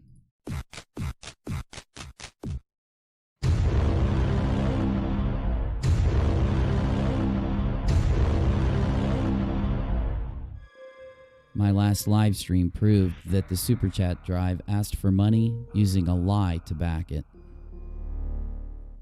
That lie was that Katie struck Leslie's channel under false pretenses. So it actually was a real thing that was happening that caused us to stop talking, Steve. It wasn't just this imaginary misinformation that I put out. It was the fact that I proved Leslie's channel didn't get struck. With all evidence to back it up. Also, I proved that you stole all that fundraiser money running a fraudulent fundraiser, lying about Katie striking Leslie. That was one reason we stopped talking. Thank you, Di. Also,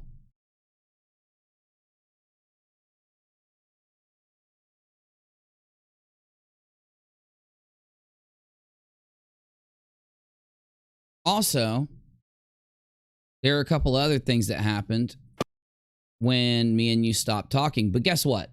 Every little bit of what happened when me and you stopped talking is documented in my videos back on December 13th and forward. So for any of you that want to know whether he's lying about that, you can just go watch it. But let me give you a little example.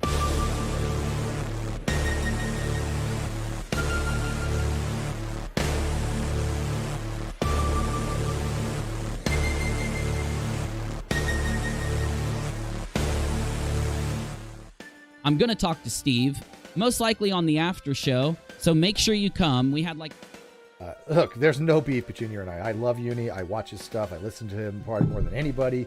I think he does great commentary when he's informed. Unfortunately, tonight he wasn't.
And just so I don't waste all kinds of time tonight, I'll tweet this out.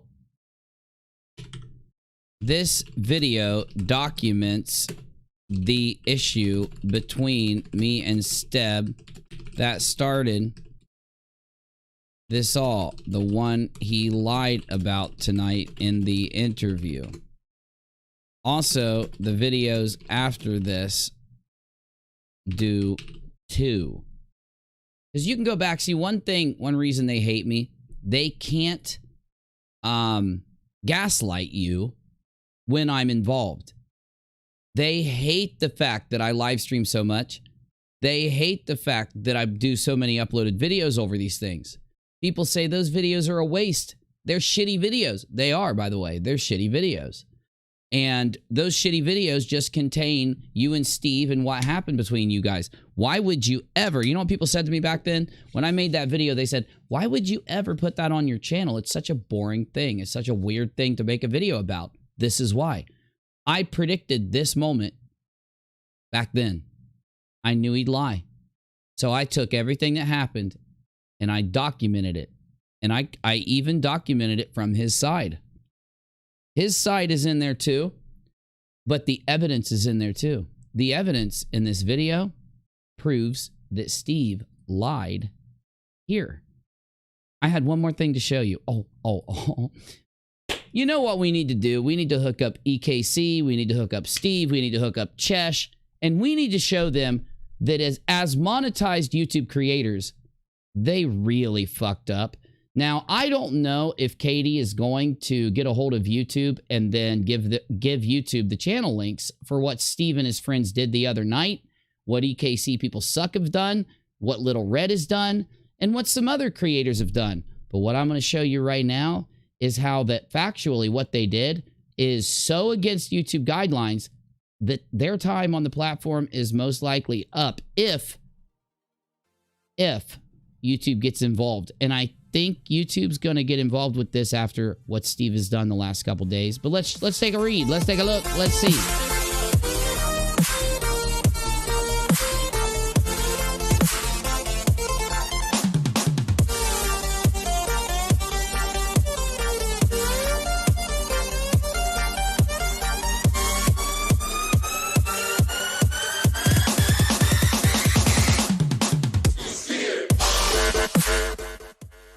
So we've got content that threatens individuals is not allowed on YouTube. We also don't allow content that targets an individual with prolonged or malicious insults based on intrinsic attributes. They include protected group status or physical traits. Physical traits. Well, I think True Ball of Wax needs to get a hold of YouTube also. About EKC. If you find content that violates it, report it. If threats are made against you and you feel unsafe, report it. Oh my God. So that means if Steve made YouTube content and it was filed in an RO, he'd lose his channel. Damn. It's almost like Katie could have been taking Steve down this whole time and she just didn't realize it. In some cases, we may remove content when a creator encourages abusive audience behavior, targets, insults, abuses identifiable individuals, exposes an individual to risks of physical harm based on the local, social, or political context, creates content that harms community by personally inciting hostility between creators for financial gain. I have no idea how you can look at this and not say that them constantly lying about this is inciting hostility between creators for financial gain. It is the definition of EKC and Steve and Chesh. When Chesh went live on YouTube and said that Menace was a minor and I was trafficking him, when they said that I was dealing drugs to Menace, when they've done all the things they've done to other people on their channels to attack RN Raw and other people, it's literally inciting hostility between creators for financial gain. The reason they do it to Katie is for financial gain. So there's more here. I need a better policy. So let's just, I don't know if I can watch this here, but let's just see if we can.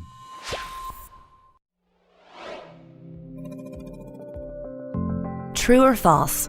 If you make a video that encourages viewers to post cruel and malicious comments on another video, that could result in a strike on your channel. The answer is true. Content or behavior intended to harass, threaten, or bully others is not allowed on YouTube. Neither is maliciously recording someone without their consent or revealing someone's Oh my God. So when Steve posted the video of Kyle, he broke guidelines. The Death of Non Sequitur show completely breaks guidelines. private personal information. Private personal information constitutes harassment and cyberbullying under the community guidelines. Oh my God. I wonder if an R that someone is protected as a victim in the R would be included. Oh, it would? Great. Let's take a look at some examples. Creator A is angry after a heated exchange with Creator B and decides to share Creator B's personal home address and oh my God, I think they did this. Wow. Private phone number in a video that encourages viewers to send nasty messages to Creator B. In another video, a creator wants fans to communicate with them directly via social media, so they share their social media handles and email address on their channel. Do either of these videos violate our community guidelines? Yes. The first video violates our harassment policy. Are you saying that they've literally described that they violated the harassment policy, but they can't admit they've been harassing Katie? Weird. You know, there's even more here. There's even more. Like, this is not even it. So hold on. Community. Oh, wait, hold on. Somebody said that there was something about sex in this. Oh, what's this? Don't post content on YouTube if it fits any of the descriptions noted below. Content that features name-calling, malicious insults based on someone's intrinsic attributes, and they include blah, blah, blah, or a survivor of sexual assault, domestic abuse, child abuse, and more. Content uploaded with the intent to shame, deceive, or insult a minor. What else we got? Let's just go to community guidelines in general.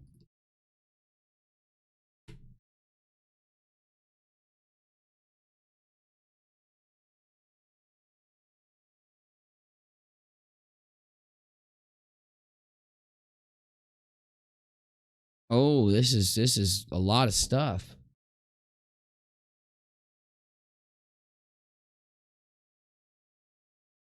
Oh, harassment, cyberbullying. We need that.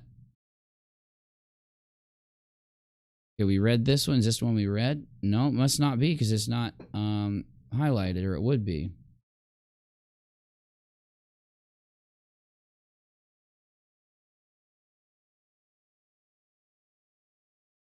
Targeting an individual making claims they're involved in human trafficking. Oh my God, look, Cheshire. Literally, she targeted me and said that I was trafficking Menace. Using an extreme insult to dehumanize, blah, blah, blah.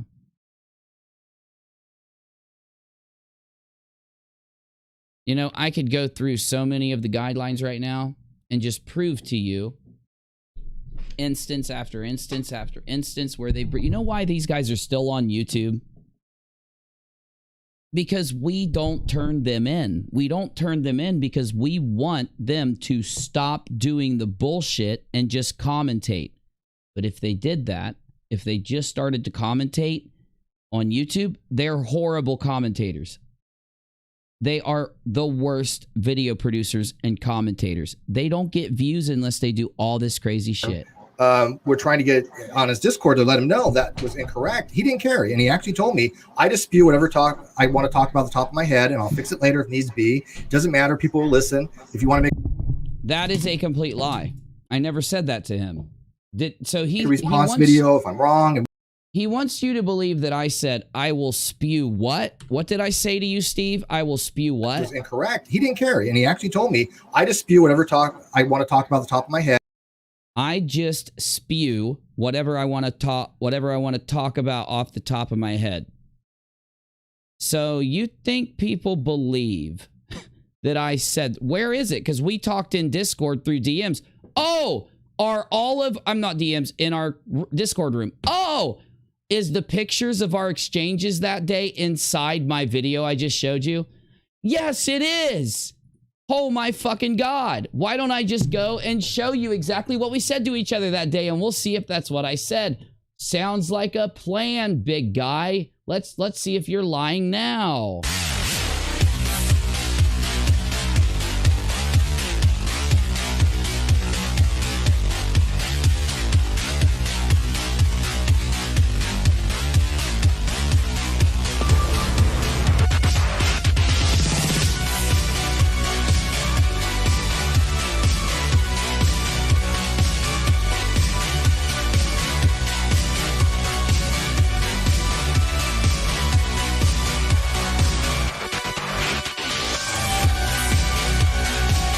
Oh my God, what is this whole thing about? Oh my God, it's about person M and shit. You know, the fake screenshots Steve was busted creating himself?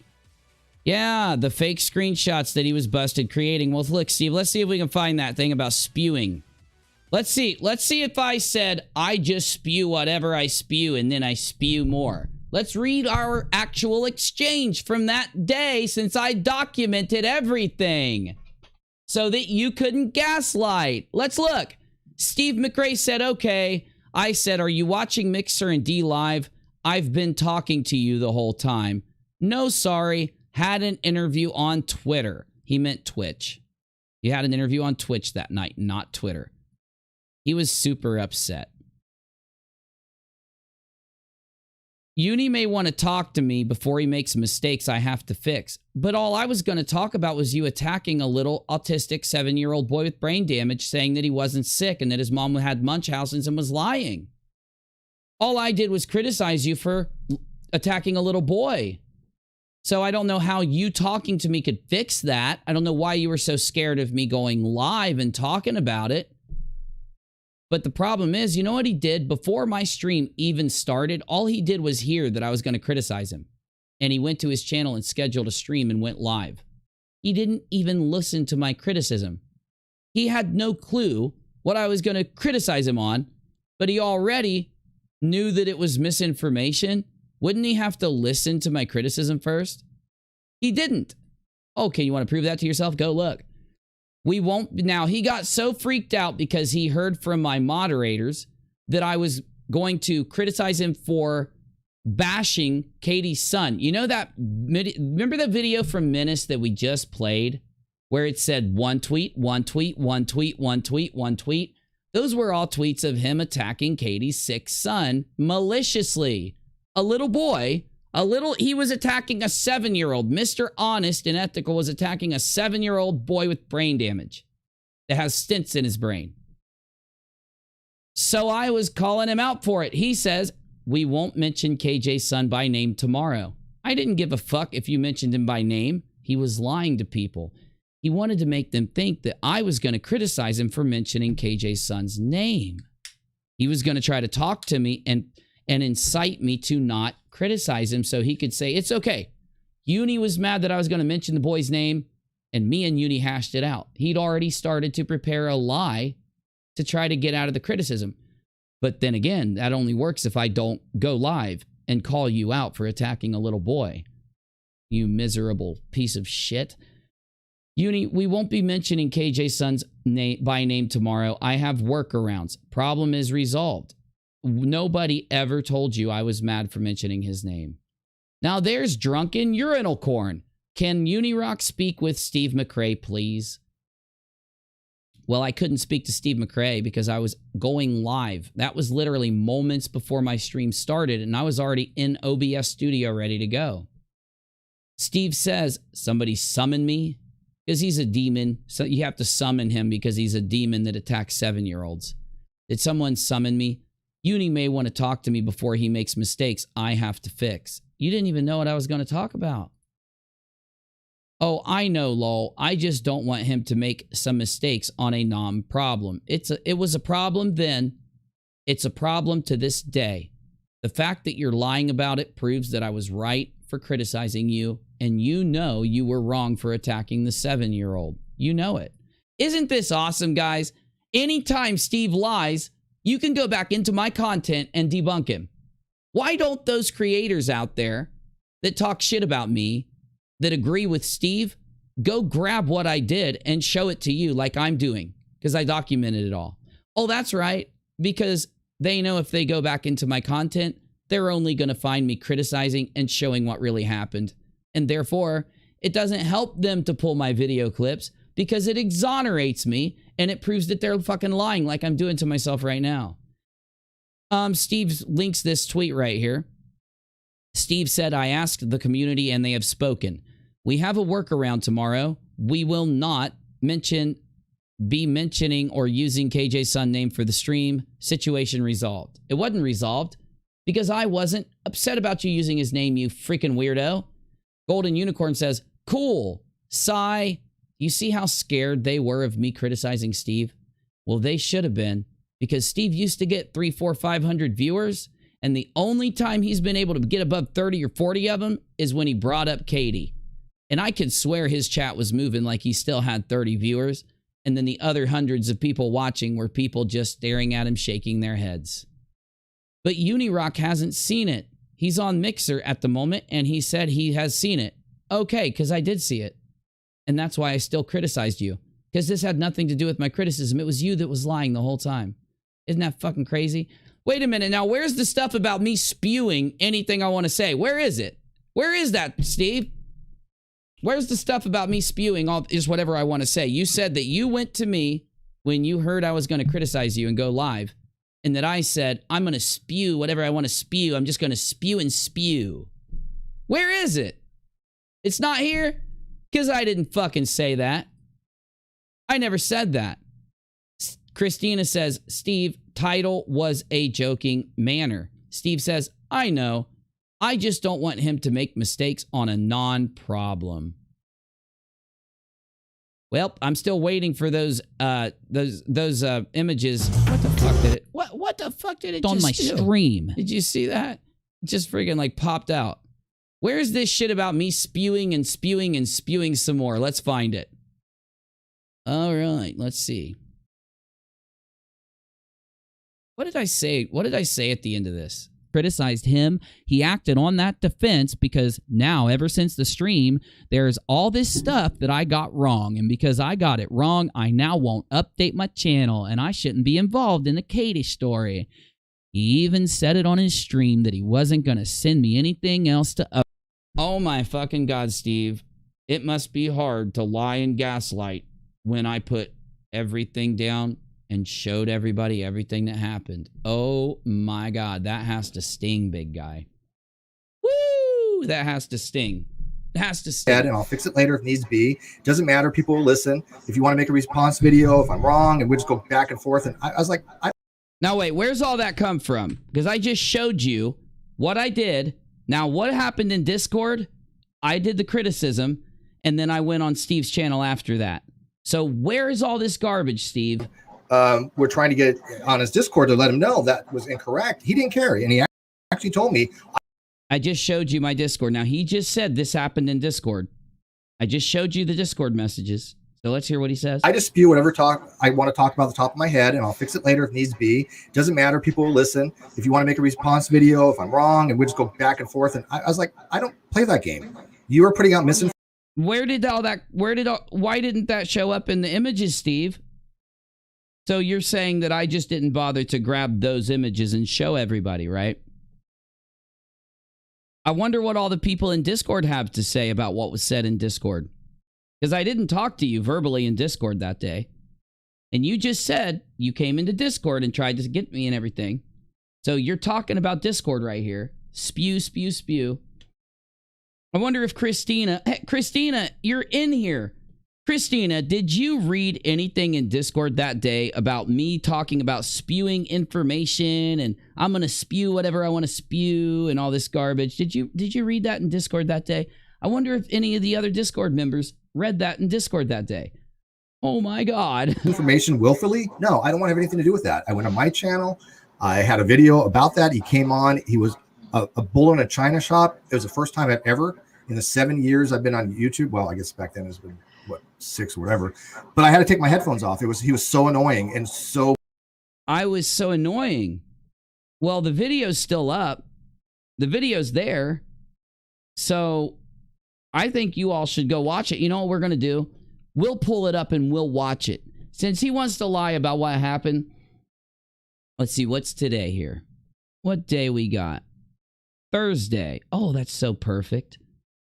This weekend, hopefully tomorrow, which will be Thursday night, tonight when I wake up, right? Because it's Thursday because it just went over, yeah. Hopefully tonight, maybe we can watch a couple of those videos I did so I can show you exactly what happened between me and Steve. Because, wow, Steve, you are a pathological liar. Pathological. So belligerent. I couldn't stand having anything to do with him because he was blatantly lying to his audience. And I was like, I don't need this. And so I'm lying to my audience and saying that you attacked Katie's son. Well, Menace just proved you attacked Katie's son. Where's the lie? The email was fake, Steve. We proved that in Versus Mode Part 2. Leslie never got struck by Katie. It almost seems like I busted you lying back then, and you've been lying ever since. Oh, shit. And so I just distanced myself from him. And going to Unicorn was right there. Saw everything. You couldn't distance yourself from me when I distanced myself from you before I criticized you. I announced that I was distancing myself from you first. So you're lying. Factually, I distanced myself from your entire community. I even went to my channel and told everybody, I said, I'm going to be criticizing Steve McCrae. So if you don't like that, you might as well unsubscribe and not even watch it. I didn't even try to affect your audience. So yeah, you're just completely lying, bro. He was saying that he didn't care. He's he is a LARPer, right? And he puts out misinformation only to run his story. That's it. And that's it. Fine. It's a shtick. He can do that to his subscribers if he wants to. So one of two things is going on, Steve. Either I put out misinformation as a shtick. Either I do or you do. Either I'm lying because I don't, or you're lying. Well, this entire stream has been nothing but factual information proving you're lying. You're just running your fucking mouth, knowing, though, that you could pull any of the clips, any of the tweets, any of the evidence, like I've done. You could pull it. You just didn't bother to grab any evidence. Oh, that's right. You sent the evidence to TEASPIRACY that exonerates you and that damns me, right? Nothing against TEASPIRACY. I've been saying this all night. Don't get mad at me, TEASPIRACY. I don't have a problem with you. I'm just really crazy when I react to videos. I'm not like that on my channel. We go by facts. So why haven't you shown a single fact, bro? Okay. And I have a question here. Didn't Steve say he was inviting Uni onto his stream last night? So yes. Which one is true? I invited him on my stream last night to talk to Cheshire. I was not going to be there. What? What?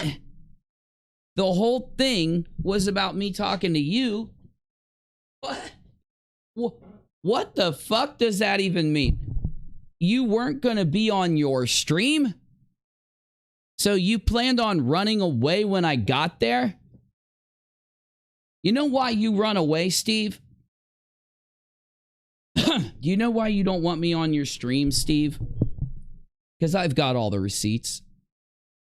Everything in this stream is nothing but a fucking receipt. You are running from the truth. You know, you were right about me. You know, when you met me and you said, damn, Unirock will show the truth. He'll get to the bottom of this. He will not let anybody bullshit. He will criticize him. You said, Uni will criticize me. Oh, you said it 100 times. You were right. You got what you asked for and you can't handle it. Okay. Now you mentioned people you care about, right? 53144. Steve talks about T's show and not going on if you were there. He would leave. Then they speak about Katie's kid. Oh, you're fucking joking. You're fucking joking. Hold on. It's on Steve's channel. The Summit. If you got timestamps from that fucker, I want to see it. 53144. 53144. He just lied to TEASPIRACY. Did you see him? Yeah. TEASPIRACY without a crystal balls says TEASPIRACY is back as a mod on Uni's channel. Yeah, she's kind of a fan of Uni. I know that. And saying Steve wants it to be just in one with her channel, which I did say yes. Like she planned on Uni being there. I don't know, but I did make it very clear. So actually, somebody sent me a screenshot of TEASPIRACY in Uni's live chat saying that she was going to give Uni the link behind your back. Well, then I just leave. That's not what she said. Cheshire just lied on TEASPIRACY. Literally. You know what they're doing? If you come around me, you're the enemy. They're going to lie on you. Just like they lie on me. If you are around me, only because I have the evidence, I prove them for the liars that they are with their own clips. If you come around me, they're going to start lying on you. You probably shouldn't come around me. And I'm being real. You probably shouldn't come around me. If you want to watch my stream, I probably wouldn't type in it. They are that jealous. Look at Cheshire. Look at her after she lied. Look at her. Let's hear this again, Chesh. What? All that TEASPIRACY said is that she invited me on because to TEASPIRACY, Steve shouldn't be this scared of me if Steve is telling the truth. Uni should be the scared one if what you guys are saying is true. Uni should be the scared one. It's the other way around. Steve just admits it here. Let's take a listen. So actually, somebody sent me. Yes. Says TEASPIRACY is back as a mod on Uni's channel. Yeah, she's kind of a fan of Uni. I know that. And saying Steve wants it to be just in one with her channel, which I did say yes. Like she planned on Uni being there. I don't know, but I did make it very clear. So actually, somebody sent me a screenshot of TEASPIRACY in Uni's live chat saying that she was going to give Uni the link behind your back. Okay. Does he think the big scaredy runaway makes him look good? Who's the LARPer? He is. He is. I know factually that TEASPIRACY did not say that. Cheshire is trying to turn her cult against TEASPIRACY. And she lies on you. She lies on you. She lies on you guys so that these people will attack you. They go behind the scenes after they lie on you and they sit and talk about you nonstop. And then they dig to find every detail about you. And then they dox you. Just like they did to Charlotte. Just like they did to True Ball of Wax. Then they harass you. Then they call you names. Then they try to hurt you. They'll try to make fun of your appearance or your age or anything about you. These people, they must be the most beautiful, smartest, godlike creatures to ever grace the earth to be this much better than everybody else. Well, then I just leave. I literally That's have. fine. I literally And have. then they're all going to be like, "Oh my God, Steve ran away." Steve did run away. Steve is running from me. Factually. He just admitted to it. This is him running away, Chesh. Look at her face. Look at her. Look at her. Let's hear that. Let's hear that fucking noise again. Let's hear that noise coming out of Cheshire. What the fuck is that? I literally have. That's fine. I literally and have. then they're all going to be like, "Oh my God, Steve ran away." I have it right. That's fine. I literally and have. then they're all going to be like, "Oh my God, Steve ran away." Oh my God, Steve's running from Unirock and it's recorded live and everybody can see it. Oh my God, Cheshire ran from me the other day. Provably, it's recorded and you can go watch it. That must be the I'm running away from Unirock sound. I have it right here. Just FYI, our interview is one-on-one, no others. Okay, no Unirock. I understand. Well, I get it.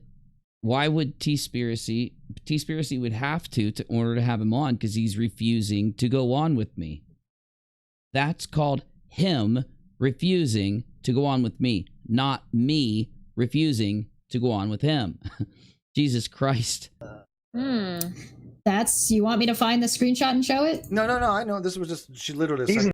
Yes, we want to see the screenshot where she said she was going to let me in behind your back. We want to see it. We want to see the screenshot where she said that she's going to let me in behind your back. Because what I saw her type in the chat was that she was going to let me in. Do you want to come, Uni? You're invited, is what she said. Openly in a live chat. Knowing how much you guys watch all my stuff, why would she type some secret plan in my live chat, Cheshire? It doesn't make sense. Not coming. I filled in for Uni. Calm down. My camera's off. All right, but anyways, I have it on my Nexus right here. So, just FYI, our interview is one-on-one, no others. She wrote, "Okay, no Unirock. I understand." It's not. That's already scared, kind of a manipulation in my eyes because you didn't say no Unirock. You said no anyone. And so she is turning that into, okay, I understand no Unirock. And so you didn't say no Unirock. You said no anyone. Wow, you're butthurt, Chesh. You are butthurt that she came and asked me. Wow, you're butthurt. I already don't buy stuff like that. You're scared. And he was never going to come in the first place. Why not? Oh, yeah. Well, he's got, yeah, there was way. I was never going to come in the first place, huh? Well, let's take a look and we'll see who didn't come.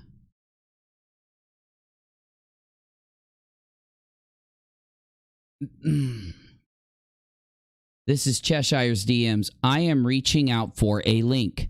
I can set this up in 60 seconds. Everybody is watching this. Tell Uni to follow the instructions that he was given when he asked for them. You're welcome.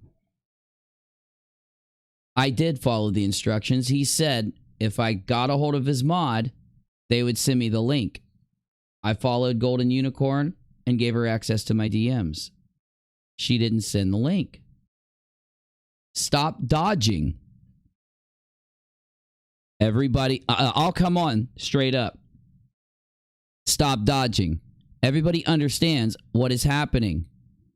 At least tell Steve to please unblock me so I can talk to him directly. Cheshire. Who's lying, Chesh? I sat openly on my stream and messaged you guys and you wouldn't send the link to me.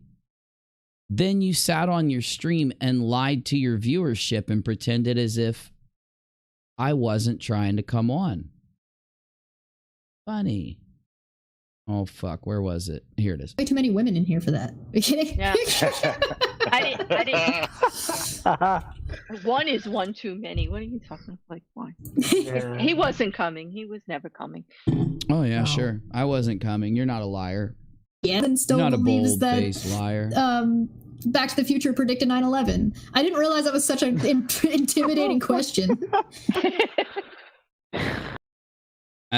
I don't believe Back to the Future predicted 9/11. In fact, the end of my video states that. I debunked it, Chesh. You didn't watch my video, did you? You just read the title? Wasn't it did Back to the Future? Wasn't that the question about the whole video? Did Back to the Future predict 9/11? The answer was no. The answer was, and I believe I played it the other day, about how these innumerable coincidences stack up, and we as human beings will try to make meaning out of those coincidences. And that's all it is. But when you study that aspect, you start to ask yourself if things are a little too real. That's the outro. The conclusion was that Back to the Future didn't predict 9/11. George W. Bush didn't have some evil power. It states it in the video. So you're lying about my video. I played the video, Chesh. You can go watch it. Any of you can go watch it on Unirock TV. One of my mods, I'm sure, can drop the link. Do we want to get the translation out and let you fucking read it, Chesh? Is that going to help? They talk about you a little, then Misha, then Katie's kid. 5:30:15, they talk about you a little, then Misha. Okay, at 5:30:15. Fuck, did we skip it? 5:30:15. Okay, got it. So she feeds dogs chocolates. Who cares what she thinks? Okay, here let's see if we can get if he actually wanted to show any proof of any of us lying, he could do so. And I've done it this whole stream and yesterday. I mean, I've shown so much proof of you guys lying. If you really, if you were telling the truth right now, you would pull up the things I'm showing and explain how you didn't lie. You guys won't pull up the clips I'm showing because you know it exposes you as liars. he could do so in like a 10-minute video rather than a live stream. And he could have come in here. He could have talked to me on Friday. You ran on Friday. You did. You admitted that. So you're just lying again? Okay.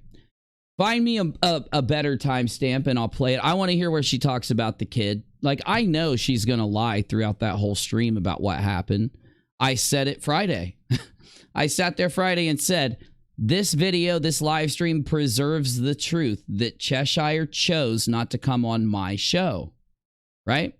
We waited for her. She said that she said she joined the stream. This is what she put on Twitter. She joined StreamYards and her mic wouldn't work.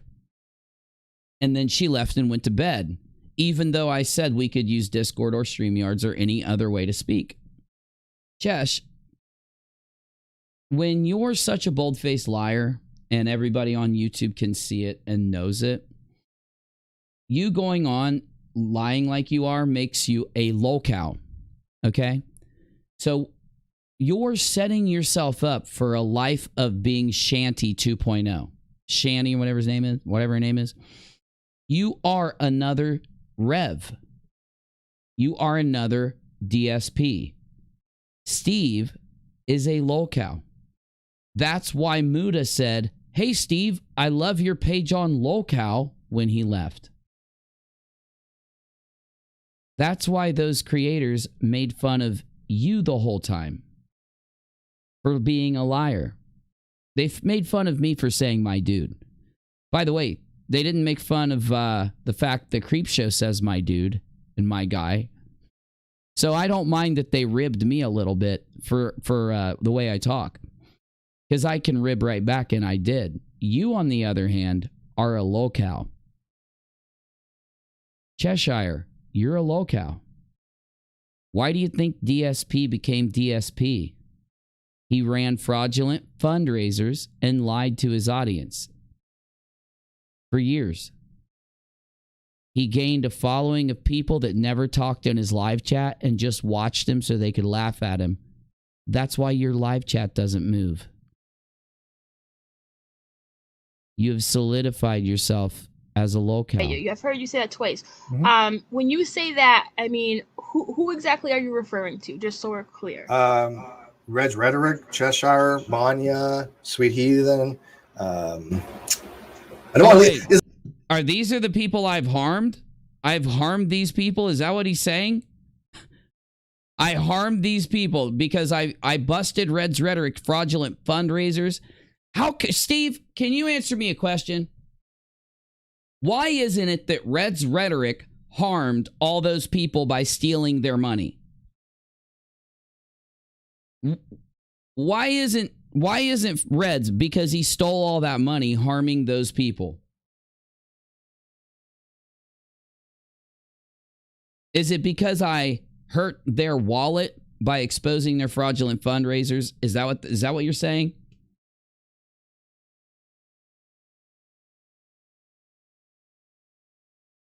$91,000 views is only why they have to point it out. Oh, that was a lot. Those are my smallest videos, Dad. 91,000 views, that ain't shit. Who has more views? Your Back to the Future video or Chess Liar's whole channel? I think my Back to the Future video. You're probably right, Busy Svindom Rhetoric. But don't let her tell you that that's a bad video. That's a fucking masterpiece. That's what I was famous for. Literally famous.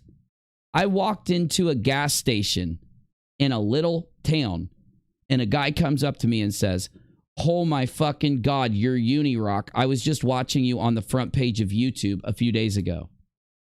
2017. I've talked to PewDiePie. Me and Pewds hang out sometimes. I'm not lying. The clip exists. Go watch it.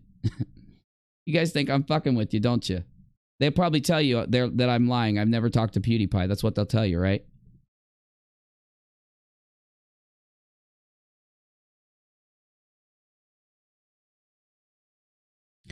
This is sad. Little Red is laughing because she watched Aaron make fun of Waxy so bad. Am I the only one that thinks that's not what people should do? Why is she making fun of Waxy? Dragged her for making a second... Jill, it's because they are harassers. Waxy questioned Nat and woke up that these people are lying to everybody. And now they're doxing Charlotte, doxing Waxy, and harassing them just like they do to Katie and me and other people. That's what they are. There's TEASPIRACY. Hi, TEASPIRACY. And yes, anybody that goes at Waxy is evil. Waxy is one of the nicest creators I've ever talked to. And I mean this from the bottom of my heart. As long as she stays that way, I'm going to support the living hell out of her and Charlotte and anyone else that they're cool with. And I'm going to get them as much support as I possibly can while I'm on this platform because they are just fucking nice people. They are nice people. They don't do that shit. They don't make fun of people. They tell you what's really going on and they respect you. They're good creators. This is why EKC and them are making fun of them and shitting on them. It was sick what Little Reds has done to Waxy. Poor Waxy was struggling to talk about something and Little Reds wasn't interested and basically shrugged her off. It was sickening. Di says, 5:30:56. Listen from there and for a minute or two. They mentioned Misha, then Steve explains why they fell out. Okay, 5:30:56. Okay, we'll do, Di. And I know this is just such a long video that it's hard to get timestamps together, you know? So I know how it is, but I appreciate you and I want whatever timestamps you got. Steve said, oh, well, maybe using the word terrorist against anti-vaxxers, I don't quite buy. And it's like, oh, so you're going to accuse him of sexual harassment? That's not why she accused him of sexual harassment. Cheshire, you've lost your mind. We are witnessing Cheshire lose her ever-loving mind. She is losing her shit. Listen to her go. That's the go-to for you? Because we're naive about the mishandling. Oh, I gotta hear this epic fucking Cheshire rant. Cheshire, that's her locale name. That's her locale name. She lies so much. Her name is Cheshire. Her name is fucking Cheshire. He could have come and he actually... Okay, here we go. You know Here we what go. I have to say about it. Beginning of the rant. Beginning of the rant. If he actually wanted to show any proof of any of us lying, he could do so, and he could do so in like a 10-minute video rather than a live stream. And he could have come in here. And he could have talked to me on Friday. He could have done. You do know I have a whole bunch of 10-minute videos of you guys lying, right, Chesh? You haven't watched them? No, I don't believe you haven't watched them. I don't believe you haven't watched. I just showed some. Here, right here. Here's a oh, it's 17 minutes. I see what you did there.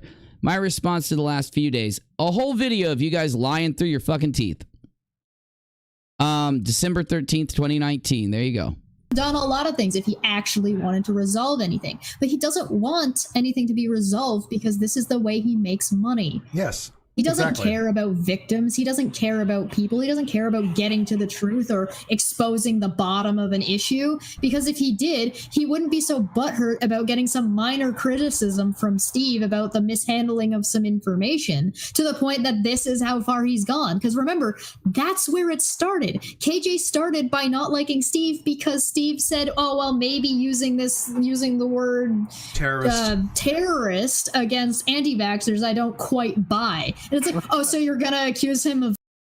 She's literally lied through. She's making up a complete story, a complete false story. I mean, this is kind of impressive. It's impressive, Jesh. You could write novels. You could write novels.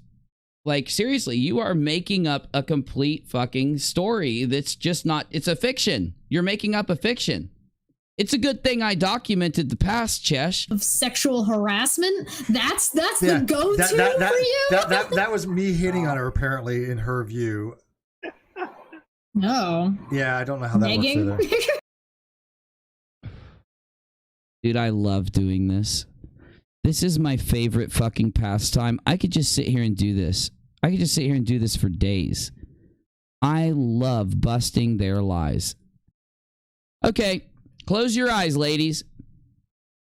I mean it. TEASPIRACY, everybody in here. Close your eyes. Actually, you're going to open your eyes and you're going to stare right at the screen. Now, you tell me this is him mimicking what he did to KJP when he SH'd her. Here you go. Let's take a look. This is him mimicking that night. Ready? Get ready. I want you to stare right into his eyes because he's going to do exactly to you what he did to Katie. I want you to decide whether or not you would have spoke up against him. Here you go. Somebody who wasn't going to be doing flat earth shit. Yeah. And you promised the entire panel hand jobs if you got on too. So there was that. I remember that. I remember the specific details of that. Tell you, I just figured though. I mean, just. Well, yeah, he did somebody who wasn't going to be doing flat earth shit. Yeah. And you promised the entire panel hand jobs if you got on too. So there was that. I remember that. I remember the specific details of that. Tell you, I just figured look, as long as it's dark, I just figured she can get it all the way at one time and everybody collected simultaneously. Yeah. Look in his eyes. Get ready. Get ready to look in his eyes. Let's see maybe we can just loan out the... Here's what he did to KJP that night when Kyle walked away from the microphone. Tell me if you feel intimidated or scared. Responsibility here, and we'll turn off the lights and play a game of Who's in My Mouth. I love it. Seems reasonable. We're gonna play the game. Whose penis is this? I said penis again, but again, I'm saying it live. I'm not saying it pre-show. I'm gonna try to avoid ever saying the word penis before a show, just so somebody can say Steve said the word penis while looking at me in the camera. Oh wait, and you watch his face. Now imagine he talks about his penis while doing this in an angry fashion. You have to be on the screen right now. There you go, Dick's on the screen. Stop talking for a second. Wait, no. Dick, just imagine. Stop looking at you. God damn it, Chess, shut up for a second. Dick. No, Dick. I'm Give me keeping Dick. it here. Give me Dick. There you go. I'm looking at you, Dick. What a good guy. Man, you know, it's that damned uni rock. That damn liar uni rock. Ooh. It's that old liar uni rock. Yeah, Chesh. It's not like we sat and asked for the link directly from you guys for the entire time you were live. No. It's that damned uni rock guy. Now, Oh, I forgot. You know what? I haven't done this all night. What would you do if you were Katie and you accused a guy of sexual harassment and his friend said, I want to sexually harass Katie right now, penis, penis, penis. If you were Steve and you thought that was a bad move, you would say, stop that. That's bad. No, you cannot do that to KT right now. Or would you do this? Here you go, Steve. Look, you're wrong. We thought we had it. I don't understand it. This doesn't make any sense. Wrong one. But anyways, So let's harass her right now. I want to harass her right now, okay? Penis. Penis. Oh, that's so funny. A second. That's so funny. Penis. That's so funny. You have my consent for everything. No, but I'm God, saying it to her. wow. I didn't give her my consent. Oh. If she watches this video, now I've assaulted her. Oh my God, you guys are so funny. Your comedy is not harassment. This is peak comedy. Oh my God. I want to harass her right now. Penis, penis. What the? That's the funniest. You should take Dave Chappelle's place, Steve.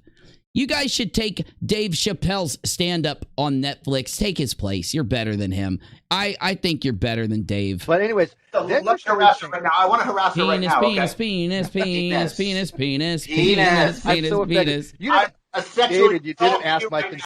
These guys are locals. Now I want you to look into his eyes. You tell me, is he joking or is he being creepy? Hey, I'm sexy. Woo! Look into my eyes while I say penis a lot. Woo! Penis. Woo! Woo! This is fun. Oh, penis, penis, penis, penis, penis, penis, penis, penis, penis, penis, penis, penis, penis, penis, penis patrol, penis patrol. But I want to harass her right now. Penis. Penis. Penis. Penis. You know what? You have David. You didn't ask. You know what? You have my consent for every. You know what? You have my consent for every. You know. Her and I didn't give her my consent. Oh. If she watches this video, now I've assaulted her. Now I've assaulted her. Now I've penis. Oh, I could do that all night and just watch them because they're not locals. They're comedians. They're not locals. I'm gonna head out, guys. I'm gonna head out. Thanks for having me. Love you. This was like a 5-hour stream. God damn. I don't have too many of these. Yeah. Well, they did 5. It makes sense that we do 5. Yeah. Thanks everyone for having me. At least you admit that you copy me, Chesh. And at least you admit you count the hours of my streams, Chesh. And at least you admit you watch all my streams so that you know how long they are, Chesh. You're my biggest fan. Nice to meet you, Christy. We love you. Yeah. Thanks for your patience, everybody. Cheers. Bye. Night, Anya. Yeah, TEASPIRACY without a crystal balls says TEASPIRACY is back as a mod on Yudi's channel. Yeah, Burb, I know. She's kind of a fan of Uni, I know that. And he's saying Steve wants. What are you talking about? TEASPIRACY just started coming around my channel, man. You are a liar, bro. I like having TEASPIRACY around, but I know TEASPIRACY just started chilling. Where do they get this stuff? They just make shit up. They live in an alternate reality. With her channel, which I did say yes. Like she planned on Uni being there. I don't know, but I did make it very clear. So actually, somebody sent me a screenshot of TEASPIRACY in Uni's live chat saying that she was going to give Uni the link behind your back. You know what this is, right? You know why Cheshire lies every time she talks, right? You know why. She has broken. She snapped. It's because of the pressure of the lawsuits that are against her right now that are real. The lawsuits against her are real. She's been served. They have gone lawyer shopping to defend Cheshire long ago. The parents, I can't believe they're still letting her on the internet. Honestly, I feel her parents are going to yank her once they start getting these giant bills where they got to pay people for all the damages they've caused, that Cheshire's caused. But also the other investigations that are happening out there against these guys, whether it's true or not that they have been asked to do voluntary interviews, I don't know. That's what I've been told.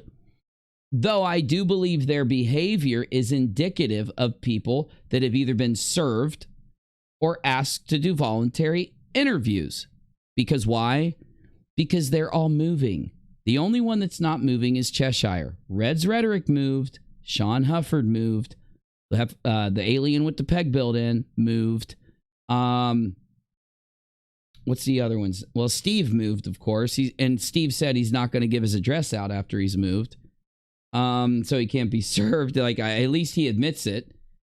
And I missed one of them who moved. Another one. Oh, no, wait. Red's Rhetoric. I said Reds. I didn't say Reds, did I? And Ilya. All of them moved. The whole fraudulent fundraiser bunch moved. So maybe there's a little bit of, how do you describe it, right? Maybe there's a little bit of miscommunication going on. Maybe Steve and Reds were the only one asked to do an interview, a voluntary interview. Maybe Tina Alcucci got asked to do a voluntary interview. I know factually that Tina Alcucci is dodging service from a lawsuit right now. I know that for a fact. So if she isn't, then why doesn't she let people know who her lawyer is so they can serve her? If Uni's lying, why doesn't she just let people know what lawyer to serve? Put it out. Put it out there if Uni's lying. I just leave. I literally have. Fine. I literally. And then they're all going to be like, "Oh my God, Steve ran away." I have it right here. Just FYI, our interview is one-on-one, no others. Okay, no Unirock. I understand. So how can Steve sit there and admit that he won't talk to me, but Cheshire's pretending right now, like literally, that I'm running away from them? How does that make sense? Are they that dumb? Now wait, you're literally hearing Steve say that he won't talk to me and trying to make fun of Unirock for running away. Yeah, that doesn't work, Chesh. It doesn't work. That's, you want me to find the screenshot and show it? No, I know. Yes. This was just, she literally said No, yes, we do. We do. We do. Okay, we watched this part. Let's skip ahead. Hold on. Okay, no Unirock. We're listening for them talking about Katie's kid, if you didn't know. Kind of a manipulation in my eyes, because you didn't understand no Unirock. And he was never going to come in the first place. Why not? Nope, Yeah. I wasn't. I didn't. Nope, you're right. Never coming. You're right. It wasn't Chesh denying me. Nope. And still believes Nope, that it wasn't Chesh denying me. Back to the Future predicted 9/11. I didn't realize that was Yep. such an intimidating question. Intimidate? How is it an intimidating question to play my video? What are you talking about? I debunked you. I played the end of my video where I debunked it. How is it an intimidating question? You lying is now an intimidating question? You just said people should debunk your lies. That's what I'm doing. So what probably happened is, if they give, here's the thing. So let me make this. Here it is. Okay, we found it. Okay. On this video here. So, if she, Steve. What? What did you say? I said half the last word and get us out of here. Oh, I'm not quite done yet, but getting close there. So if she gives the link to Unirock, and then I leave. Oh my God! Are you joking? Are you fucking joking, Steve? You not allowing me to be there talking to you proves that you're running from me. What? Are you this lost in the sauce? Am I losing my mind? You're sitting here saying, hold on, I'm trying to process this logic because he's so critically logical. You won't talk to Uni. You're going to leave if she gives the link to Uni, but people are going to think that you're avoiding Uni if she gives the link to Uni and you leave. They already know that you're avoiding me, dude. You just admitted it. You just admitted you are avoiding me. Your logic is insufferable. Steve's running from Unirock, right? Jesus. You are. That's the reason, right? But then no, you are. Right, absolutely. No, you are factually. You're factually running from me. Yes, factually. By us explaining this to people, somebody can make a video of this saying, "Hey, look, Steve said this would happen. This is what they're going." Well, no. Wait a minute. You just admitted that you are running from me, that you do not want to talk to me. That's what running from me means. Is he trying to act like it's only running if I join or something? So I have to join and then you have to disconnect to be running from me? No, dingbat. You could just refuse to talk to me and you would be running from me. Same fucking difference, bro. What drugs are they on? What, Lauren, I know, right? What are they on? What are you taking? What kind of crazy pills are you taking to where you sit and admit that you won't talk to me, but somehow you're only running from me if I join the call by being given a link? What the fuck? Oh my God, where's Menace? Get in here, Menace. Get in here and explain this. I'm losing my mind. I don't even get this. Yeah, they're fucking bananas. Thank you, TEASPIRACY. I mean, Steve is bananas. He's sitting here saying, but if I go, now I'm going to go. If TEASPIRACY allows Uni on, I'm disconnecting because I will not talk from Uni because I'm actively running from Uni as I'm speaking to you now. But they're going to twist it into me being actively running from Uni and not being willing to talk to him. Twist it? Twist it? What do you mean twist it? Butt face? You're just a butt face. You're gonna do, and then you can't trust TEASPIRACY, so she'd just be screwing herself. Well, what? No, we know we can't trust you and Chesh because you've done nothing but lie on this panel to the evidence that I've been showing all night. Steve, if you really believe this, Chesh, you will play this video. You will play the clips I've played. You'll go to the clips I've played and you'll play them. You'll show people the clips. You'll show people and you'll explain how you're not lying. Because it's impossible. I mean, unless you've got magical, you're going to get up there and you're going to pick a Harry Potter, so you're going to get a little Harry Potter wand. Bibbity boppity boop. We're not lying. That's called being in a cult, Chesh and Steve. You're in a cult.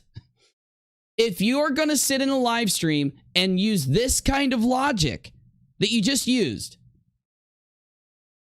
I'm actively avoiding and running from Unirock. I will not talk to him. Okay?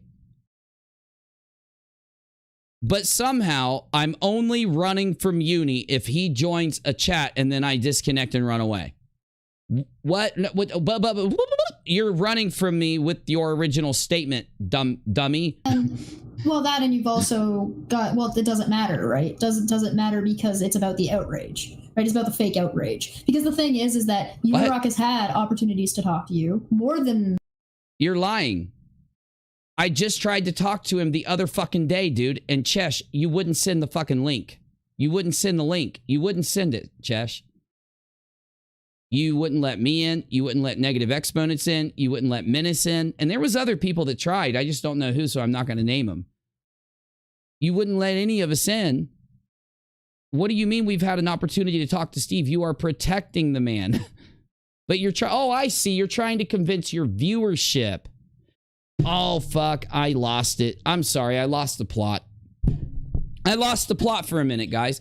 I forgot that the only reason she's acting like this is because she thinks that 220 people are watching. She thinks there's really 220 people watching her. She's only got 20 or 30 people watching. The other people, the other 200, are there to laugh at you. Lauren says it's only running away if he doesn't admit it. If he admits it, it's walking away smugly. Just this one. He could have talked to you a year ago and fucking resolved whatever issue he had, but he didn't want. I did. I tried. I fucking challenged him to 4 debates. We've shared the emails. I don't know how many times, whenever you lie about it, on Twitter, that shows Steve turned down talking to me on debate channels, moderated channels. Because he wouldn't come to my channel, and it had to be a moderator. So we reach out and set it up, and then Steve turns it down, and then you guys go around acting like I won't talk to Steve. Steve, you're welcome here right now. Chesh, I'm solving this. You're welcome right now. You're welcome anytime you want. This isn't a game. I'm not acting now. You guys, I think you're insane or you're just lying for your audience. Because Steve, I'd love for him to join. so that I could play all of these clips for him of all of his lies, all of his bullshit. We are waiting on you right now, Steve. Come on. Publicly tweet out right now and say, Unirock, send me a link. I'm coming. You'd be here talking to me in seconds. But you won't fucking come on. I can't force you. I don't want to force you. You could just tell everybody, no, I'm not. How do you, by the way, hold on a minute. I'm getting caught in their cult logic. You just admitted that you wouldn't talk to me, Steve, but Cheshire is sitting here acting like I've had the opportunity. She's lying again.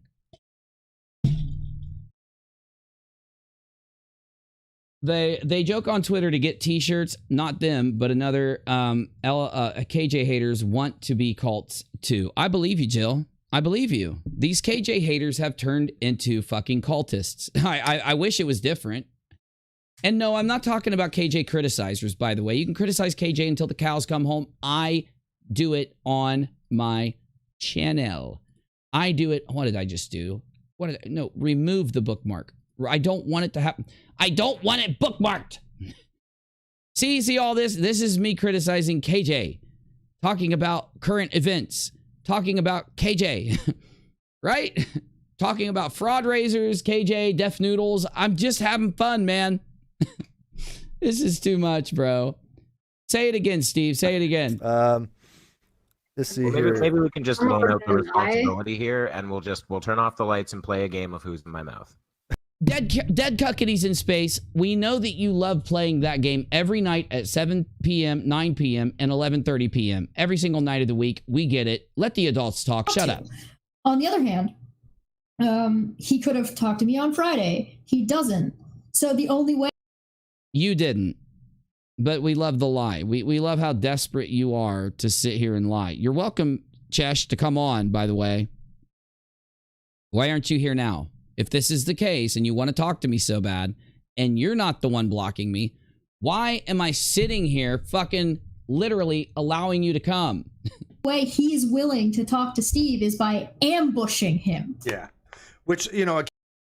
Who did what now? Ambushing? So you've now created the narrative, the lie, that it was going to be an ambush. It wasn't just known. It wasn't just I didn't just announce it as soon as TEASPIRACY told me. Soon as TEASPIRACY told me, I didn't announce it. Oh no, it was an ambush. Again. And like that alone is like a matter of... Yeah, it tells you that, you know... Shady. I mean, yeah, you guys are shady as fuck. You're lying. Go and show me where that... Can somebody want to pull the timestamp from my last stream where they're saying that this happened so we can show them what really happened? Oh my God, you guys aren't pathological liars. The lot of you, even this person right here, this dingbat. Currently watching the stream. Oh, we know. Of course. I was watching the stream. When was I watching the stream?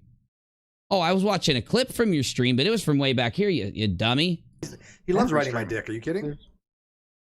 Okay, that's Steve, you're SHing me again. I told you, I literally told you, I swear to God, don't even act like I didn't. I told him to stop saying sexual things about me. Him and Red's Rhetoric. They do it all the time. I said no. I'm not joking. I mean, it is kind of a joke. But it's not really a joke because I did say stop talking sexually about me, Steve, and Reds. That's all they do. Reds put on the front of Bullinator's fundraiser document that he was going to push, this is a quote, I'm sorry ladies, I would normally not talk like this and you know it, push the shit up Unirock's ass. Red's Rhetoric 2020. Steve just said that I want to ride his dick. You wish. You wish. Steve, I'm with the love of my life. I only ride one dick and it's hers. Yeah, he's streaming the stream. He doesn't want to be on. Most of his subs are from my channel, it seems.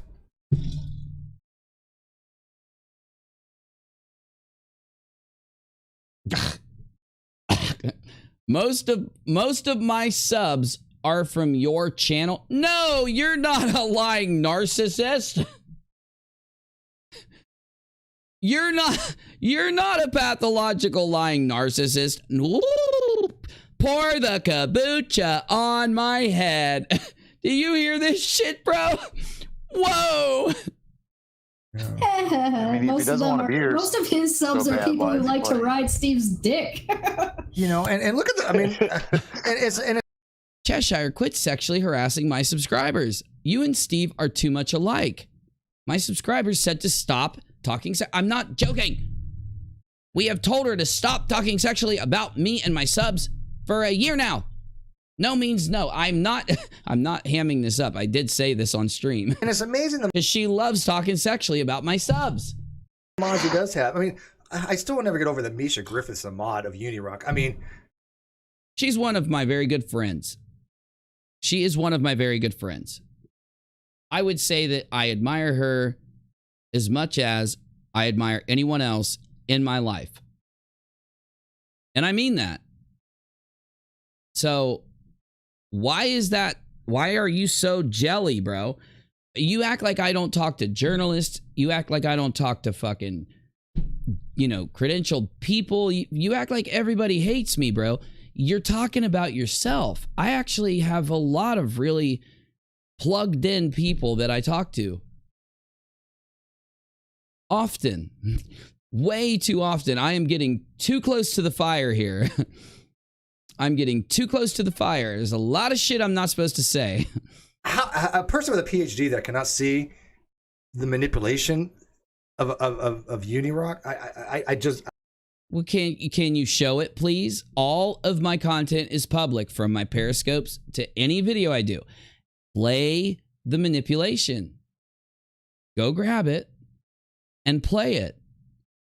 Don't cherry pick some shit where I'm not. Don't go cherry picking me just talking like I am now, reacting to you.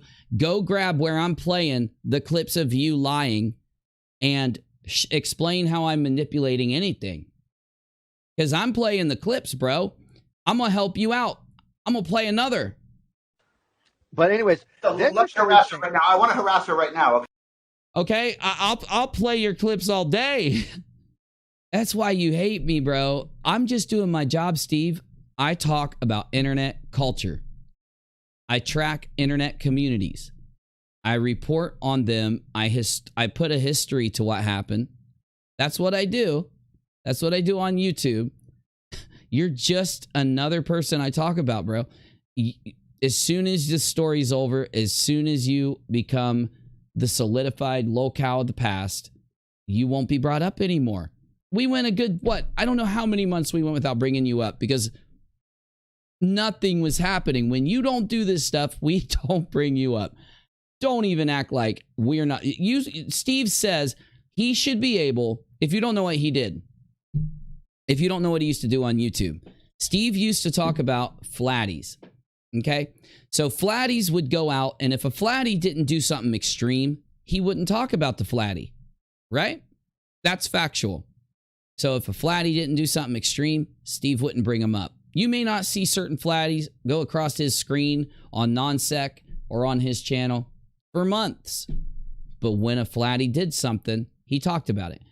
How are you not talking about every YouTuber out there if you say, now the difference is whether or not you're going to harass or lie or tell the truth, joke, right? Do you understand? It's the content. It's not the fact that you talk about something. This is days of our live streams, bro. This is a 1980s soap opera detailing the locale live streams that you guys do. Because if I don't do it, they're going to disappear. The history of comedy and extreme lying and narcissism that attracts the eyes of the people, it's going to be gone if we don't document it. That's what internet culture historians like myself do. I will never understand this, Josh. Yeah, not everybody's good at everything. You got PhDs who go into the same kind of manipulation, though, so it's hard to say. And it's, again, I remember what Cheshire, you're saying that a PhD isn't good at something. What are you good at other than lying? Lying, by the way, you can get good at it literally without trying, because it's